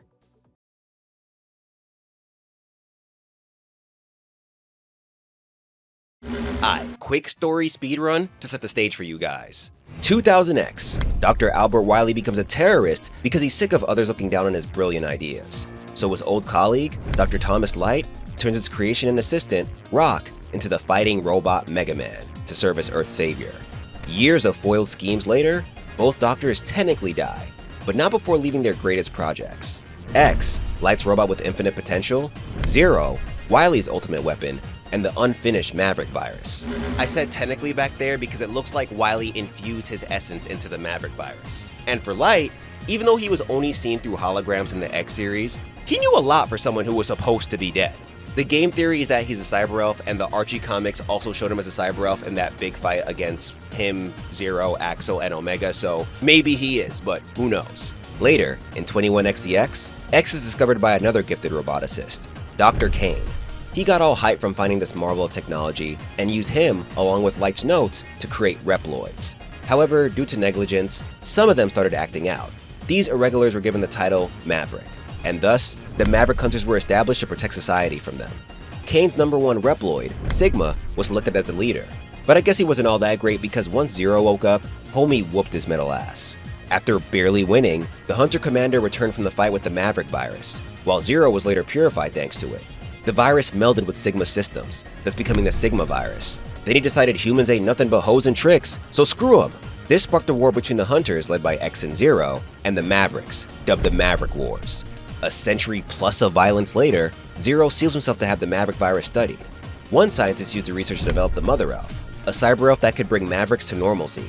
X then used it to temporarily end the Maverick Wars, but the other scientist who was studying Zero, Dr. Weil, said screw all that, and corrupted the Mother Elf, turning it into the Dark Elf. Then he incited the most catastrophic war in the timeline, the Elf Wars. Using the Dark Elf, he forced Reploids around the world to fight each other. X brought back Zero for the one time, and they managed to end it, but not before it wiped out 60% of the human population and 90% of the Reploid population. And the Elf Wars was only 4 years, fam. 4 years and so many dead. See what Ambition be doing to this place? And just to be clear before anyone comes at me in the comments, I'm not saying Ambition overall is bad. I know there are some people in the timeline who were ambitious and it led to great things, but it's a double-edged sword, you know? There are madmen out there who are just as ambitious as the good guys, sometimes even more, and usually their wild-ass ideals lead to crazy shit happening. Zero resealed himself after the war, and X went on to create Neo Arcadia, a utopia for humans and Reploids to live in peace. Weil was given a regenerative body and banished from the safe haven. His weapon, Omega, was blasted off into outer space. But the Dark Elf was still a problem, so X used his body to seal it within the most secure area in Neo Arcadia. The shock split his soul into 5 cyber elves. The first went off somewhere, while the remaining 4 incorporated themselves into 4 Reploids based on X's DNA, the 4 Guardians. A young human girl named Ciel then created a copy of X to serve as ruler in his stead. But he was freaking crazy. An energy crisis hit the place and he blamed his fellow Reploids for it. He deemed random ones Maverick and began executing them. So with the power of Oh Nah fueling them, many left to form the Resistance. Then 100 years after the Elf Wars, near the end of 22XCX, Ciel joined as the only human and awoke Zero. With him by their side, they fought for the justice of Reploids. Until Weil returned so salty about his banishment that he attempted to control the world. Luckily, though they started as enemies, the 4 Guardians collaborated with Zero to stop him. But then he returned to switch things up with his almighty weapon, Ragnarok. Zero had to thwart his plans once more, but not before the laser destroyed Neo Arcadia, taking out over 20 million people. And unfortunately, that last battle led to the demise of the Red Hero as well. The survivors of that tragedy begin rebuilding, and for some time, things seem chill. There's even a whole baby boom. But out of nowhere, another Maverick uprising occurs. With none of the past heroes left to save them, society just locks them out. The peaceful places that Reploids and humans inhabit are called Inner Peace, while the dangerous wastelands filled with Mavericks are dubbed the Outlands. A group named the Guardians is formed to fight against the Mavericks, and figure out why so many are appearing suddenly. Around the same time, the government power Legion is formed. We'll learn more about them in ZX Advent, but what you need to know now is that they created laws to blur the lines between humans and Reploids. To put them on equal standing, they decree that all humans must come to Legion HQ at a certain age to gain mechanical parts, essentially turning them into cyborgs. They're called humanoids. On the other hand, Reploids must come to get their lifespans decreased. Due to this, the game usually refers to both human-like Reploids, like Zero, and humanoids as human. However, to distinguish them, Reploids are given red arrows on their foreheads. Later, a corporation named Slither Inc. rises into power. They specialize in excavating ancient tech and fighting against Mavericks. At one point, they even solved an energy crisis. According to the track notes for Fragment within the ZX Tunes album, it's highly likely they used the CL system for this. That's that energy system that CL created in the MegaMan Zero series to try and solve their energy crisis. There are also many places in the game that have the same flower design the CL system had. With that, our stage is set. MegaMan ZX takes place in 25XCX, 200 years after the fall of Neo Arcadia. It begins with the protagonist, Vent or Ale, preparing for a job with their caretaker Gyroette. Yo, post-recording, don't you hear, this part might be a mistake. I think his name is actually pronounced Girouette because that's similar to how it's pronounced in French. And also, it would make a lot more sense later because Giro, as his nickname, sounds very close to Zero. So yeah, I go throughout the video calling him Gyroette, but I'm pretty sure his name is actually pronounced Girouette. Just wanted to let y'all know. Alright, back to the stuff. So, while researching for this video, I saw a lot of debate over whether or not Ale and Vent could exist in the same universe. And to be honest, I almost let this script go, saying it's impossible for them to coexist. But luckily, the homie Rockman HQ came in clutch with the facts. According to this Capcom blog post, Vent and Ale do coexist. The difference between their stories is merely who Gyro takes on this mission. So huge shout out to Rockman HQ. He was also kind enough to answer a lot of my questions regarding the lore, so without him, this video would have been full of errors. Please show the bro some love. I left the channel in the description below, and it should also appear somewhere as a card on the screen right now. Anyway, both Vent and Ale lost their mothers during a Maverick raid 10 years ago. Afterward, Gyro found them and took them in. Now they work for him in his company, Gyroette Express, a delivery service that is down to go anywhere to get you your goods, even the Outlands. When it comes to their personalities, Vent is like your token shonen protagonist. He's the guy who's bound to give a motivational speech about fighting for justice and all that. Ale, on the other hand, has all the sass. If she catches you being stupid, she will clock you for it, and I love that about her. Now to make things easier, I'm going to focus on Vent's story, but I'll add in the bits of Ale's story that vary from his. So Vent and Gyro are prepping for their latest gig. As they do so, Vent stares at one of Slitherink's towers with disgust.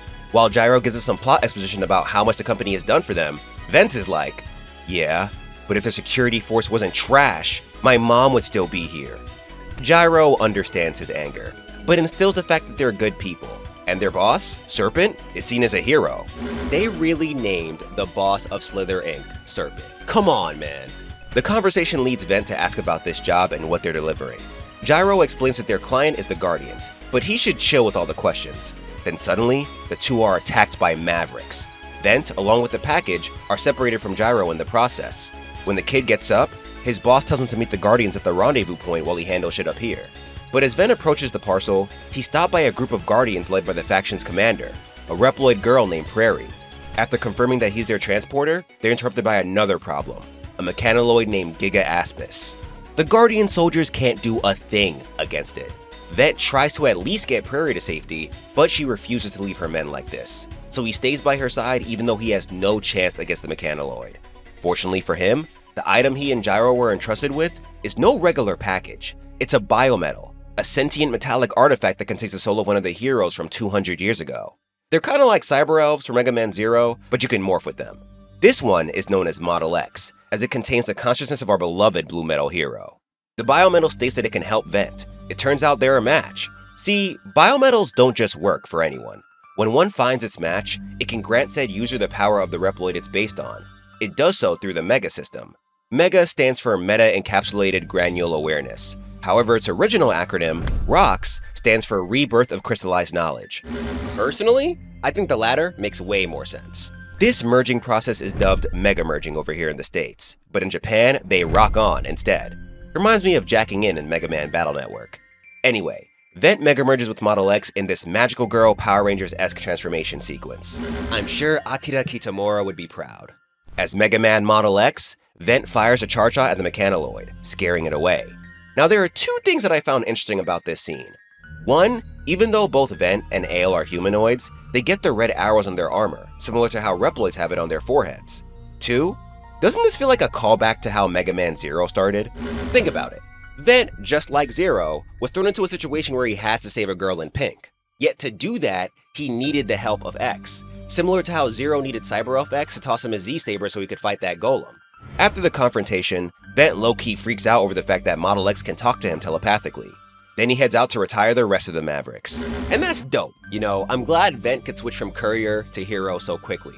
But Ale? She don't play. In her story, she lets the commander know that she expects extra payment for sticking her neck out for them. And you know what? I ain't mad at it. Get your coin, girl. After clearing the area and finishing off Giga Aspis, Vent heads to the rendezvous point to find more Guardians. They confirm that Prairie and them are safe, but Gyro is still absent. Vent declares that he's gotta save him, but the Guardian, Fluve, argues against it, since he holds the extremely valuable Biometal Model X. Vent doesn't care about all that though. He's gonna do it whether they give him the okay or not, so they just let him go. Ale, on the other hand, fully comes at them saying, oh, since you got your precious package, you don't even care about the guy who risked his life to deliver it? That's crazy. Oh, Ale, never change. So Vent heads to Area B, fights off some Mavericks, then takes on an airship. But after the fight, a mysterious warrior resembling Zero finishes it off. Turns out this is Gyro. He's the wielder of Biometal Model Z. Vent is hella confused about this because Gyro never said anything about biometals before. So he rightfully asks his boss how this is even possible. And this dude is like, oh, I found out about this when taking the job. But tell me how in Ayle's story, he admits that he's been a Guardian this whole time. He was tasked with protecting her after the Maverick attack she experienced 10 years ago. They're both chosen ones capable of using the power of biometals. So this man felt bad enough to tell Ayle the truth, but he just continued to lie with Vent. That's some diabolical behavior. Anyway, he ends the reveal by asking her to join the Guardians, a pretty bold request for someone who lied to her for 10 years. She feels wary about joining because this is a lot to process, so he leaves, telling her he'll await her answer in Guardian HQ. For Vent, dude just tells him to meet him back at HQ. Homie has absolutely no shame. Before he can meet Gyro though, he must first complete the Guardian trial. After passing it, he's given a familiar plushie that is said to be precious to Prairie. And for those who played Mega Man Zero or watched my video on it, you know that this used to belong to Alouette. This means that it is highly likely that Prairie is an upgraded Alouette with a more mature body. I say highly likely only because there's been no concrete confirmation. However, as we continue with the story, the proof will become apparent. Vent enters the airship that is Guardian HQ and convenes with Prairie and Gyro. She gives him some lore about the Maverick Wars and how the Guardians have been looking into this Maverick resurgence for the longest time. Their investigation led them to a research lab that used to belong to the creator of the Guardians, someone Prairie calls Big Sis. This is where they found Model X. They hire Gyro Express to deliver it to HQ, and the rest is history. After having Model X scanned, Vent hears word that Mavericks are headed to Area D. Prairie goes on to reveal that these Maverick attacks are not random. Thanks to data they procured from a disk Vent found on the Gyro mission, they discovered that these guys are being controlled by a program, meaning they have a leader. She surmises that this mysterious enemy is trying to steal all the biometals. Protagonist Kun is trying to head down there ASAP, especially after hearing that Slithering security force is nowhere to be seen. But, like last time, everyone attempts to stop him because he's holding the precious Model X. However, Vent won't let what happened to him happen to another family, so he goes anyway. Our girl Ayle does something similar, but you know she got that fire in her. She clocks them once again. She's like, so you're just gonna stand by and watch more people die to Mavericks? After knowing my backstory, y'all really gonna let this shit happen again? Once Vent gets to the area, Gyro appears and agrees to help him out. He pushes onward as our boy clears the area. And if you haven't already noticed, this whole event is a huge callback to Mega Man X. This stage is pretty much Central Highway, the first stage in X1. Along with that, you play as someone who's using X's abilities, while their mentor uses Zero's abilities. It's practically the same setup. But when Vent reaches the end of the stage, he finds his boss unconscious in front of 3 mystery Reploids. The lead one calls him the Blue Mega Man, then somehow forces Gyro to attack him, referencing the fight between Zero and X in X5. Vent manages to hold him off, but he's struck down by the Reploid who caused this. It's Serpent, because of course he's evil. He introduces himself as the Model W Mega Man. I won't reveal what the W stands for yet, but those privy to the Mega Man timeline know that things that start with W usually don't lead to anything good. The 2 other Reploids with Serpent, Prometheus and Pandora, goad Vent until he tries to fire at them, but Prometheus easily deflects it. These guys are Reploid siblings whose names come from 2 of Saturn's moons. Pandora tends to disrupt the F-ring of the planet, while Prometheus acts as the shepherding moon that constrains it. And of course, these moons' names come from the same Pandora and Prometheus from Greek mythology. I just feel like their moon lore fits their relationship more. Yabe went for the Grim Reaper and Witch motifs for their designs. And honestly, I mess with them. They're really cool. I especially like how Prometheus has a beam scythe, like what? After Vent's attempt at retaliation fails, Serpent drops some plot. He says that chosen ones who can control biometals, like them, are called MegaMan. Told you I wasn't joking. They are the ones who will lead society into the new world. However, Vent's weakness proves that some of them don't deserve to be MegaMan. He attacks the kid, separating him from Model X. Then he has Pandora collect the password data out of Gyro and Vent's biometals. With it, they can enact Project Haven. But Serpent proceeds to make the biggest mistake of his career. He leaves Vent and Gyro, saying the Mavericks will get to them. Though both of them are on the brink of death, Gyro manages to sacrifice himself to save Vent by giving him Model Z. With it, Vent double Mega Merges with both biometals to become Mega Man Model ZX. This double Mega Merge ability allows Vent to use the power of other biometals. It's reminiscent of X's and classic Mega Man's copy ability. It also reminds me of the Double Soul feature from Mega Man Battle Network. In his new form, Vent tries to gun for Serpent and his cohorts, but they leave before he gets the chance.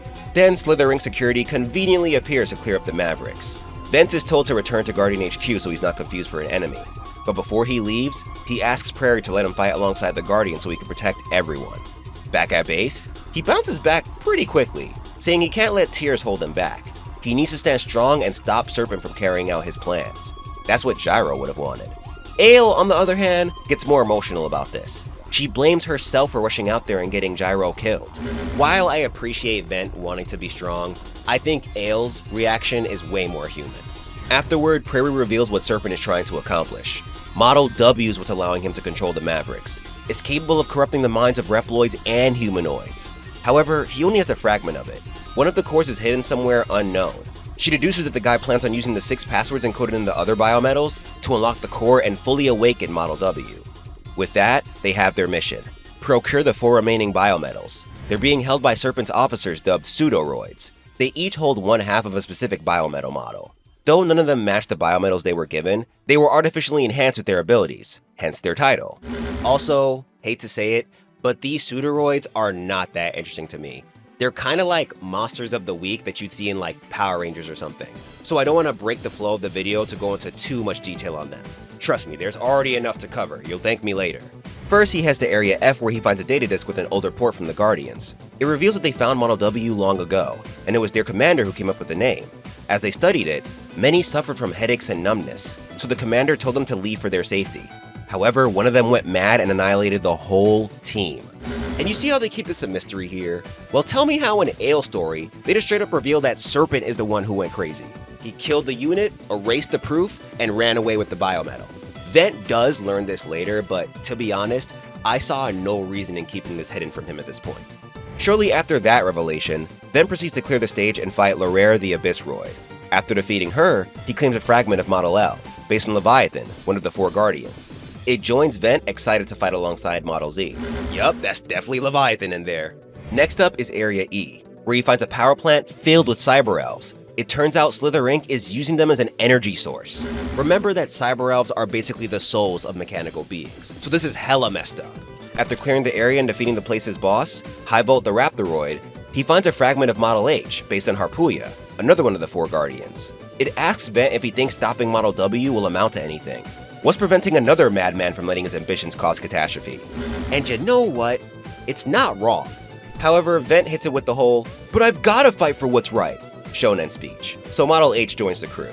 Following that, Vent heads to Area H, the same place where he lost his mother 10 years ago. This affects him the moment he gets there, but Prairie encourages him with the reminder that he's not alone. He's got the biometals, Guardians, and even Gyro Spirit on his side. So our boy proceeds to find Purple the Mandroid, the boss of this area, and one of the Mavericks who participated in the attack 10 years ago. Vent takes him down with extreme prejudice, then finds half of Model P based on Phantom of the 4 Guardians. As you'd expect for his character, it expresses resentment for being forced to grant that piece of trash its power. It states that this was a suitable end for a lowlife like him. If you're not X, or related to X in any way, Phantom will always see you as garbage. The next mission takes him to Area G, where he finds Fist Leo the Predatoroid. This guy's annoyed at having to associate with Mavericks. The only reason he's working for Serpent is because the guy promised to give him the power of the gods. However, in Ale's story, he reveals that the Maverick raids from the past were used to find a proper vessel for Model W, an interesting bit of info that will become important later. After defeating Fist Leo, Vent claims half of Model F, based on Fefnir of the 4 Guardians. And out of all the biometals, this one is the most ready.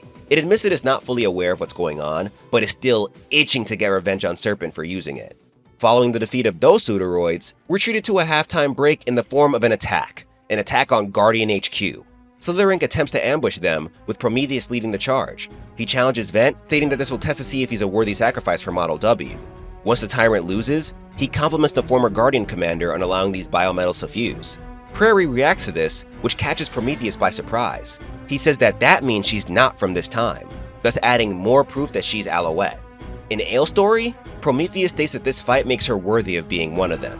She's now part of the game. This will also become important later.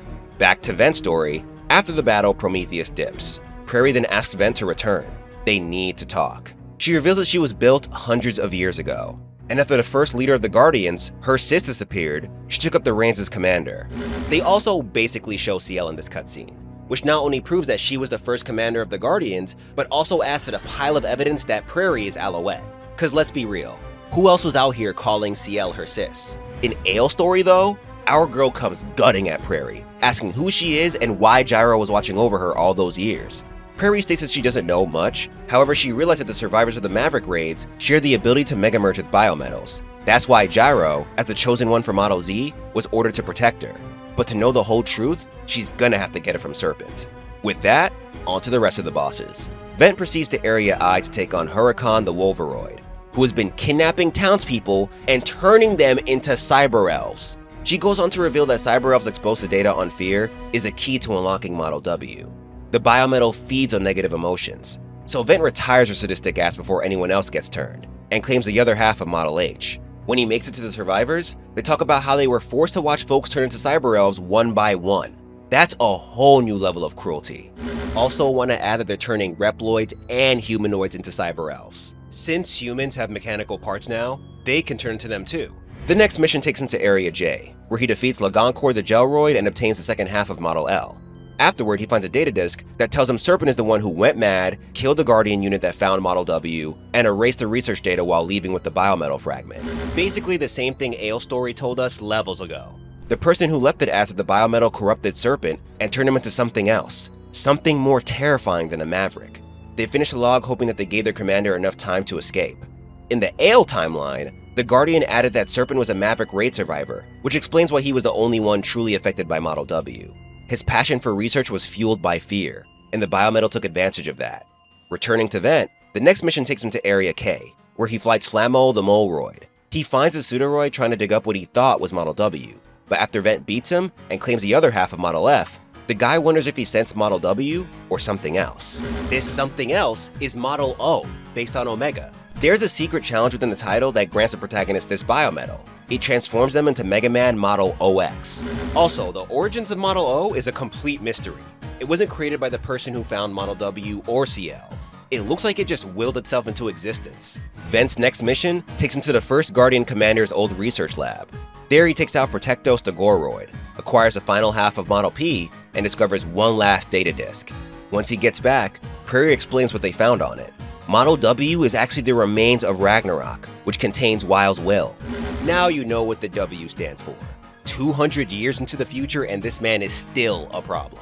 Before she disappeared, CL used her research on the Model W fragment to create the other biometals, infusing them with data from past heroes. In Ale's timeline, she added something interesting. She stated that chosen ones who are capable of using biometals are just as capable of unleashing Model W, so they have the choice to either save the world or end it. I know I'm asking for a lot here, but this makes me think about how cool it'd be if this game got remade to focus on this aspect. What if it was like Infamous and the choices you made, good or bad, actually affected the plot? Yo, they could even differentiate them by having the good story give you heroic biometals like X and Zero, and the bad story give you biometals based on past bosses from the franchise. Capcom, bam. If you need some ideas for a Mega Man revival, I got you. Anyway, Vent uses the passwords from his biometals to enter the dig site where Serpent is trying to unearth one of the Model W cores. And it kinda reminds me of Weil's final form in 04. Serpent's not trying to deal with the kid though, so he sics Pandora on him. After Vent beats her, she states that his efforts are meaningless. The wheel of fate is already turning. There's no point in rebelling, no point in action. Afterward, Prairie informs Vent of strong Maverick signatures coming from the western region of Area D. The readings are so potent, they can't even pinpoint Model W. All Vent's able to do now is take them out. Clearing out the area leads to a confrontation with Pandora and Prometheus. Before they fight, they tell Vent that Serpent is merely a pawn in their larger plan. He's too weak to control Model W. After their boss battle, Vent asks who these guys even are. Pandora says that they are the voice of Model W, while Prometheus asks that everyone in the country is a player on Model W's stage. In Ale's story, they go more in depth about the bigger plan here. Pandora tells her that this is their destiny. All Mega Men must fight till there is only one left. Then Prometheus states that they are all pawns on his board. The psychopath he's talking about will be introduced in the next game. Afterward, Vent heads to Guardian HQ where Prairie gives him the whereabouts of the Model W core. It's in Slytherin's head office. Raiding the head office leads to the usual boss rematches. Then he makes it to Serpent, who's in a room full of cyber elves. There he explains what Project Haven was. He's been using the Maverick attacks to harvest the souls of the scared and turn them into cyber elves. Then he'd feed them to Model W since it loves negative emotions. Slytherin was just a front, so people saw him as a hero. In Ale's story, he starts talking about destiny again, telling her that this is their fate as Mega Men. They must fight until one of them is left standing. However, he adds that Model W is not about destruction. It's about evolution and rebirth. To this, Ale argues that he ain't trying to evolve shit. He's moving out of fear and Model W is using that. Regardless, protagonist Kun watches as the biometal absorbs all the cyber elves. Then Serpent mega merges with it. They fight, and Vent wins the first round. But the false hero still feels confident. See, while Vent was preaching about protecting everyone and all that throughout the story, there was one undeniable emotion that was slowly building. Hate. Hate for Serpent because of the role he played in his mother's and Gyro's death. So Model W yoinks that shit for itself, ending Vent's transformation. As Serpent mega merges to officially end him, the kid's biometals give him that pep talk no jutsu. He stands again, with new resolve, and both he and Ale throw this fire-ass bar at him. I don't care about ruling the world. Serpent, if you want to be the Mega Man destined to rule the world, then I am the Mega Man that is destined to save it. The final battle commences, and Vent comes out on top once again. He calls the guy Maverick, but Serpent argues that Vent's actions are stopping evolution. Maybe he's the one that's Maverick. In Ale's story, he once again instills the fact that Mega Men were designed to destroy each other for control over Model W. Then he reiterates the ominous point Prometheus made earlier. This is all part of his game, but he adds that Ale has this mystery guy's blood running through her veins. After the final battle, Vent is left wondering about the guy's words. Is he the problem? But the cyber elf of Gyro shows up with one last dose of motivation. He tells the kid that stripping away emotions like hatred and sorrow is dumb. Serpent tried doing that and he failed to change the world. So Vent says that he'll hold on to all his memories, even the hard ones. That's what makes him alive. Then before his caretaker leaves, he gives him one last job. Guide the world to a future he believes it deserves. In Ale's story, the statement about her sharing the blood of this mysterious guy people keep mentioning leaves her shook. She worries that this means she's destined to be just like Serpent, or worse. However, Cyber Elf Gyro basically tells her that only she can decide her destiny. Blood won't determine that for her. She leaves with the same conclusion that Vent does. But when she reunites with the Guardians, her final words are a paraphrased version of, "With great power comes great responsibility." Don't know if that was a Spider-Man reference done on purpose, but regardless, this brings ZX to a close. On to ZX Advent. So, why Mega Man ZX Advent? Why not follow suit with the rest of the franchise and go with Mega Man ZX2? Well, Aizu wanted to take the same strategy that he used for ZX and make this as welcoming to newcomers as possible. This didn't only inspire the name, but also the inclusion of two new protagonists, Gray and Ash. After the gauntlet that was ZX's development, Yabe was not ready to do all this over again. But homie pushed through anyway. Once again, Yabe, you the GOAT, for real. To differentiate these protags from the previous ones, he made their hair silver, hence their names, Gray and Ash. Yabe described Gray as the image of an unleashed puppy. Also, since an older Ale appears in his story, he was purposely made short to show how much he grew. As for his backstory, he's a 14-year-old Reploid boy who suffers from amnesia. Meanwhile, Ash is the image of a hunting ocelot. She was designed to look tough since older Vent appears in her story. She's a 15-year-old humanoid girl who was taken in by the hunters at a young age. They let her know that she was the last survivor of a Maverick attack, but she doesn't know much about her past either.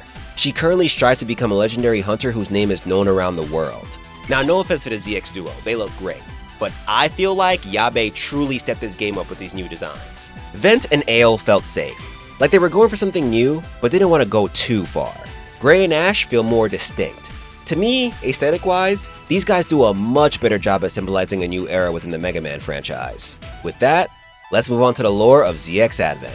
And like last time, I'll focus on one character story while adding in bits from the other. This time we're following the female protagonist, Ash. ZX Advent takes place approximately 4 years and 8 months after the Slither Inc. incident. Model W is still active, so Maverick attacks are pretty common. However, during this break, two factions formed to try and take advantage of all the powerful tech that was buried over centuries of war. The Hunters Guild and the Raiders. They pretty much do the same thing, but while the Hunters search for loot to sell, Raiders seek it for their own personal reasons. It also feels like Inti creates one of the Hunters to act like pirates, cause they love calling their treasure booty. And I don't know, maybe it's the way they say it, but it never sounds right. So now that your appetites have been wet for booty, let's get this show on the road. It sounds right coming from a pirate, but for them, it sounds like they're genuinely searching for ass. Which reminds me, this game got an English dub, and it exists. Wet for booty. I wouldn't say it's as bad as some of the voice acting we got in X4, but it's not really that good either. It's like mid, I guess. Let's just say X8 and Maverick Hunter X are still tied for best English dub in the whole Mega Man franchise. Anyway, this era of excavation becomes known as a tech rush. The title begins with Ash embarking on a mission with her hunter group. Legion tasked them with procuring a biometal from raiders, so they're chasing them as we speak.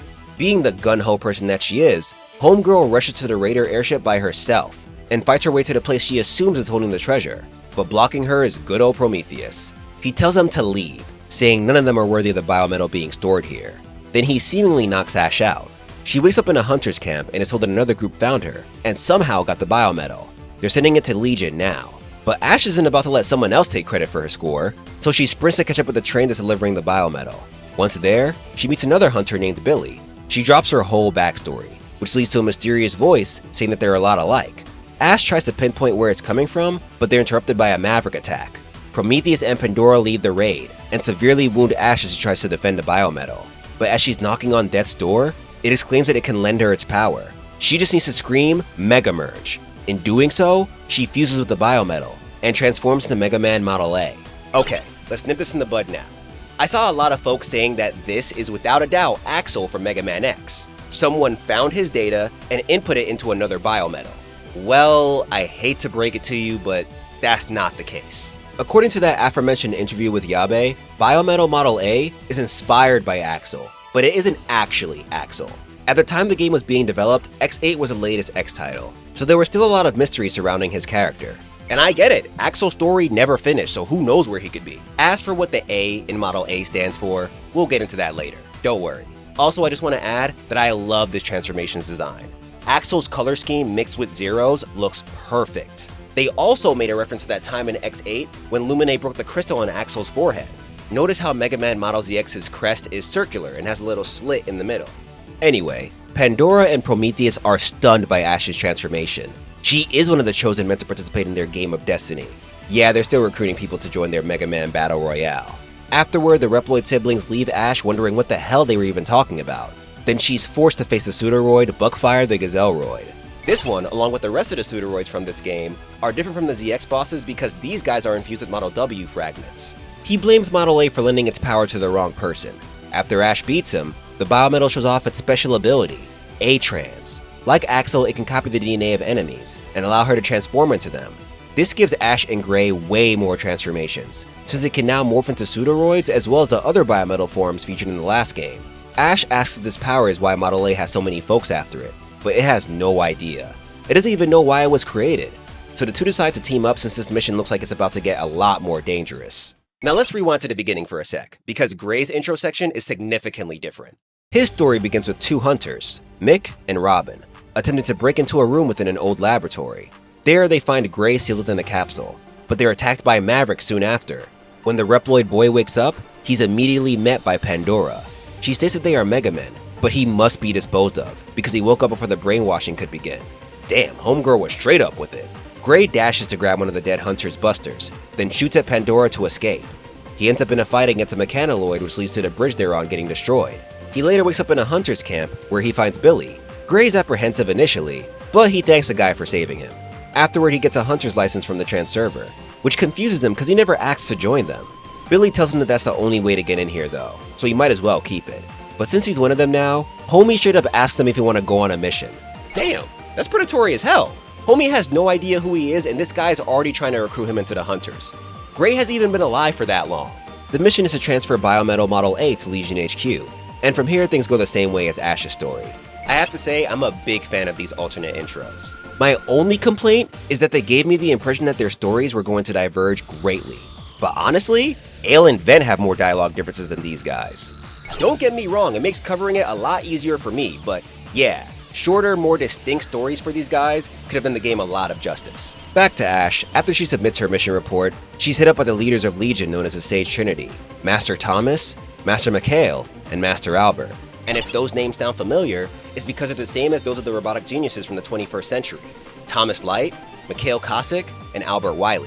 They ask Ash to bring Model A to Legion HQ to be studied, but before she can do that, she needs to get to the Raider airship crash site to retrieve parts that can fix the train they were using. For Gray, he's not trying to be the world's greatest hunter like Ash, so he decides to help them in hopes that it will lead to more info about Model A and him. Yo, post-recording Don'tchi here again. I just now realized that if Gray is going on this mission to procure the parts from the Raider airship crash, that means that in this timeline, in his story, Ash did go on that mission to try and get Model A. I guess after she got knocked out by Prometheus or whatever, she just didn't get to the train on time that was taking the biometal to Legion HQ. So yeah, that's cool how you could assume that they are both in each other's timelines, just like how it was for Vent and Ale. I like that. That's really cool. Wait, hold up. Post-recording Donchi back again.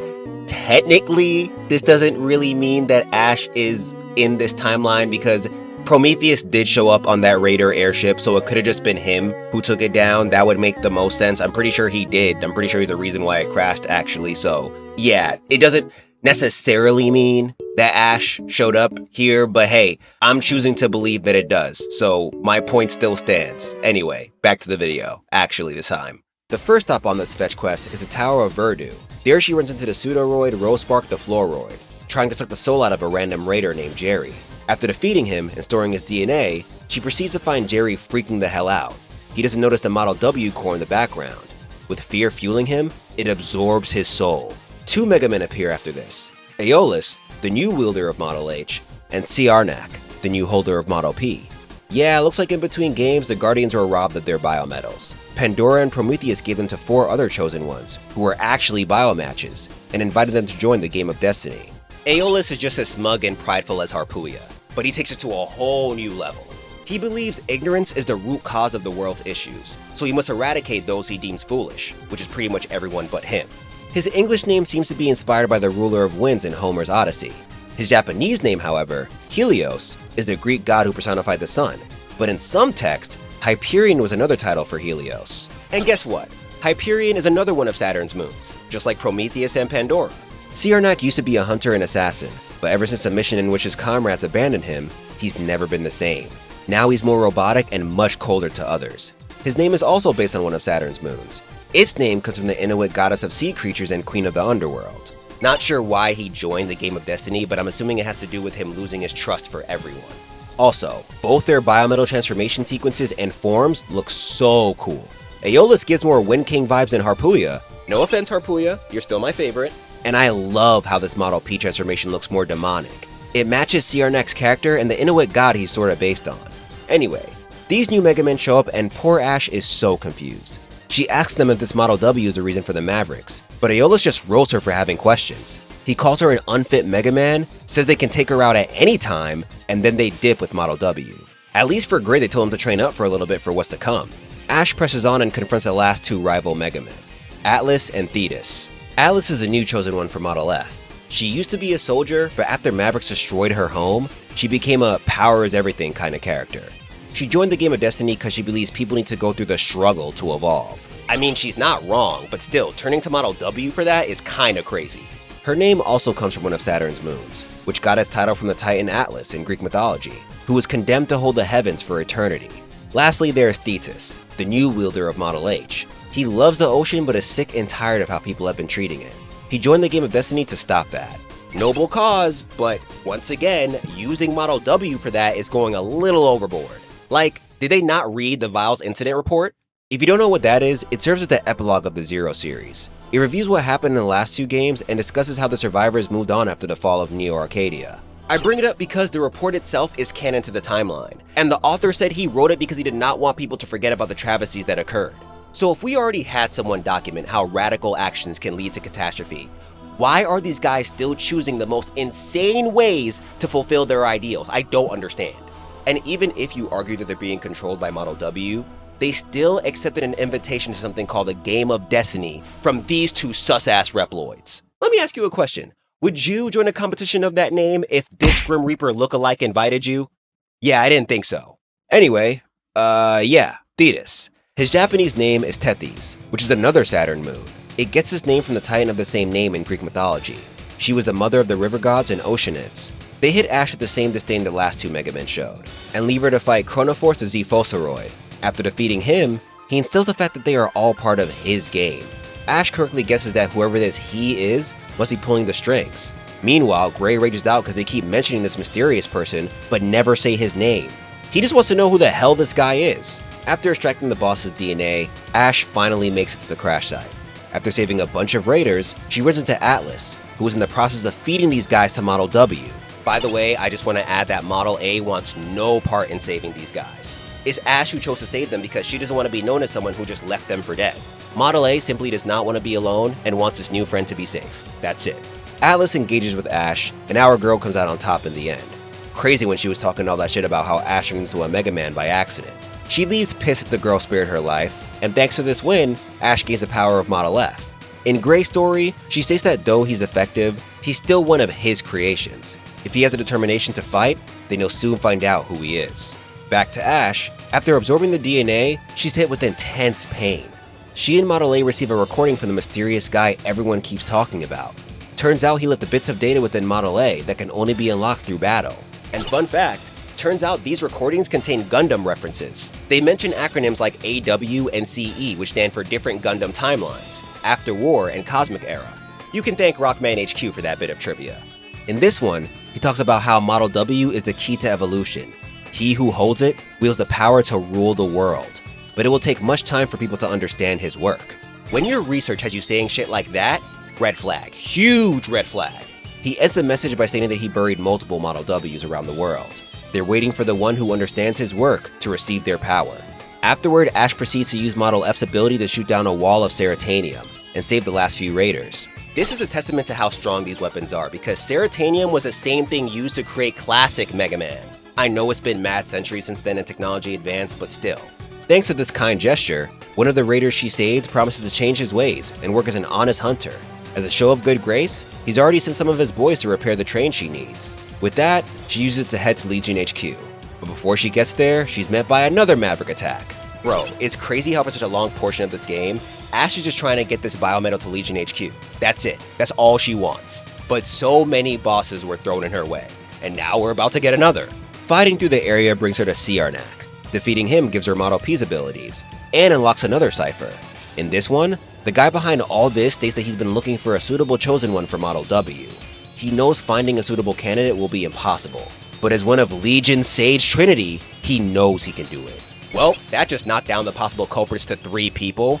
Don't know why you would out yourself in your own recording, but thanks. Funny thing is, we don't even have to wait and guess. After the boss battle, Master Albert reveals that he's the one behind all this. Ash walks in as he's doing his evil monologue. He says that he wanted to stall her longer, but this is still good. She's developing faster than he expected. Ash, confused, asks why this weirdo knows about her. He tells her that he knows everything, as if she was his daughter. Then he dips. For Gray, the vibe is the opposite. He straight up tells the kid he wants to dispose of him sooner, then leaves calling him defective. The disrespect. With Ash, after that craziness, Thomas gives her some more plot. He explains that with their mechanical bodies, they've managed to live for centuries. When Albert joined the Sage Trinity a while back, he was already studying Model W. He then adds that when they looked her up, they found nothing on her. This means Albert most likely erased her records. Thomas doesn't know why, but he does know that Albert thinks she's special. Meanwhile, when Gray gets this news, my boy is pissed. He came all this way only to find out there is nothing on him. However, Thomas says that Albert sped up his plans once Gray hit the scene, so that must mean something. But neither of them get the chance to talk about this more, because Mikhail informs them of multiple Maverick attacks happening around the world. The first area Ash heads to brings her to Thetis. He takes her underwater to show her a Model W core, thus revealing that he sparked this attack to feed the thing. So Ash pulls an ale and clocks his ass for being a hypocrite. He talked all that crap about saving the environment, yet he's out here acting like a Maverick. But using his own twisted logic, Thetis argues that she's the Maverick. I mean, he and the other MegaMan were all planning to have this game of destiny by themselves. She just came out of nowhere. Doesn't that make her Maverick? No, Thetis, no it doesn't. After defeating him, Ash absorbs left back DNA and unlocks another cipher. This one explains how Albert created 2 sibling Reploids to help him find the proper vessel for Model W. He infused each of them with the biometal's power and gave them one mission: find the strongest MegaMan. To do this, they distributed fragments of Model W to other Chosen and basically entered them in a battle royale. The winner becomes the MegaMan King and wielder of Model W. This is the game of destiny. The recording leaves Ash wondering who she is again. Albert thinks she's special, yet other MegaMan said she transformed accidentally. Gray, on the other hand, thinks about his reason for fighting. Everyone seems to be part of this game of destiny for some special reason, yet he's only fighting to discover his past. Is that right? I'll answer your question right now, Gray. Yes, the hell it is. Let's not forget that Ciarnak has not given a concrete reason as to why he's doing this. Like, yeah, he got betrayed, but what is he gonna do, rewrite the world so betrayal doesn't exist? Actually, hold up, that's kinda smart. The next stop is the floating ruins. Ash battles her way to find Win Vegeta and beats him, thus collecting the DNA of Model H, and another hidden record within Model A. And this one has got to be the weirdest. So, do you guys remember how they mentioned in DX that Maverick raid survivors are capable of using biometals? And do you guys also remember the whole thing about Legion HQ giving humans mechanical parts and nerfing Reploid lifespans? Well, Albert used the Maverick raids to judge who was going to be his chosen few. Then, when those few came to Legion HQ for their surgeries, this freaky ass dude infused them with his DNA. His DNA! Yup, this crazy narcissistic fuck was just throwing his blood into people. That's why people kept saying his blood is flowing through your veins, because it actually is. Of course, this leaves Ash all kinds of shook, but Model A, oddly enough, tells her not to think about it too much. It's almost like it knows more than it's letting on. Regardless, they head to the scrapyard next, where they come across Volturon the Condoroid. After defeating him, she's met by Pandora and a Model W. She hits her with the usual cryptic babble, saying her destiny was already set from jump and blah blah blah. Before she leaves with the biometal, she tells her girl that soon she'll learn everything and be driven to despair. For Gray, their reunion is a bit more morbid. She instead asks if he hears the cries of the world. He says he does and always finds her at the center of it, but she catches him off guard, stating that these screams are being caused by him and Albert. Then she leaves him with the same despair bar she left Ash with. I know these kids are probably steaming at this point. Most of their enemies have hit them with cryptic shit, or have roasted them for not knowing said cryptic shit. They can't catch a break. The next mission takes Ash to a control center. As she traverses the place, she runs into Prometheus. He says they're more alike than she thinks, and leaves her with the promise of cutting her down later. After defeating this area's boss, Queen Bee the Hymenopteroid, Thomas contacts her with an urgent message. Albert is collecting Model Ws from around the world, and there seems to be activity from the biometal near the Hunter's camp. She needs to head there now. While clearing this area, she runs into a familiar face, Vent. He's now 18 and my god did his hair grow. I've been growing my hair for a little over 10 years now. It's twisted up right now for the video, but even when it's all out, I still can't compete with this hang time. Also, quick development note. The 4-year, 8-month time skip was purposely chosen so that Ale and Vent would be 18. The team wanted them to be old enough to feel like older siblings, but young enough to not be seen as adults. Anyway, Ash assumes Vent is an enemy stand, but he's just searching for the biometals that were stolen. They fight, and somehow Ash wins. I blame this victory on plot. No way Ash or Gray beat people with 4+ years of MegaMan experience. After defeating him, the final cipher is unlocked. This one reveals the ultimate goal of Albert's plan. He wishes to use negative emotions to awaken and combine all the Model Ws around the world into one all-powerful biometal, Ouroboros. He who holds the power of this weapon will evolve beyond the mere fusion of human and machine. It is his goal to use it to become the ultimate MegaMan. So let me get this straight, Albert. You've been alive for centuries, so you had to be there when Neo Arcadia fell. Hell, you could be one of the survivors. Either way, you had a clear picture of how awful Ragnarok was. You saw the damage it caused. Yet you still decide to research a piece of it and have the gall to call it the key to evolution? Are you insane? Thinking about it now though, homie was probably screwed the moment he interacted with it. Since it corrupts things around it, he probably unknowingly fell victim to its powers. So if you want to be technical, the real villain here is Weil. After that recording, Vent and Ash end up forming a truce, then defeat a Mechaniloid and a Model W core. Following that, she lets him know everything she found out through the data recordings. Then he leaves her saying that next time, they'll take on this game of destiny together. With that, she continues her quest with newfound resolve. Sadly though, Thomas doesn't have any leads for her. For now, he sends her to search through areas she hasn't visited for more clues. In the biolab, she faces Bifrost the Crocoroid, guardian of the sleeping soldiers. He reveals that this is the army that will rise when the new world comes and eliminate everyone from the old world. In the Waterfall ruins, she runs into Argoyle and Ugoyle the Schizoids, while in search of data that Legion found on her. After defeating them, she finds Prometheus and Pandora, who just destroyed the computer she was looking for. They tell her that they're in endgame mode now. They've kept her alive this whole time on purpose, but they can't have her snooping around. Soon, as long as things go as planned, Albert and the Game of Destiny will reach their end. This whole time, she thought they were on Albert's side, so she questions them about this. But Prometheus doesn't want to spoil things yet. He'll tell her later, maybe while she's dying.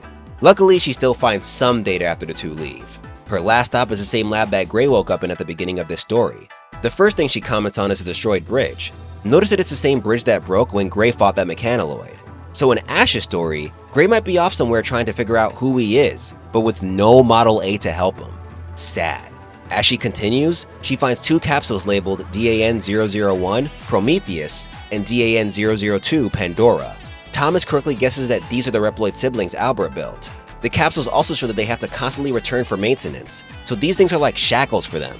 But the game doesn't fully go into how messed up this all is. See, through audio dramas within the ZX Gigamix album, we learn a bit more about these guys. Apparently they weren't always like this. They used to be normal Reploid siblings. They even tried to escape Albert's clutches because Homeboy's plan was insane, but he forced them back, changed them forever by infusing them with Model W fragments, and user-required maintenance cycles as a way to keep them under his thumb. That should give you a better idea of why these guys hate Albert. And you know what?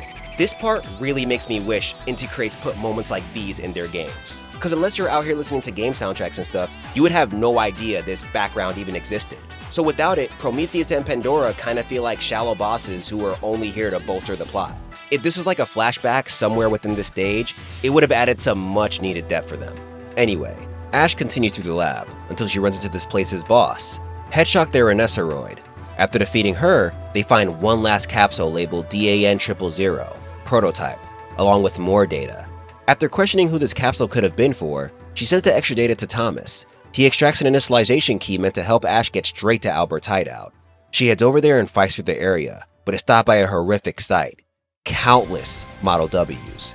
At the end of the hall stands Albert, but out of nowhere, Prometheus and Pandora appear, thanking Ash for leading them here. Then Prometheus kills the guy. He tells Ash that they were using her this whole time. They've been using all the MegaMen for their revenge. They knew that starting this MegaMan Battle Royale would attract Albert. Once he revealed himself, they just waited for Ash to lead them right to him. Now they will hasten the destiny of destruction by destroying all that Albert made. They proceed to jump Ash and she barely gets the W. She declares that this fighting is pointless, but Prometheus and Pandora continue to berate Albert for what he's done. Then suddenly, the two fall unconscious. A new guy appears, stating that their years of hate and suffering were the final pieces Model W needed. Funny how the ZX protagonists were fooled into letting their negative emotions power Model W, and now these two guys just fell for the same thing.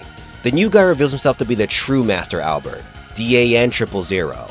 The body Prometheus destroyed was merely a decoy used to join the Sage Trinity centuries ago.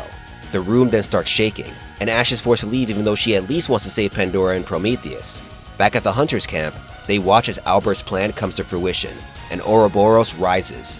Everyone panics, because the Mavericks destroyed their airships, so they have no way of getting to it. Fortunately for them, Vent shows up with the cavalry, the Guardians.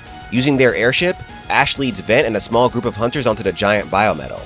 Once our girl confronts Albert, he transforms into all the pseudoroids she faced. She questions how he's able to use A-Trans, but he tells her that that's not the true extent of his ability. The spirit of everything Model W8 lives inside him. It grants him the power to control all life. God damn, Model W's busted. Why is Weil's will so strong? You know what? Getting banished from your home for centuries might do that to someone. He tells her to go beat the boss rush, then he'll do the last reveal. After taking all of them down, she's stopped by the rival MegaMan. Ash argues that they are being used, so there's absolutely no point in fighting. But Aeolus is like, girl, shut up. That just means whoever beats Albert is king. So now, we're gonna jump your ass. You know, for someone who hates ignorance, you're being mighty ignorant. Luckily, Vent pulls up to hold them off. He needs to procure the stolen biometals after all. With that, Ash reconvenes with Albert, and he finally tells her the whole truth. She's a descendant of his original family. They're blood related. She never got infused with his DNA because she never had to. As for Model A, it's his backup system containing his plan. That explains why he completely outed himself in those recordings. The A stands for Albert, and the biometal rightfully states that it hates that name. I feel you, bro. I wish you were Model Axel too. As for Gray, Albert created him in his image to be like his son. He was essentially a backup for him just in case his plans went south. Model A was meant to tell him what to do. Now both these reveals are insane, but I feel like Gray Zone is a lot more depressing. Homie was basically just a backup plan. That's fucked. Albert then merges with his throne to transform into his first form, but Ash beats it. He comments on how he feels the bitterness and sadness of those who were absorbed by Model W. He calls it the world's consciousness, and declares that it desires destruction. Ash knows he's losing it, but right now, he truly believes he's a god. He takes on his final form and commences the last battle. After a difficult fight, Ash wins once again. Before he and the biometal fall, she tells him that he's not a god. He tried to save the world by ending it. He tried to end her story. No one ends her story. Albert replies that she surpassed him. She can have her peace and rot in it. For Gray, he tells his creator that he may be defective, but he could even change the destiny of a kid like him. So what does that say about you, Albert? After the big bad's death, we catch Vent stuck in battle against the other MegaMan. So Model Z separates from him and tells him to leave. Though Vent argues, it tells his friend that it won't meet its maker just yet. After Vent dips, Model Z pulls a move that incapacitates the MegaMan. Bro, where was this when you guys were fighting? Then I guess he goes back on his promise? Cause he drops the ultimate death flag by telling Vent to take care of Ash. After the fall of Ouroboros, our two heroes meet up to talk about their future plans. He's going to continue traveling with the Guardians. She wants to continue her adventures with the Hunters, and Model A is down to join her cause it's free now. Meanwhile, Gray tells Ale that he plans on going on a journey of self-discovery. Then the title comes to a close. But wait, we have a secret ending. We find Thomas and Mikhail talking about everything that went down. But Thomas is oddly being more open-minded about everything. Then he asks an ominous question. Give humans robotic bodies and give Reploids mortality. So where do you think the human bodies for the Reploids are? What do you think happened to the original Reploid data from before we gave them mortality? Yup, Thomas is playing with the idea of resetting the world and bringing about new life. Also, the other rival MegaMan show up here, so I guess Model Z is gone or lost the fight against them? I don't know, but this ending is even more sad now because of that. Apparently this was meant to help the transition into Legends, but we'll get to that in that video. For now, this is the end of the MegaMan ZX saga. I do want to add though that there was a plan for a third game. According to a live stream hosted by Inti Creates, its title was supposed to be MegaMan ZXC. What C meant was never confirmed, but many fans thought it stood for CL. Yabe had multiple story details planned out for it, but it never came to fruition. The information on it is limited though, because Suda didn't think it was right for them to talk about it. But yeah, lore finito. Okay, MegaMan DX. Story-wise, not gonna lie, this one was kind of boring. Were there interesting moments? Sure. The twist with Albert in the end was crazy, and I like the idea of using the power of old heroes through Kamen Rider-esque transformations. However, nothing really grabs me here like with the past series. The bosses weren't that interesting, but worse than that, I didn't think Albert was a good main antagonist. Everyone before him at least had decent reasons for being evil. Weil wanted revenge for not being recognized. Sigma thought Reploid should be free from human control, and Weil wanted revenge for getting banished. Albert decided to use a piece of hardware that was known to be dangerous to try and evolve society? Are you dumb? Even if you use the argument that he was screwed the moment he came into contact with it, that just means Weil was a true problem. On top of that, the protagonists weren't that compelling either. For Vent and Ale, I think the team missed a huge opportunity by not going in on Jiro's death and his lies. That could have been the base for a strong character arc. Like, imagine if they started by taking the biometal and going about this mission in their own way out of pure anger. But then, midway through the game, they understand the power of teamwork and finally join the Guardians, thus leading to a scene where they share the info they've uncovered to find out the truth behind the biometals. I feel like that would have been mad cool. As they are, they just feel like vessels to show the player all the cool forms in the game. As for Gray and Ash, I think they were a little better, but once again, they fell flat. Now before this comes off as pure hate, I want to make it clear that I don't think ZX is bad. But when compared to the other series, it just doesn't hit as hard. Each of the ones we went over built off its predecessor, but added unique details to make it stand out. ZX feels like they were just trying to add some extra notes to the Zero story and try to cross the bridge to Legends. So I've got to put it at the bottom of our list. Now, let's get into the final arc of this timeline.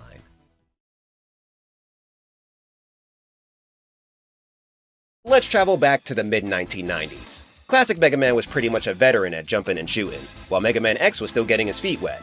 But series producer Keiji Inafune wanted to start something new. Again. However, this time, he didn't plan to just make another 2D action platformer. According to an interview he had before the launch that the homie Smuppulations translated, thank you again fam, he desired to develop a game that kept the Mega Man flavor, but was totally different. It wasn't just Inafune though. In the Rockman Dash staff interview that was recorded in the Rockman Dash Great Adventure Guide, he stated the idea was conceived by him and Yoshinori Kawano, a fellow Capcom employee who worked on Breath of Fire 1 and 2. Then later, Kazushi Ito, who helped with Mega Man 5, 6, and 7, joined the crew. He was like, guys, this is what we gotta do. Let's make a dope-ass world, right? And just let players explore it. Inafune and Kawano were down, so that became the vibe of the project moving forward. Although they never flat out said it in the interview, it very much sounds like they were trying to create the first open-world Mega Man game. To start, these guys did something unheard of. Usually the limitations in hardware and programming were considered before deciding the scope of the story and world. If you got too crazy with your ideas, you could end up with a game that straight up couldn't be developed. This time they said screw that and led with their vision. Inafune always felt that Mega Man was like an anime character, so he went for a more complex story compared to past entries. This was also done to attract older players as he felt the Blue Bomber was still geared towards kids. Guess Mega Man X wasn't hardcore enough at that point. The characters were fleshed out early as well. However, all this ultimately made development even tougher. For one, the team's understanding of Mega Man clashed a lot with these new ideas. Up until now, he was a blue guy who shot lemons and stole weapons. But this new game was way less straightforward. Outside of it being a 3D third-person shooter, adventure and exploration played a bigger role here compared to past titles. RPG elements such as upgradable weapons were added so folks who weren't good at the action aspect of the game could grind up to stand a chance. There was even something like a morality system. Things got so different that Inafune worried fans wouldn't play it because it was far from the Mega Man they knew. Second, even Inafune and his colleagues who created the concept had a hard time explaining it to the programmers. It was challenging to describe what they wanted when they didn't even have a clear picture of where this was all going. And I get it. Nowadays, if you're trying to clarify a game idea, you have a bunch of different examples you can use. But back then, especially when 3D games were still young, there weren't a lot. Speaking of 3D, it didn't help that only one person on the team had experience with 3D games. One. Regardless, Inafune said that throughout the confusion, they were all still set on making a fun game, and they spared no expense to do it. He recruited Yuji Ishihara from the Resident Evil team to work on Reaverbot design so they'd be creepy. Two different teams worked on the above ground and underground environments, so there would be a clear difference between their atmospheres. Additionally, according to an Electronic Gaming Monthly issue at the time, they used motion capture to animate the human characters. They even spent 3 times what they normally did on voice acting, and it shows. It's nothing to write home about, but I can honestly say it's some of the best I've heard in the franchise. However, nothing from this matches the pure artistry of What am I fighting for? All in all, Inafune felt like he had built an all-star team for this project. He was so excited about it that before it launched, he planned on putting more of his attention on this series rather than classic Mega Mans or even X's. After roughly 2 years of development, the game dropped under the name Rockman Dash on December 18th, 1997, a day after Mega Man's 10th birthday. Now, we all know what the first part means, but what about Dash? Well, according to a special feature in Cap, Volume 5, it was chosen for 2 reasons.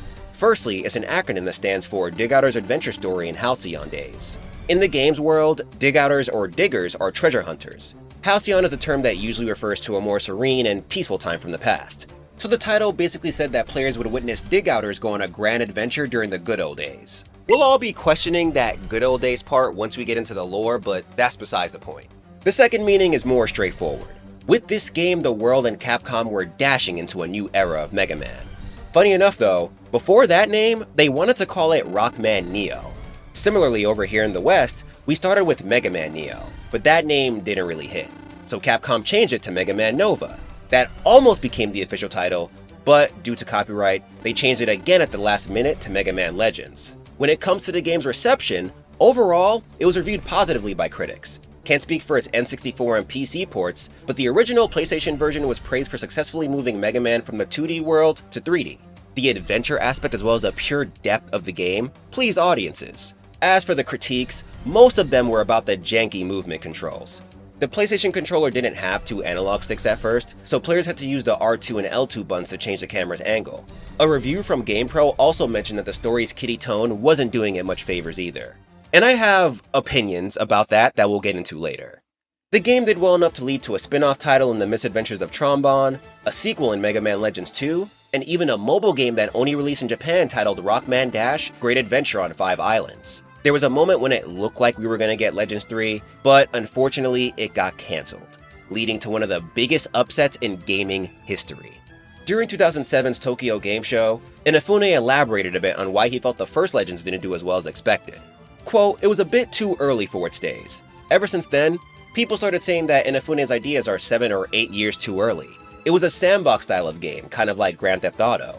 One has Yakuzas and the other has robots, but it's kind of like the same. If we made it at the present time in modern quality, I believe that it would have sold a lot better." And I agree. While going through the history of this game's development, I could feel how inspired and creative the team was. It reminded me of their energy when the first and second classic Mega Man games were being made.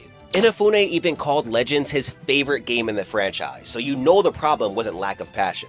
However, just like the team feared, the drive to make something so different screwed them over in the end. From what I can tell, Mega Man fans were used to a game with direction. The classic Mega Man series involved him saving the world by fighting evil robots. The X series was pretty much the same, but with a more intricate story. Legends gave you clear objectives, but it wasn't as linear. You could focus on the story, go exploring to see the many mysteries of Catalog's Island, grind through the ruins to gain stronger weapons. There was a lot. I didn't play it when it first came out, but thinking about the games that were available at the time, I can only imagine how overwhelming or honestly unorganized that might have felt. Nevertheless, I believe Mega Man Legends is one of those games that you can't ignore when it comes to the evolution of the industry. Inafune and the squad had an idea, and even though the finished product wasn't clear at first, they managed to make something special. When compared to some of the other titles in the franchise, I don't know. I see a level of love that I didn't really see before. Like, the team genuinely tried their best. And I can't say it inspired the whole sandbox genre, but I'm sure it laid the groundwork for a lot of similar titles. But now, fam, it's time for lore. Let's get into the final chapter of the main Mega Man timeline.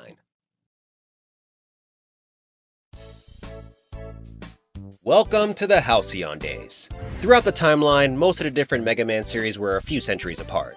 But Legends takes place thousands of years after the ZX series. According to Mega Man Legends Station, an invaluable source of information for these games, everything occurs during the 5100s. The planet, dubbed Terra, has been covered by water. Its inhabitants built communities on the different islands formed and began using airships and boats as their primary means of travel. Their energy source? Powerful artifacts known as quantum refractors or deflectors. However, acquiring them isn't easy, as the main way to find them is by exploring these mysterious underground ruins filled with dangerous machines known as Reaverbots. The brave souls who choose to search these places are known as diggers or dig-outers, and the ones that guide them are called spotters or operators. But if you have folks who are down to find this limited resource, then you're gonna have folks who are down to steal it. These guys are known as air pirates. Now, if you watch my ZX video or are familiar with the ZX games, these two factions sound very similar to the Hunters Guild and the Raiders from ZX Advent. The Hunters investigated the dangerous outlands to find treasure from the past and hunt down Mavericks, but they usually went on these missions at the behest of clients. On the other hand, the Raiders were illegal hunters who sought these artifacts for themselves and would go through much more underhanded means to get them if necessary.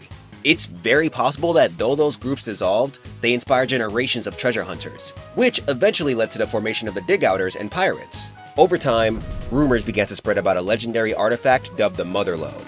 It was said that it could provide endless energy or maybe cause a world disaster. But maybe isn't enough to deter the dig-outers or the pirates, so many have spent countless years searching for it. Now this is the part where I'd get into the story of Legends, but first, we gotta talk about the Bonds. Although The Misadventures of Tron Bond was released after Legends, it's actually a prequel that takes place a year before the game. The Bond family is composed of Teasel, his younger sister Tron, and their baby brother Bond. Okay, so I don't know how babies work in this world, it's been thousands of years so a lot could have changed, but Bond is fucking huge. However, judging by the fact that nobody really questions his size, I guess babies can just look like this now? Like, do they become smaller and more optimized as they age like real technology? I don't know. The siblings lost their parents a while back, and now they make a living sailing the skies looking for booty. But don't get it twisted. These guys may be criminals, but they're not necessarily bad people. They have morals and genuinely care about each other.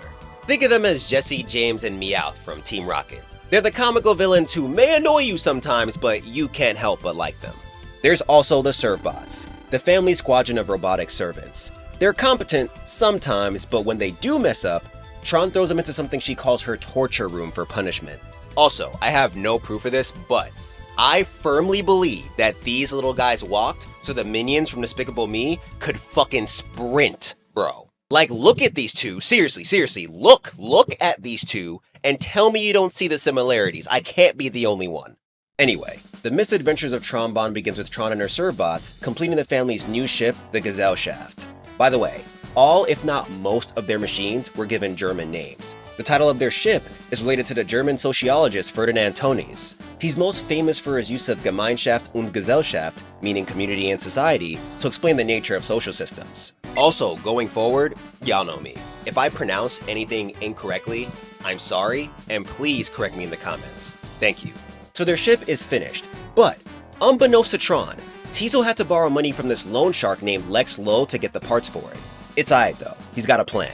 By paying more money, he found out about this legendary refractor dubbed Diana's Tear, which is said to be located in the Nikai ruins, so he and Bonne head out to find it. In the process, Glide, one of Lode's goons, runs up on them, telling Teasel to pay up. They're out of time. And for all my Battle Network fans out there, Glide should sound familiar. Glide.exe is Yai Ayanokoji's NetNavi. His design's based on this Glide, but this one's way more of a dick. Teasel tries telling him about their plan to collect Diana's Tear, but he's not trying to hear it. He gives them the hands and kidnaps them. They're gonna have to work to pay off their debt. Worried about her brothers, Tron goes looking for them and finds out they've been captured. They need 1 million zenny to pay what they owe. So she hops in her mech Gustav and sets out to get the bread the only way she knows how. Committing crimes. She robs the vet, the bank, and even steals cargo from different ships in the dock. Granted, the vet thing was an accident because the Servbots messed up, but still, those animals didn't deserve any of that shit. On her crime spree, a timid police officer named Denise tries stopping and detaining her. But even though she's strong enough to judo throw Tron's mech, she always fails. Tron isn't a complete menace throughout this game though. She also does some non-criminal tasks like exploring ruins for artifacts. It's actually possible for her to find Diana's Tear and sell it like her brother planned to. Once she makes the money she needs, she pulls up to Lex, but he tells her the price doubled because of interest, so she's kicked out to scrounge for more bread. Once she makes the 2 mil, she pulls up to the scammer again, but he raises the price again, and this time he doesn't even let her go collect it. He just throws her into his personal prison. There she finds Teasel, who tells her what's really going on. Lex never planned on letting them go. He's been doing this to multiple dig-outers to trap them into permadeath. They've all been working it off by digging up this ancient treasure known as Colossus and the golden refractor that powers it. It's said that whoever uses it will be able to rule the world. You know, basic villain shit. Luckily, the Servbots come in clutch. Tron's favorite one leaves the crew in her stead and pilots the Gesellschaft to reach them. But before they leave, Homegirl wants her revenge, cause if you fuck with the bonds, you gettin' robbed. They break into the room holding Colossus, but they're stopped by Glide. With the help of Bonne, they jump him, but the guy gave his boss just enough time to activate the ancient treasure. The Servbots pulled through again though. They managed to destroy it and take the refractor. However, regardless of how much these two goons played her, Tron doesn't just leave Lex and Glide for dead. In an act of kindness, she gives them to Denise without her noticing so she can take all the credit for arresting them. Her boss has been making her life a living hell because of her failure to catch Tron, so this was the mechanic's way of making it up to her. It's a good thing too, because her boss was one screw up away from letting her ass go. Teasel commends Tron for this gesture, but she just brushes it off as business. Sadly though, the Bonds don't get to have their perfect ending. While cleaning their ship, the same Servbot that led the rescue mission accidentally threw out the giant refractor they collected, so they're forced to stop and look for it. Now the poor guy's gotta get his ass beat in the torture room. You hate to see it. With that, the mechanic's epic quest for money comes to a close. Now let's move a year in the future to talk about the protagonist of this story, MegaMan Volnutt. But first, enjoy this quick commercial break. MegaMan Legends, honest gaming history. Yo, what's going on guys? Just want to step in real quick to give a few announcements and honestly, just thank you guys. Thank you guys so much for tuning in to this MegaMan series. I'm usually guilty of starting up series and never really finishing them. Though it's not completely done, you can count this as like a mid-season finale, I guess, since there's still Battle Network and Star Force, which I will cover. When I say finale, I mean, you know, this is just the end of the classic of the robot MegaMan timeline. We still got to talk about computer science MegaMan with Battle Network and Star Force in an alternate universe. Just want to make that clear, which is why I'm not mentioning it in this timeline. Alternate universe. All right, thanks out of the way.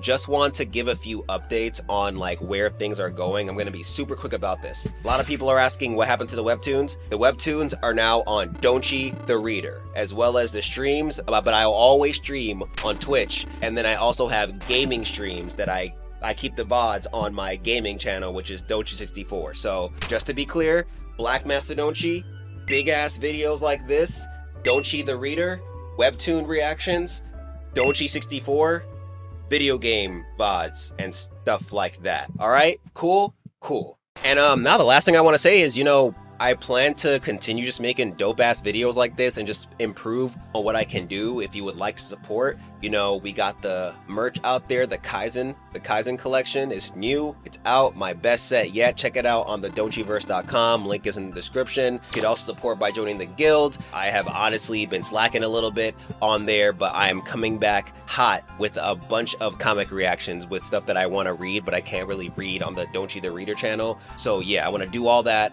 on the website. Be there or not be there. You know, the other good way to support the channel is, you know, liking, subscribing, sharing, all that good stuff. So if you're enjoying the video, like and subscribe. All right, I'm gonna stop taking up your time. Back to the video. Mega Man Legends, let's go. Mega Man Legends, honest gaming history.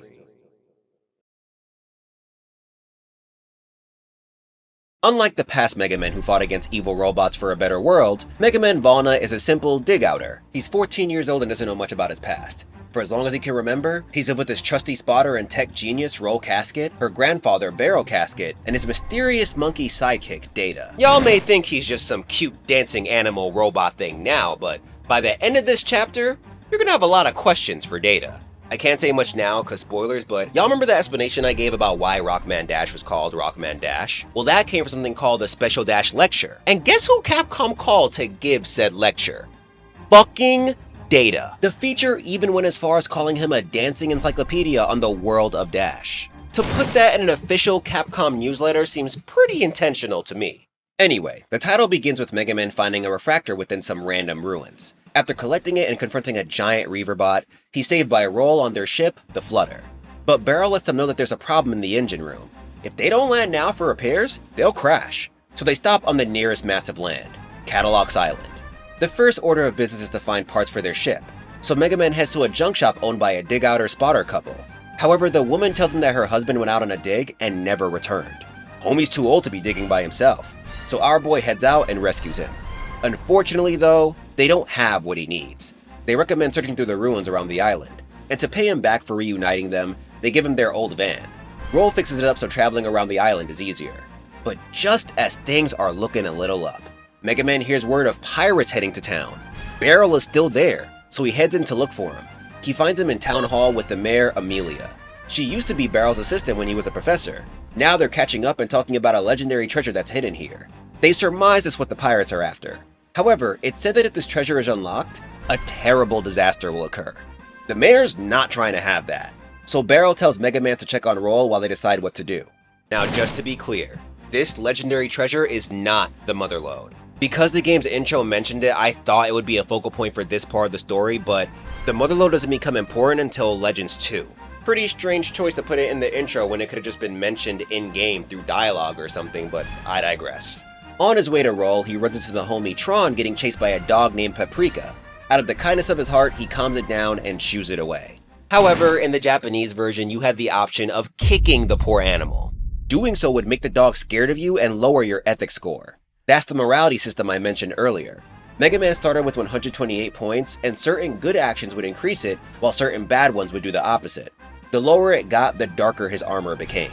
Outside of that and making the townspeople talk shit about him, it doesn't really affect the game much. I just find it funny how this game had a morality system all along, when in my ZX video, I said it'd be cool if Capcom made a Mega Man game with one. I know I'm asking for a lot here, but this makes me think about how cool it'd be if this game got remade to focus on this aspect. What if it was like Infamous and the choices you made, good or bad, actually affected the plot? Anyway, with the dog gone, Tron gets a good look at her savior, and she's kinda feeling my boy. But she's tsundere as hell, so she's like, "Get away from me, Baka! It's not like I like you or anything!" He then finally makes it to Roll. But they peep the rest of the bonds entering the city. They both rush in cause Gramps is still in there. The cops stop them, but our boy Mega Man pushes through saying he's got this. He's met by the pirate family's first line of defense, the Servbots. They try to hold him off with Bloombears and Drux, both of which were also given German names. In the Japanese version, the Bloombear is named the Brumbear. It roughly translates to grumbling bear, and was a nickname that Allied forces gave the German-made Sturmpanzer in World War II. On the other hand, alright, I'm gonna try to pronounce this. Drahach, I think, translates to dragon. That's why they're red flying ships, and I'm guessing also why Teasel calls them drakes. Order the drakes to go to yellow alert and stand by. After taking out the grunts, Tron shows up for the ones in her mech, the Feldinat. Its Japanese name translates to Ferdinand, which is the first name of the German sociologist I mentioned before. Before they fight though, Tron tries recruiting MegaMan. Like, girl, I know you like him, but that's a bold-ass first move. He obviously rejects her, then proceeds to deliver them hands. And homegirl can take a hit. She got anime thrown out of her mech and set up like everything was fine. She even commends MegaMan for his strength. Then she hits him with the good ol' "I'll get you next time" and leaves with their serve bots. Afterward, we get a news report explaining that the mayor is held up in Town Hall. The Bonds are demanding that she give them the keys to all the caves and tunnels underneath the island. That way they'll have no problems finding this legendary treasure. The mayor refused, but she's running out of time since the cops can't do shit against the Bonds. Really crazy how these guys are trying to stop MegaMan when they can barely handle a couple of pirates. Fortunately, our boy in blue rushes in just in time. He takes out more of their weapons and then faces Bond. By the way, the Japanese voice actor for this Bond is Ikue Otani, the same one who does Chopper and Pikachu. The more you know. MegaMan handles this pirate too, and with that, the town is saved. However, the Bonds aren't done yet. Teasel was watching from the sidelines. After thinking about the well-being of his siblings, he decides that they'll just go digging for the treasure themselves. Meanwhile, the mayor grants MegaMan a Class B dig-out license as thanks for saving the town. With it, he can explore the restricted ruins on the island. It'll be easier to find parts for the Flutter this way. But before he goes looking for them, he agrees to help the police apprehend the Bonds. He travels to the Closer Woods and finds Teasel using a giant robot named the Marlwolf to dig for him. In the Japanese version, it's named Malwerf, which is German for mole.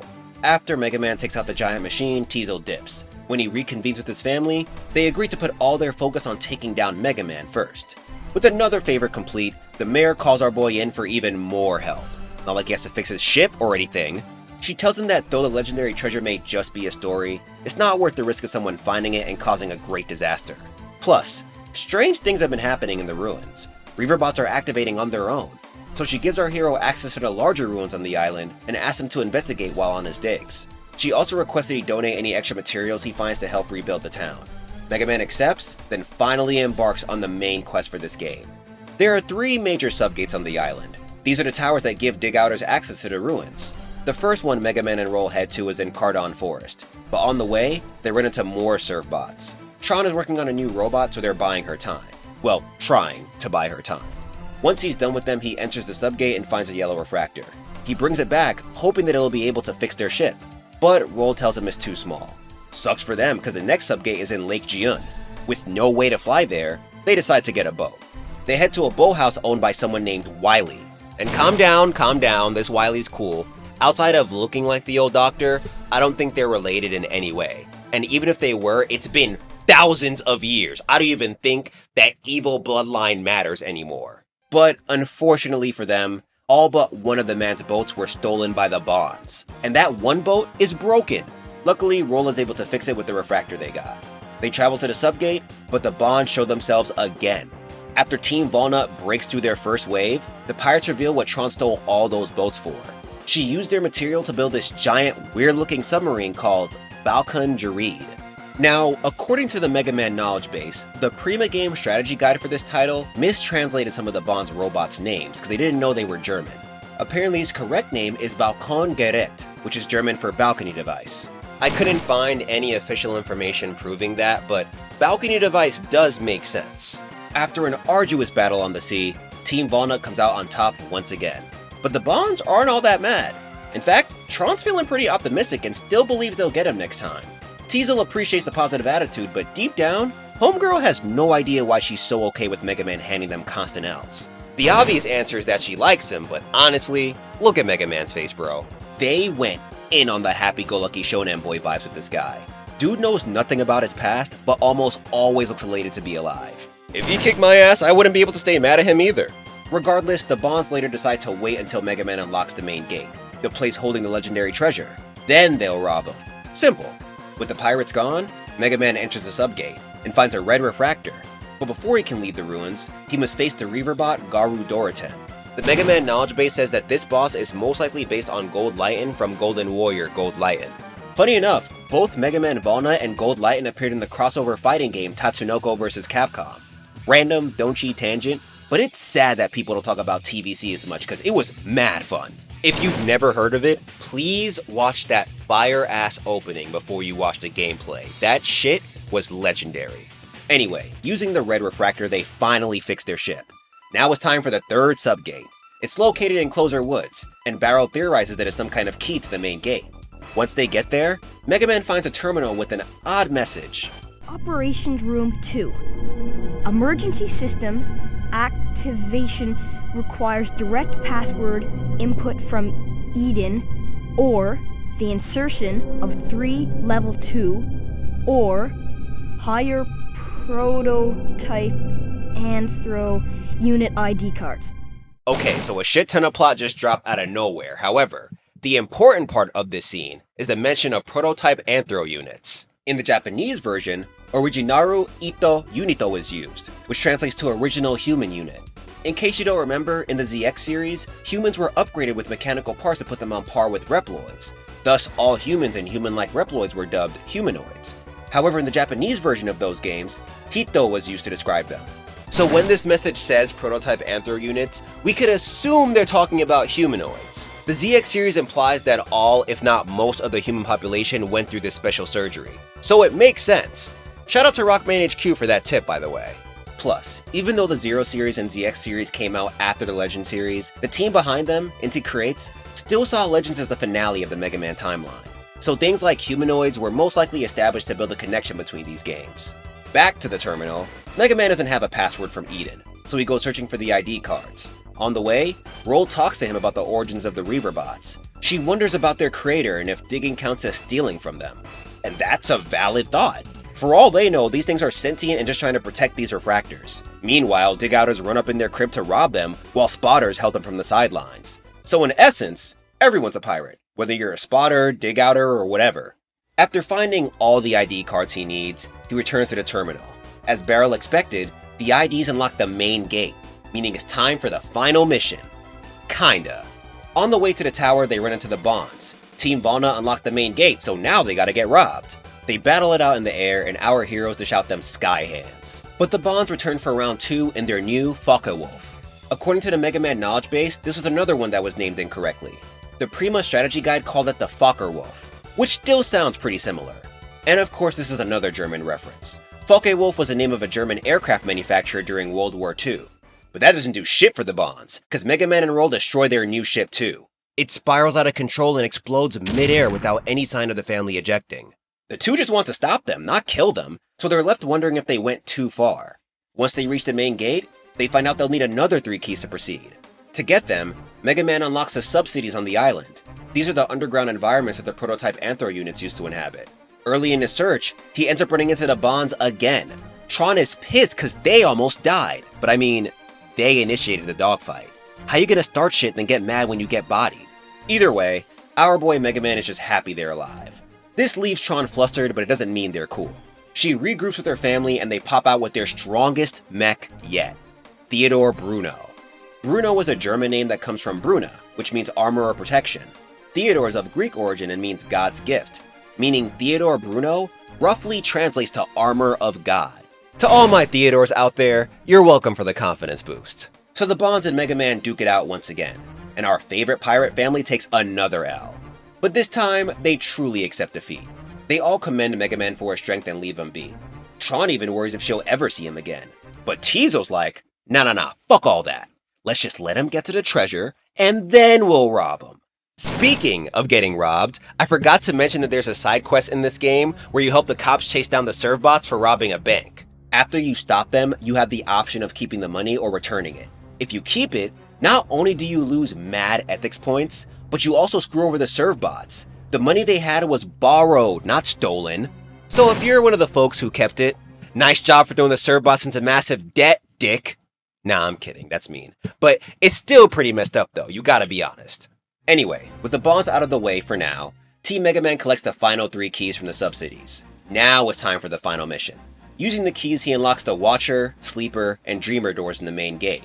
But after, he feels strange. Not only does this place seem familiar to him, but he senses danger. Enter Mega Man Juno, the bureaucratic unit in charge of Catalog's Island. Once he takes a look at Mega Man, he recognizes him as the Purifier unit MegaMan Trigger, not MegaMan Volnutt. This leaves Homie hella confused. Surprisingly, even Juno's confused. If MegaMan doesn't remember who he is, then why did he wake him up? But after he peeps the map of catalogs in the room they're in, he reveals something wild. Your reason for coming here is to purge the carbons that have overpropagated during the time I was inactive. Carbons?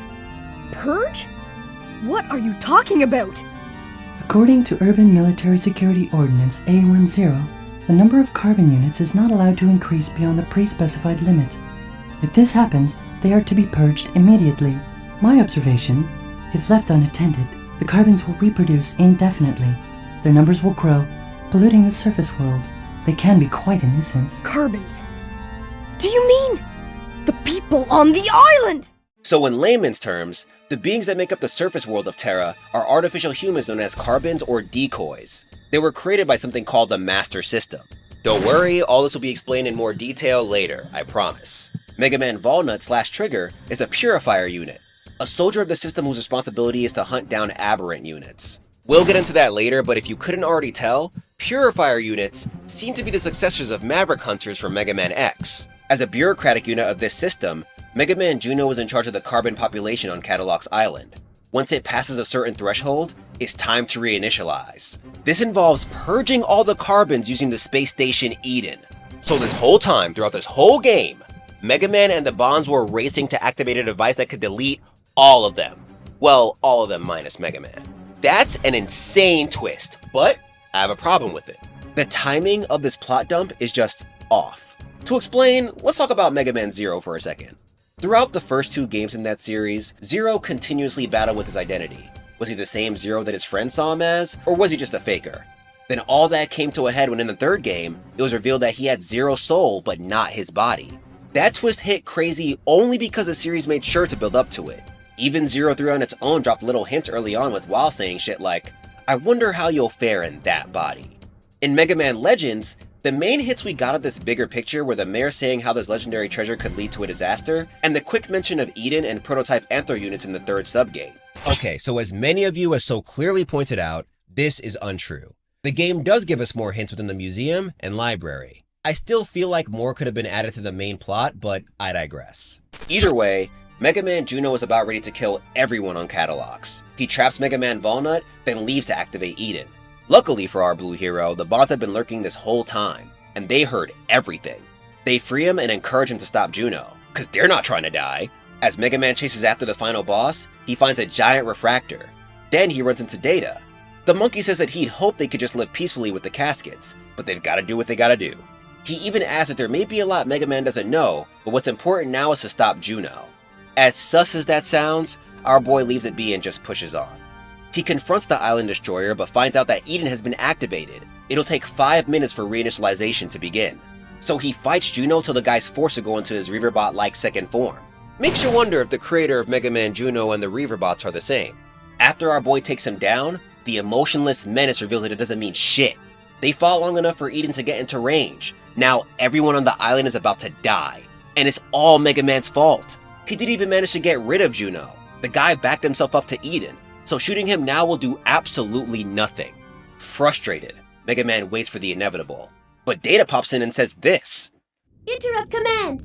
Priority command rerouted to Purifier First Class Mega Man Trigger. Under suspicion of malfunction, Bureaucratic Model 3rd Class Juno has been deactivated by Mega Man Trigger as per Ordinance 103. Mega Man Trigger hereby requests the indefinite postponement of the previous reinitialization order and the deletion of Bureaucratic Model Juno's backup data. Trigger hereby assumes all bureaucratic authority for the district and will petition Mother for guidance at a future date. With that, Catalogs Island is saved. But Data just dropped a shit ton of plot.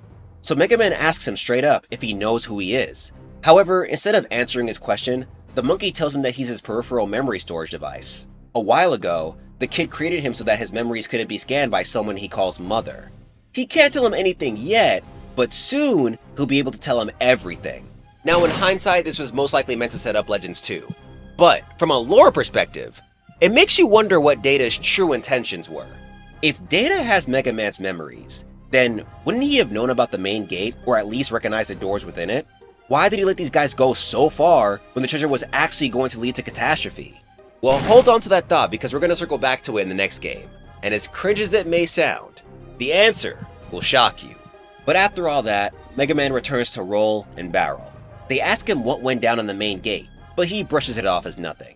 Don't know why you'd lie about that, but okay. Then Roll says that she'll always believe in MegaMan, which is crazy because he just lied to her face. Either way, their adventure on Catalog's Island is done. They say their goodbyes to the townspeople and then head out to continue their search for the Motherlode. Meanwhile, the Bonds manage to escape the main gate with the giant refractor, so they're about to make mad bread. With that, MegaMan Legends concludes, but now it's time for the plot to really cook. Let's move on to Legends 2. Alright, so before we get into it, we gotta touch on a demo and a MegaMan Legends mobile game. See, the Misadventures of Trombone came with a demo of MegaMan Legends 2, but in Japan, that demo was its own thing dubbed Rockman-2 Episode 1. It came with 4 different missions that didn't add much story, but the 4th one shook out to me. In it, Tron captures Roll and once again demands that MegaMan join the Bonds if he wants her back. The game gives the player the option to choose, and if you say yes, you get this wild scene of MegaMan and Tron frolicking about while Homie seemingly shoots at innocent people. Luckily, that was just a vision, because whether you say yes or no, MegaMan denies her request. So they fight, and he eventually gets to the crate holding Roll. However, he finds out she was already saved by Data.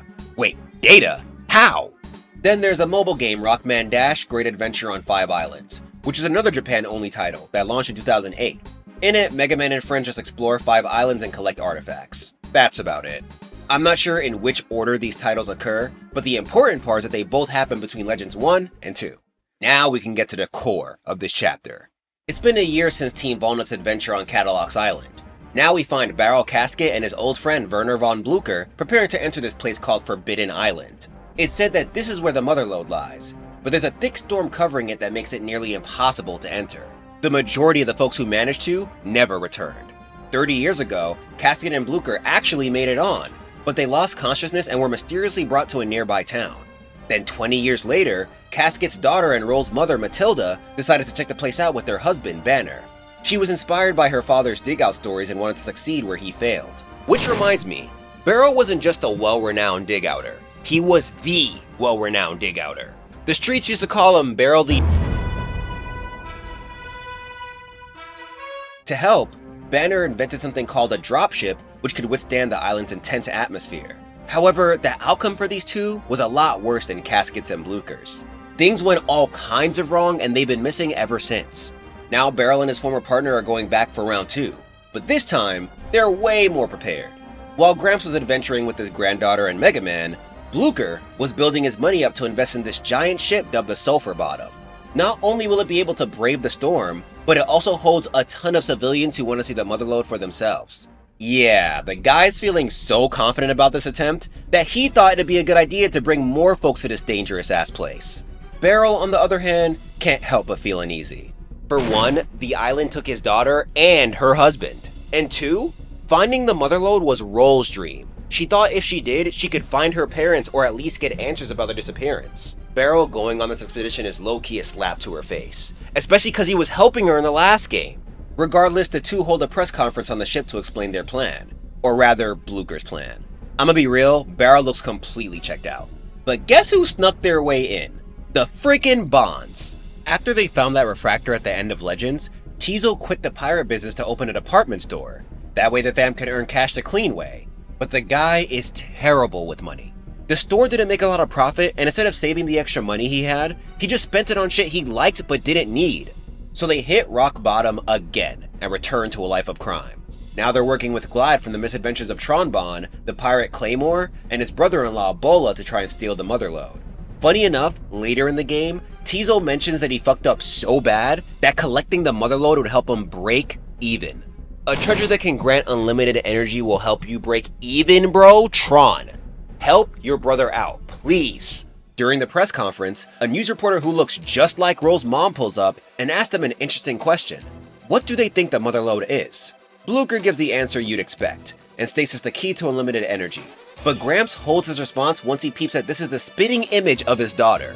Then another news reporter rushes in out of nowhere saying the Matilda lookalike is no journalist, she's an imposter. Mass hysteria breaks out. But the fake reporter's chilling. She tells them the motherlode is not what they think. It's a catastrophe waiting to happen. Security tries to shut her up with bullets, but she reverse Euro steps off the ship while a flying Reaverbot named Gats rescues her. Elsewhere, MegaMan and Roll are watching everything go down in the flutter.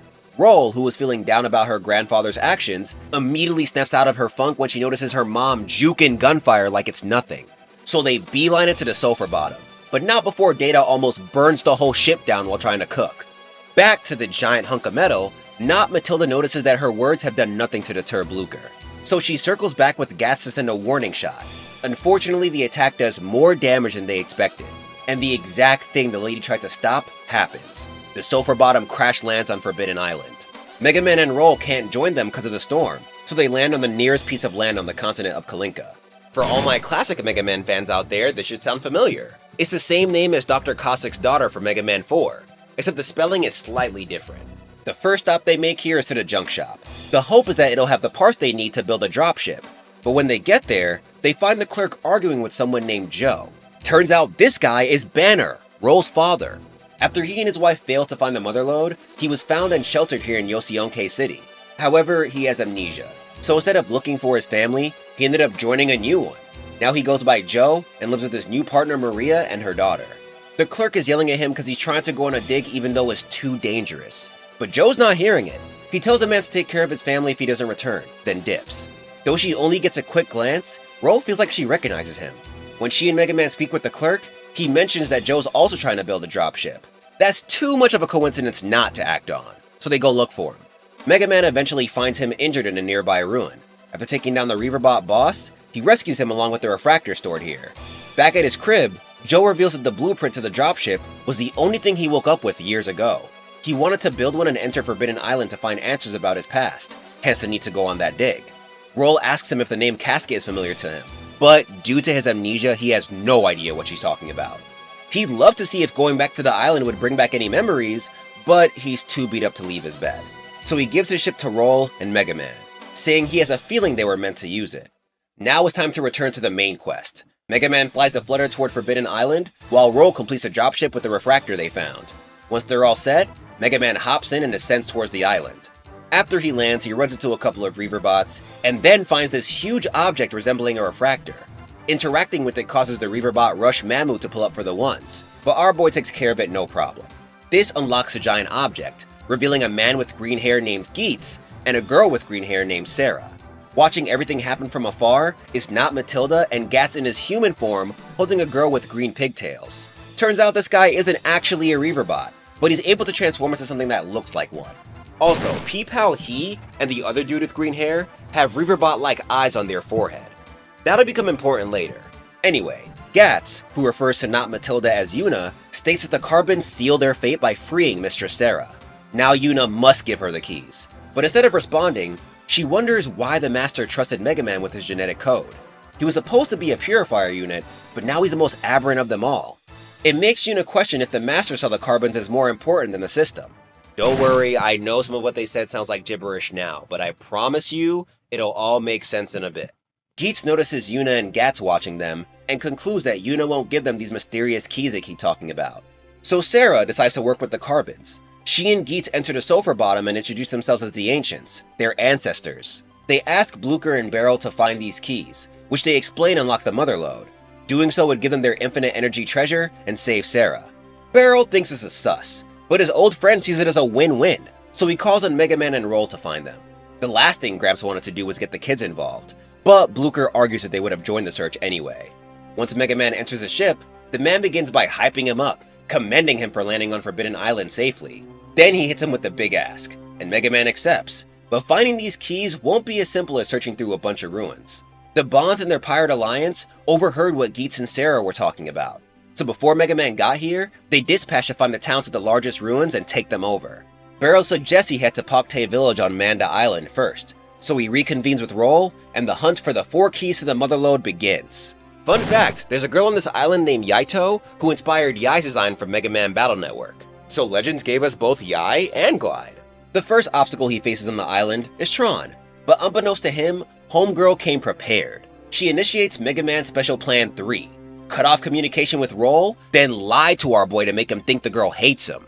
Yeah, I didn't really get into it in the last chapter, but Roll and Mega Man are kind of a thing? They're like those old anime friends who promise to marry each other when they grow up. Tron figured this out and attempts to get the poor kid to lose trust in her. She even says his spotter is overcharging him for weapon parts. In Tron's defense, Roll did admit to selling Mega Man's weapons for upgrades for the Flutter. Not as bad as overcharging, but crazy she didn't tell Mega Man about that until after the fact. Luckily, Mega Man calls Cap on this whole performance. But Tron has a backup plan. She pulls out a voice changer, then begins gaslighting our boy by acting as Roll. And poor, naive Mega Man falls for it. Regardless, he beats her, and just like last time, she's anime thrown out of her mech. But the L's for Tron doesn't stop there.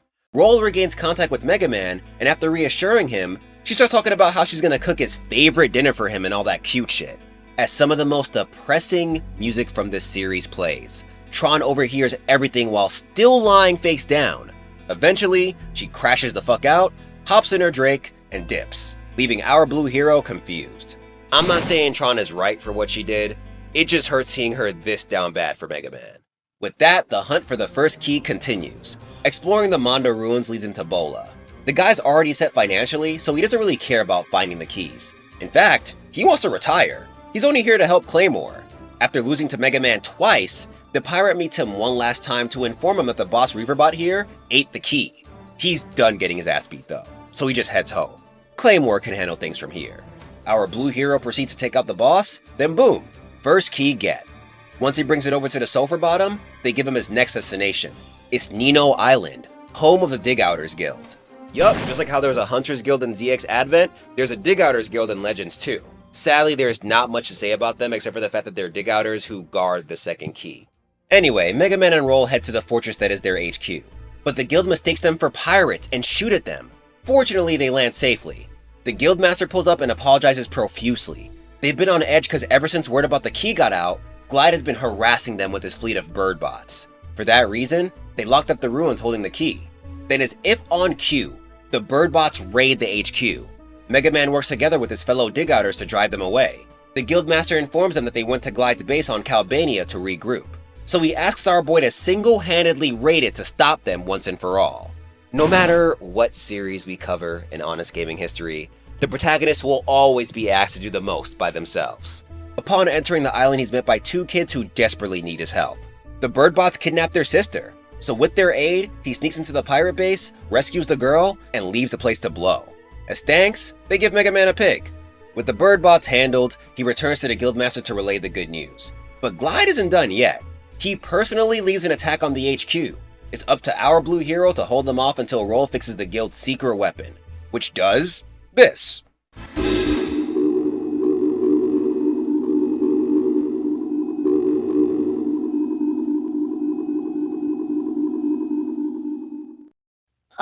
Roll! It's working! See?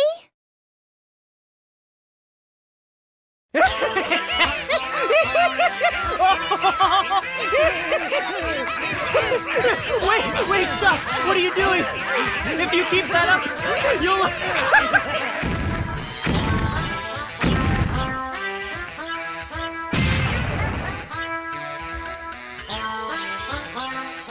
We did it! We did it, Mega Man! Wow, Roll! Now Mega Man can finally head into the ruins to get what he came for. There he finds Claymore, who soundly gets his ass kicked just like his brother-in-law. After the bout, he tells the kid to wait till he returns. Psh, yeah, okay. He ignores the pirate and retrieves the second key. Claymore returns, pissed that Mega Man didn't listen, but after fighting him again, he pulls something in his back. Bola's forced to come in and rescue him. With that, Team Volnutt returns to the Sulphur Bottom to get their third destination. It's on Salcata Island. The Bonds have taken over a residential area called Kimotama City, so Mega Man and Roll dip to chase them out and find the third key. As you'd expect from the pirate family, they send the Serb boss to try and slow him down. But Mega Man can take these guys down in his sleep at this point. He shoots his way through them and then runs into Teasel, who's holding the town's super important statue hostage. Only way he'll put it back is if Mega Man lets them do their thing. Also, his mech's name is Blitzkrieg, which is the same name given to a swift surprise attack strategy the Germans used in World War II. It roughly translates to Lightning War. MegaMan doesn't let Teasel's threats get to him though. He takes him down without completely obliterating the statue. But this loss really sucks for the pirate. The defeat destroyed all the supplies they gathered. Now if they don't get the motherlode, they're gonna go homeless. Teasel, stop being a pirate and just sell the mechs Tron makes. Do you know how much a Digator would pay for something like Gustav or Theodore Bruno? Doing dumb shit like this is why you're broke. So MegaMan heads into the ruins and eventually runs into Tron and Bond. Tron is still mad at him, asking if he's still hanging around that second-rate mechanic. But to get to the key, they're forced to work together to stop the volcanic flow in this room. Afterward, Tron calls the truce off and leaves him there. He proceeds to face his place's boss, Woji Gairon. The MegaMan knowledge base states that the name is possibly derived from the kaiju Giron. They don't look that similar, but the way they fight sure is. With that, MegaMan finds the key, but Bond's sneaky ass rushes in to nab it before him. He chases after the baby, but Tron pulls up to catch another L from my boy. Then he hands one to Bond, grabs the key, and returns to the sulfur bottom. The final key lies in the first place MegaMan and Roll visited, Yosionke City. But Blucher warns that the Pirate Alliance has gathered there for one final showdown. They've outfitted a train with weapons and are threatening to destroy the place if they're not given the keys. But little does Blucher know that the Alliance isn't all back. Claymore decided to take a note from his brother-in-law's book and left. Now it's just the Bonds and Glide. When Team Volnutt gets to the snow-covered town, they reconvene with Joe, who's still bedridden. But with his home safety on the line, he somehow found the energy to equip this place's train with weapons. My man's a goddamn trooper. Sadly, doing that left them slumped. So he asks Roll and MegaMan to take the train and defend Yosionke. When they leave, we watch as he looks at a picture of his old family. He shows that he remembers the fact that he went to Forbidden Island 10 years ago, and states that MegaMan is the one who will help Roll succeed where he and Matilda failed. So does he remember his family? Well, unfortunately, Roll will never get a definitive answer, because this is the last time they interact in the game. With that, the duo heads to their train and find what's left of the Pirate Alliance on their train, the Gemeinschaft, which is German for community. If you remember from earlier in the video, this completes the Ferdinand reference. After the first battle, the Bonds straight up abandon Glide to regroup, but MegaMan won't let them escape. He hands them yet another fat-ass L. And thankfully, this puts an end to Devon's master plan. I've never been more happy to see bad guys that I like lose. Teasel just kept putting them into more and more debt. For his and the family's sake, he should just take this L and stop. I know y'all still got mechs lying around because you always do, so just do what I said before and sell them shits, bro. But now that they're out of commission, MegaMan heads to the ruins located in Yosionke's church. Then one dig later, the fourth and final key is his. Time to get to the motherlode and maybe face disaster. Once they make it to the sulfur bottom, Sarah returns to the plot to kick things into overdrive. I told y'all the story was gonna cook in this chapter, so it's time to keep that promise. Under her command, Geets takes control of the ship and begins destroying it from the inside, temporarily knocking MegaMan out. Later, he wakes up with Yuna and that girl with the green pigtails. She assures him that his friends are safe. Then Sarah butts into their conversation, berating Yuna for acting the way she is. They once again say more stuff that won't make a lot of sense now, but hold on for a little bit longer, this will all be explained soon. After the argument, Geets gives the keys to Sarah and tells her to head to a completely different planet dubbed Elysium. For those who may not know, this is the same name that X wants to call as Utopia in one of the X5 endings. It looks like someone actually made it happen. Also, serious question here. Is Elysium a planet? Like, they always describe it as like a perfect world, right? But does that mean they created a whole new celestial body? Or is it like some kind of space colony? Yeah, you know what? Because of Eurasian Space Colony and Mega Man X, I feel like Space Colony makes the most sense. Yeah, I'm gonna just call Elysium a space colony from now on. But of course, let me know what you guys think in the comments. I know a lot of people also called it the moon, but I don't think so. The pictures that they show of Elysium, it seems very, very close to Terra. So I don't think that's safe. I don't think it would be safe for the moon to be that close. So yeah. Once again, this is just an assumption, but I'm pretty sure Elysium is like a little space colony, not a planet. Not a moon, just little big ass satellite that looks like a planet. Anyway, on Elysium, the girl plans on starting the carbon reinitialization program. It's pretty much what Mega Man Juno was trying to do, but on a global scale. All the carbons would be deleted in order for the living beings who came before them, the Ancients, to return. This plan is also what the Mystery ZX ending was alluding to. Geets isn't trying to have Yuna or Mega Man mess up this plan. so he commands Yuna to get off the ship.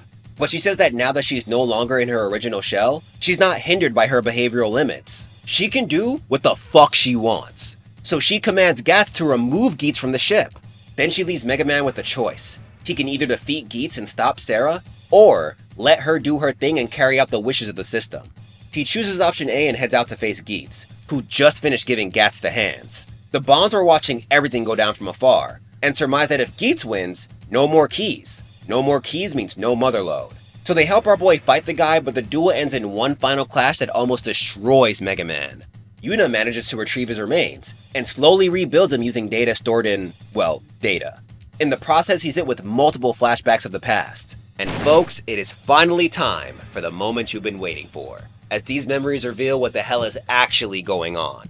Alright, so boom. Back when the original humans lived on Terra, they created Elysium. Like X wanted eons ago, it was a utopia free from war, disease, and even hunger.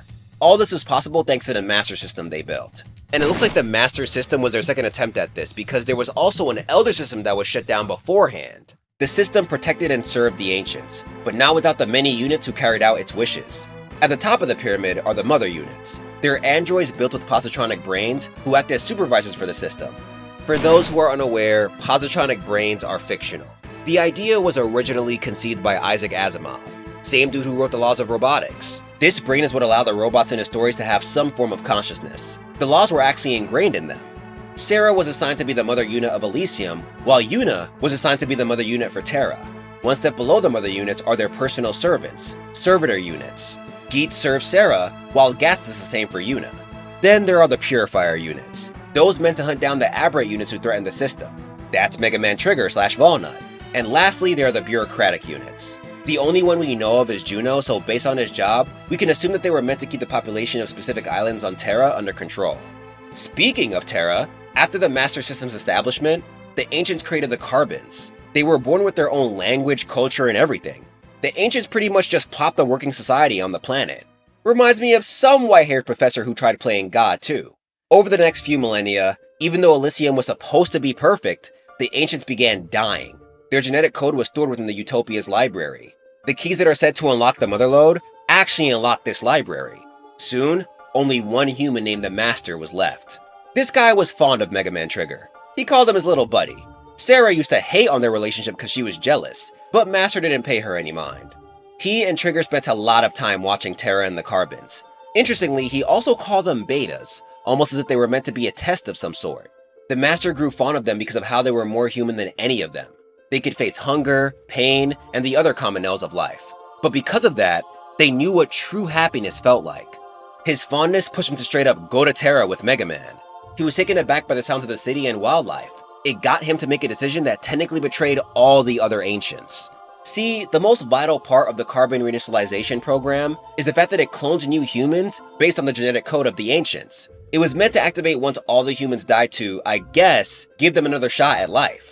But during that moment on Terra, the Master saw just how fucked up that was. You can't just create life for fun, then end it when you want to.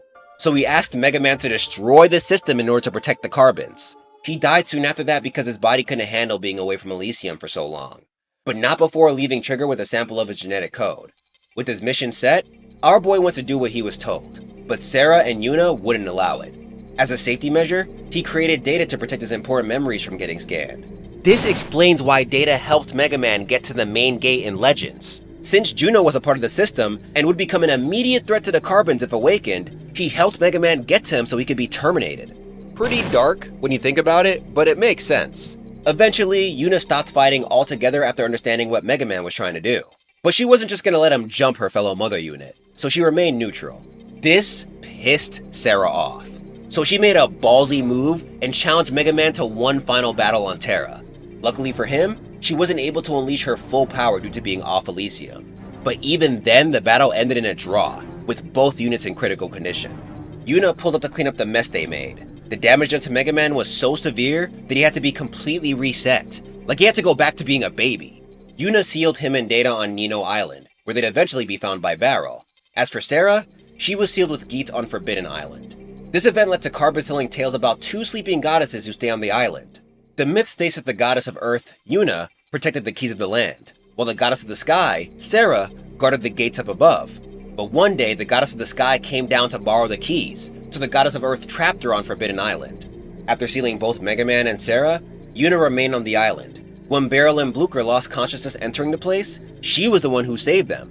When Matilda and Banner came though, she only found the wife. She was dying fast, so Yuna did what she could to heal her.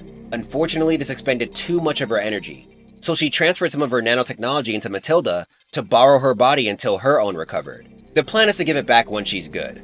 That's why we kept seeing that girl with the pigtails. That was her original body. With all of his memories back, he gets one final goodbye from the Master. He says that he's going to meet his true mother, then turns into something that looks like a cyber elf. In the Mega Man 0 and ZX series, and I guess technically the Mega Man X series, these were sentient computer programs. But they also served as the souls of mechanical beings. They might have said this before in like a complete works book or something, but it's possible that this moment inspired the cyber elf design. This completely wakes Mega Man up from his slumber. He's met by Yuna and the rest of his friends who now know about his past. The former mother unit raises the choice she gave him before: follow the Master's wishes or obey the system. Even though his allies could die depending on his decision, they leave it up to him as well. Then Beryl says something that honestly changed my perspective on this whole narrative. Look in any library and you can find a history of civilization as we know it, but there's nothing describing the world before we started recording events. I always wondered why. Now I know. We didn't evolve. We were created. One day, boom, there we were, with a language and culture provided for us. This statement not only adds some nuance to the situation, but it also makes me respect how the story of Legends was told. In the last chapter, I complained about the big plot dump at the end. But when you think about the fact that all this history about the Ancients was hidden, the plot dump makes more sense. The Carbons were given a false history that they had no reason to go against. It was to the point that they'd make myths about the crazy shit they saw, like the one about the two goddesses. Throwing the player into this world with the same knowledge as your average Carbon adds to the immersion. You're given this false sense of security that everyone around you is human, and what you're doing is just finding valuable treasures. I mean, this is supposed to be the Halcyon days. But discovering that Carbons were basically made to die, and that as Mega Man Trigger, you were just supposed to let it happen, serves as a monumental slap to the face. It hits for us the same way it does for these guys because throughout the whole game, we predominantly saw the world through their eyes. Granted, I think Legends 2 did a better job by hinting at this bigger picture earlier in the game, but still, looking at the series as a whole, I think this is a dope-ass reveal. Anyway, it's time for Mega Man to head to Elysium and end this once and for all. Before he does, Roll tells him that he's the most important person in her life, and that's why she knows he'll make the right decision. With that, he, Data, Yuna, and Gats head to the Utopia. Yuna acts as his temporary spotter to guide him through the place. Then eventually, he makes it to the library. There, he and Sarah have their fated rematch. Mega Man wins the first round, but the mother unit is still standing. Gats attempts to damage her internal systems, but this just kills him. And they don't even make a big deal out of it. The dude basically got off-screened. With that, she enters her second form. But Mega Man prevails again. Doing so destroys the system, thus ending functionality on Elysium. As she dies, Sarah states that the more she followed the system and served the Master, the sadder he became.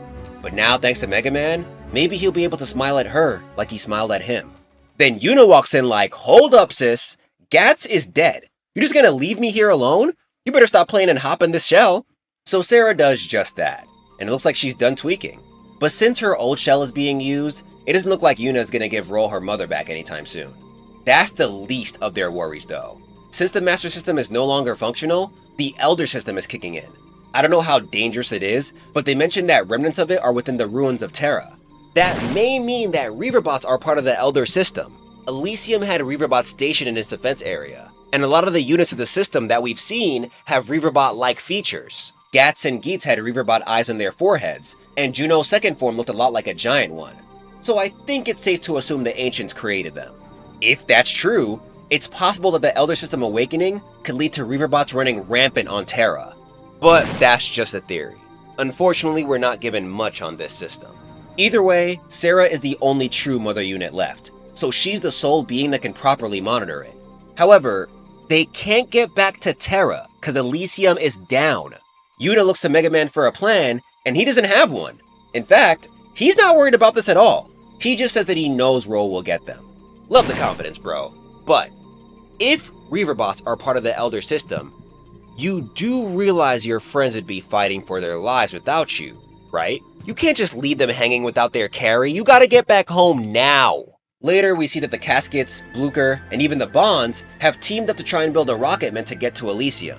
So far though, they've barely made any progress. And it's because they're being stupid. See, Data somehow found a way back from Elysium. He's been trying to tell these guys how they can save the homie, but nobody wants to listen because he's a monkey.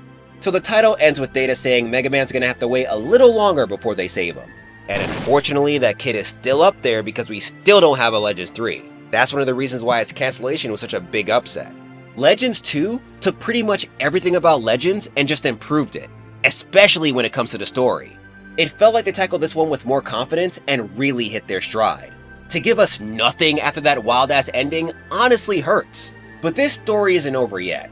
Legends 3 wasn't just an idea they manifested and threw away. It got so far in development that it had a whole working prototype/demo. So, for the final chapter, let's talk about why we never got the sequel we so desperately wanted. Before we dive in, I want to start by thanking Get Me Off the Moon and Matt McMuscles. Both created amazing videos recapping how the Legends 3 situation went down. If you want the most in-depth look at this, then I highly recommend watching either of their videos afterward. Anyway, though Legends 2 managed to be a solid improvement on its predecessor, it just didn't make the cut when it came to sales. Fans wouldn't get any news about a sequel till 2010, when Mega Man Legends 3 was announced for the Nintendo 3DS. Fun fact, according to an interview Get Me Off the Moon had with Takuya Aizu, there was a time where Capcom wanted Inti Creates to make Legends 3. Their ideas got scrapped, but as a huge Mega Man Zero fan, I'm kinda sad we never got to see what they were cooking. Just like with the first game in the series, the team chose to do things a little differently when it came to development.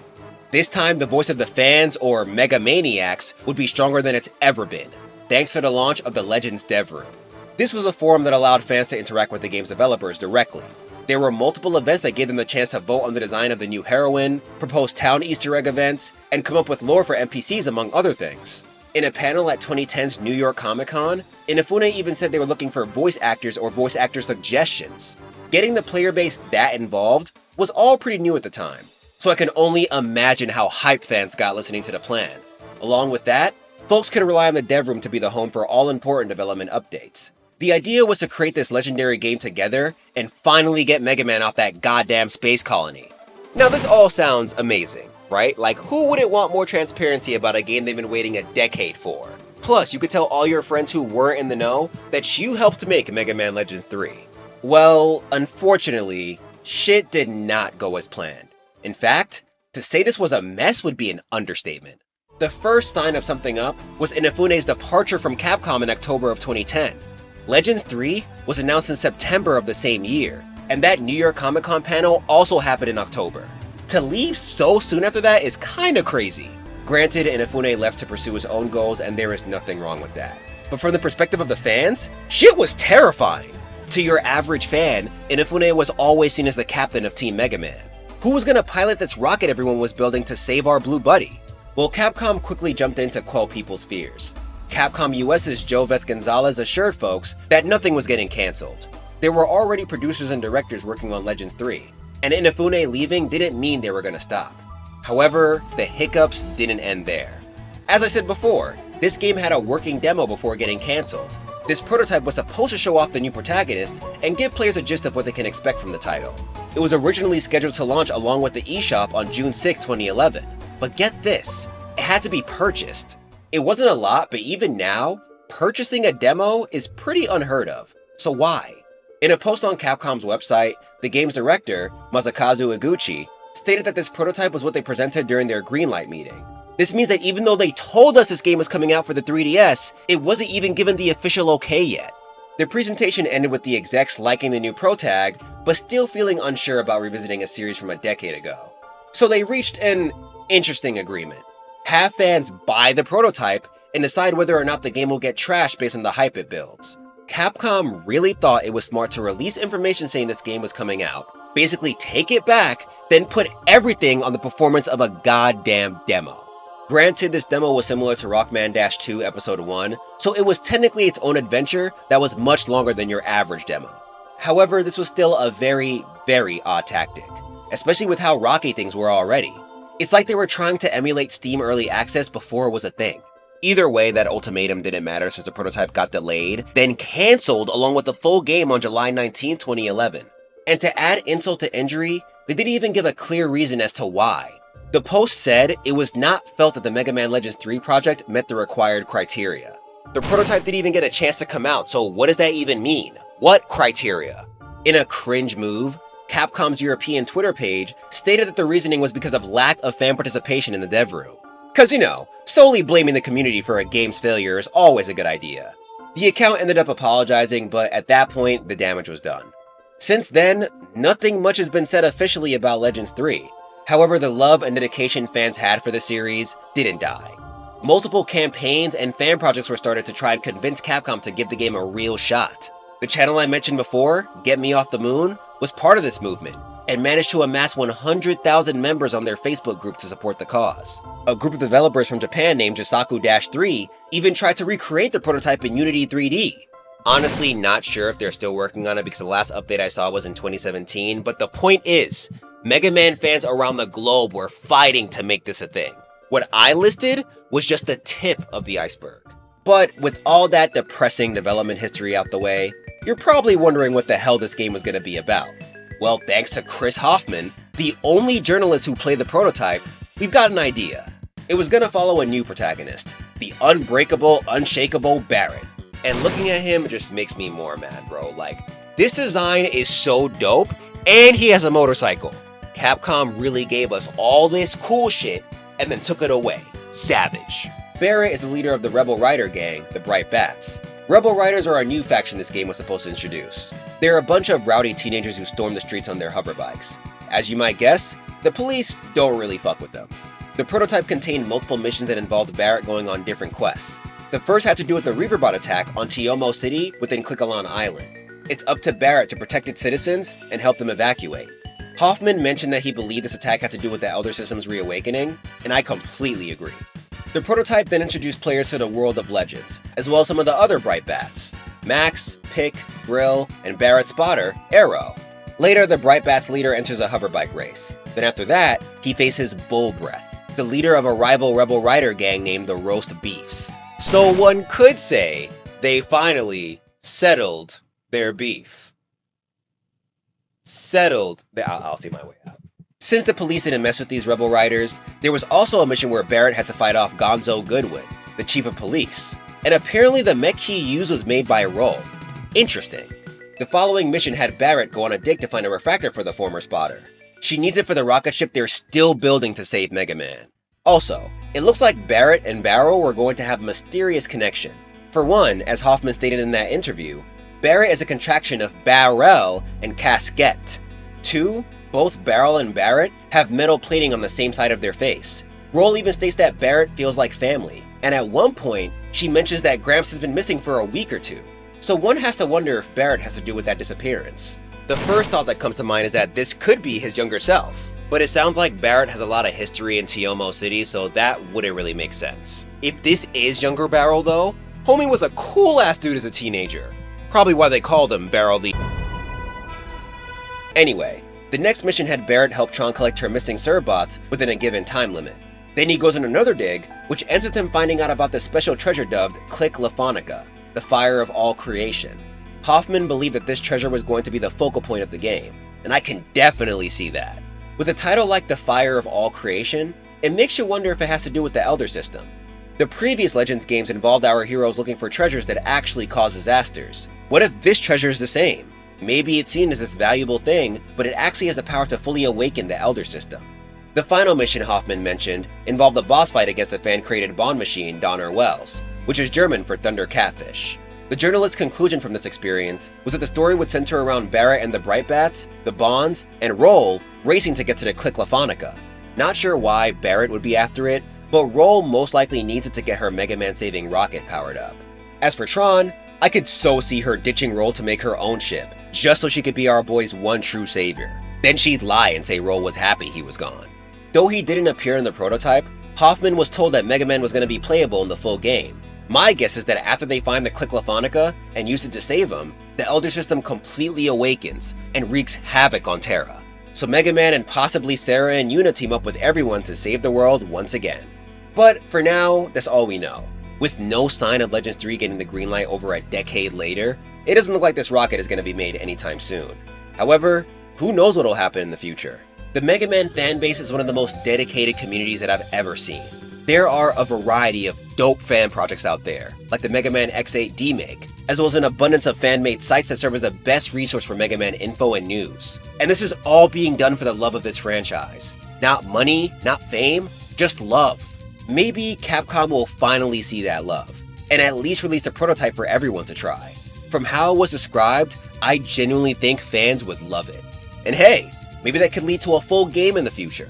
At this moment though, that's it for the Mega Man Legends story and the main Mega Man timeline. So Mega Man Legends finds itself in 3rd place, right in the middle. But to be honest, I'd rank it higher if I could. Legends felt like a perfect combination of the Saturday morning cartoon vibes from classic Mega Man and the darker tones from Mega Man X and Mega Man Zero. I love the emphasis on adventure, and how they hid the wild-ass twist behind the more happy-go-lucky exterior.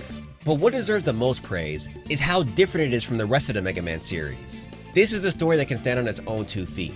It doesn't require any context from the past to be interesting. And that says a lot when the previous games we covered were constantly building on each other's narratives. Like, I love Mega Man Zero, but without Mega Man X, the story's not as powerful. However, just like with X, the biggest problem is that it never finished. The Elysium cliffhanger left so much potential, and what hurts more is that we saw that potential in the canceled Mega Man Legends 3. I truly believe that if this series had the chance to end properly, I'd feel confident in putting it above X. But as it is now, nah. 3rd place for you, prodigal son. And that is it, folks. Thank you so much for watching this big-ass compilation. I promised you guys I was gonna make one long 5 hours plus of Mega Man lore you could fall asleep to video, combining all the Mega Man lore videos so far, and you got it. You got it. I hope you enjoy it. I hope it makes it easier to digest all of this, and I hope you guys like the little corrections I added in and the extra bits of lore. If you did enjoy the video, don't forget to like, subscribe if you want to see more content just like this. For next month, I plan on releasing one more new Mega Man video. It's not going to be Mega Man Battle Network related, but it's going to be Mega Man related.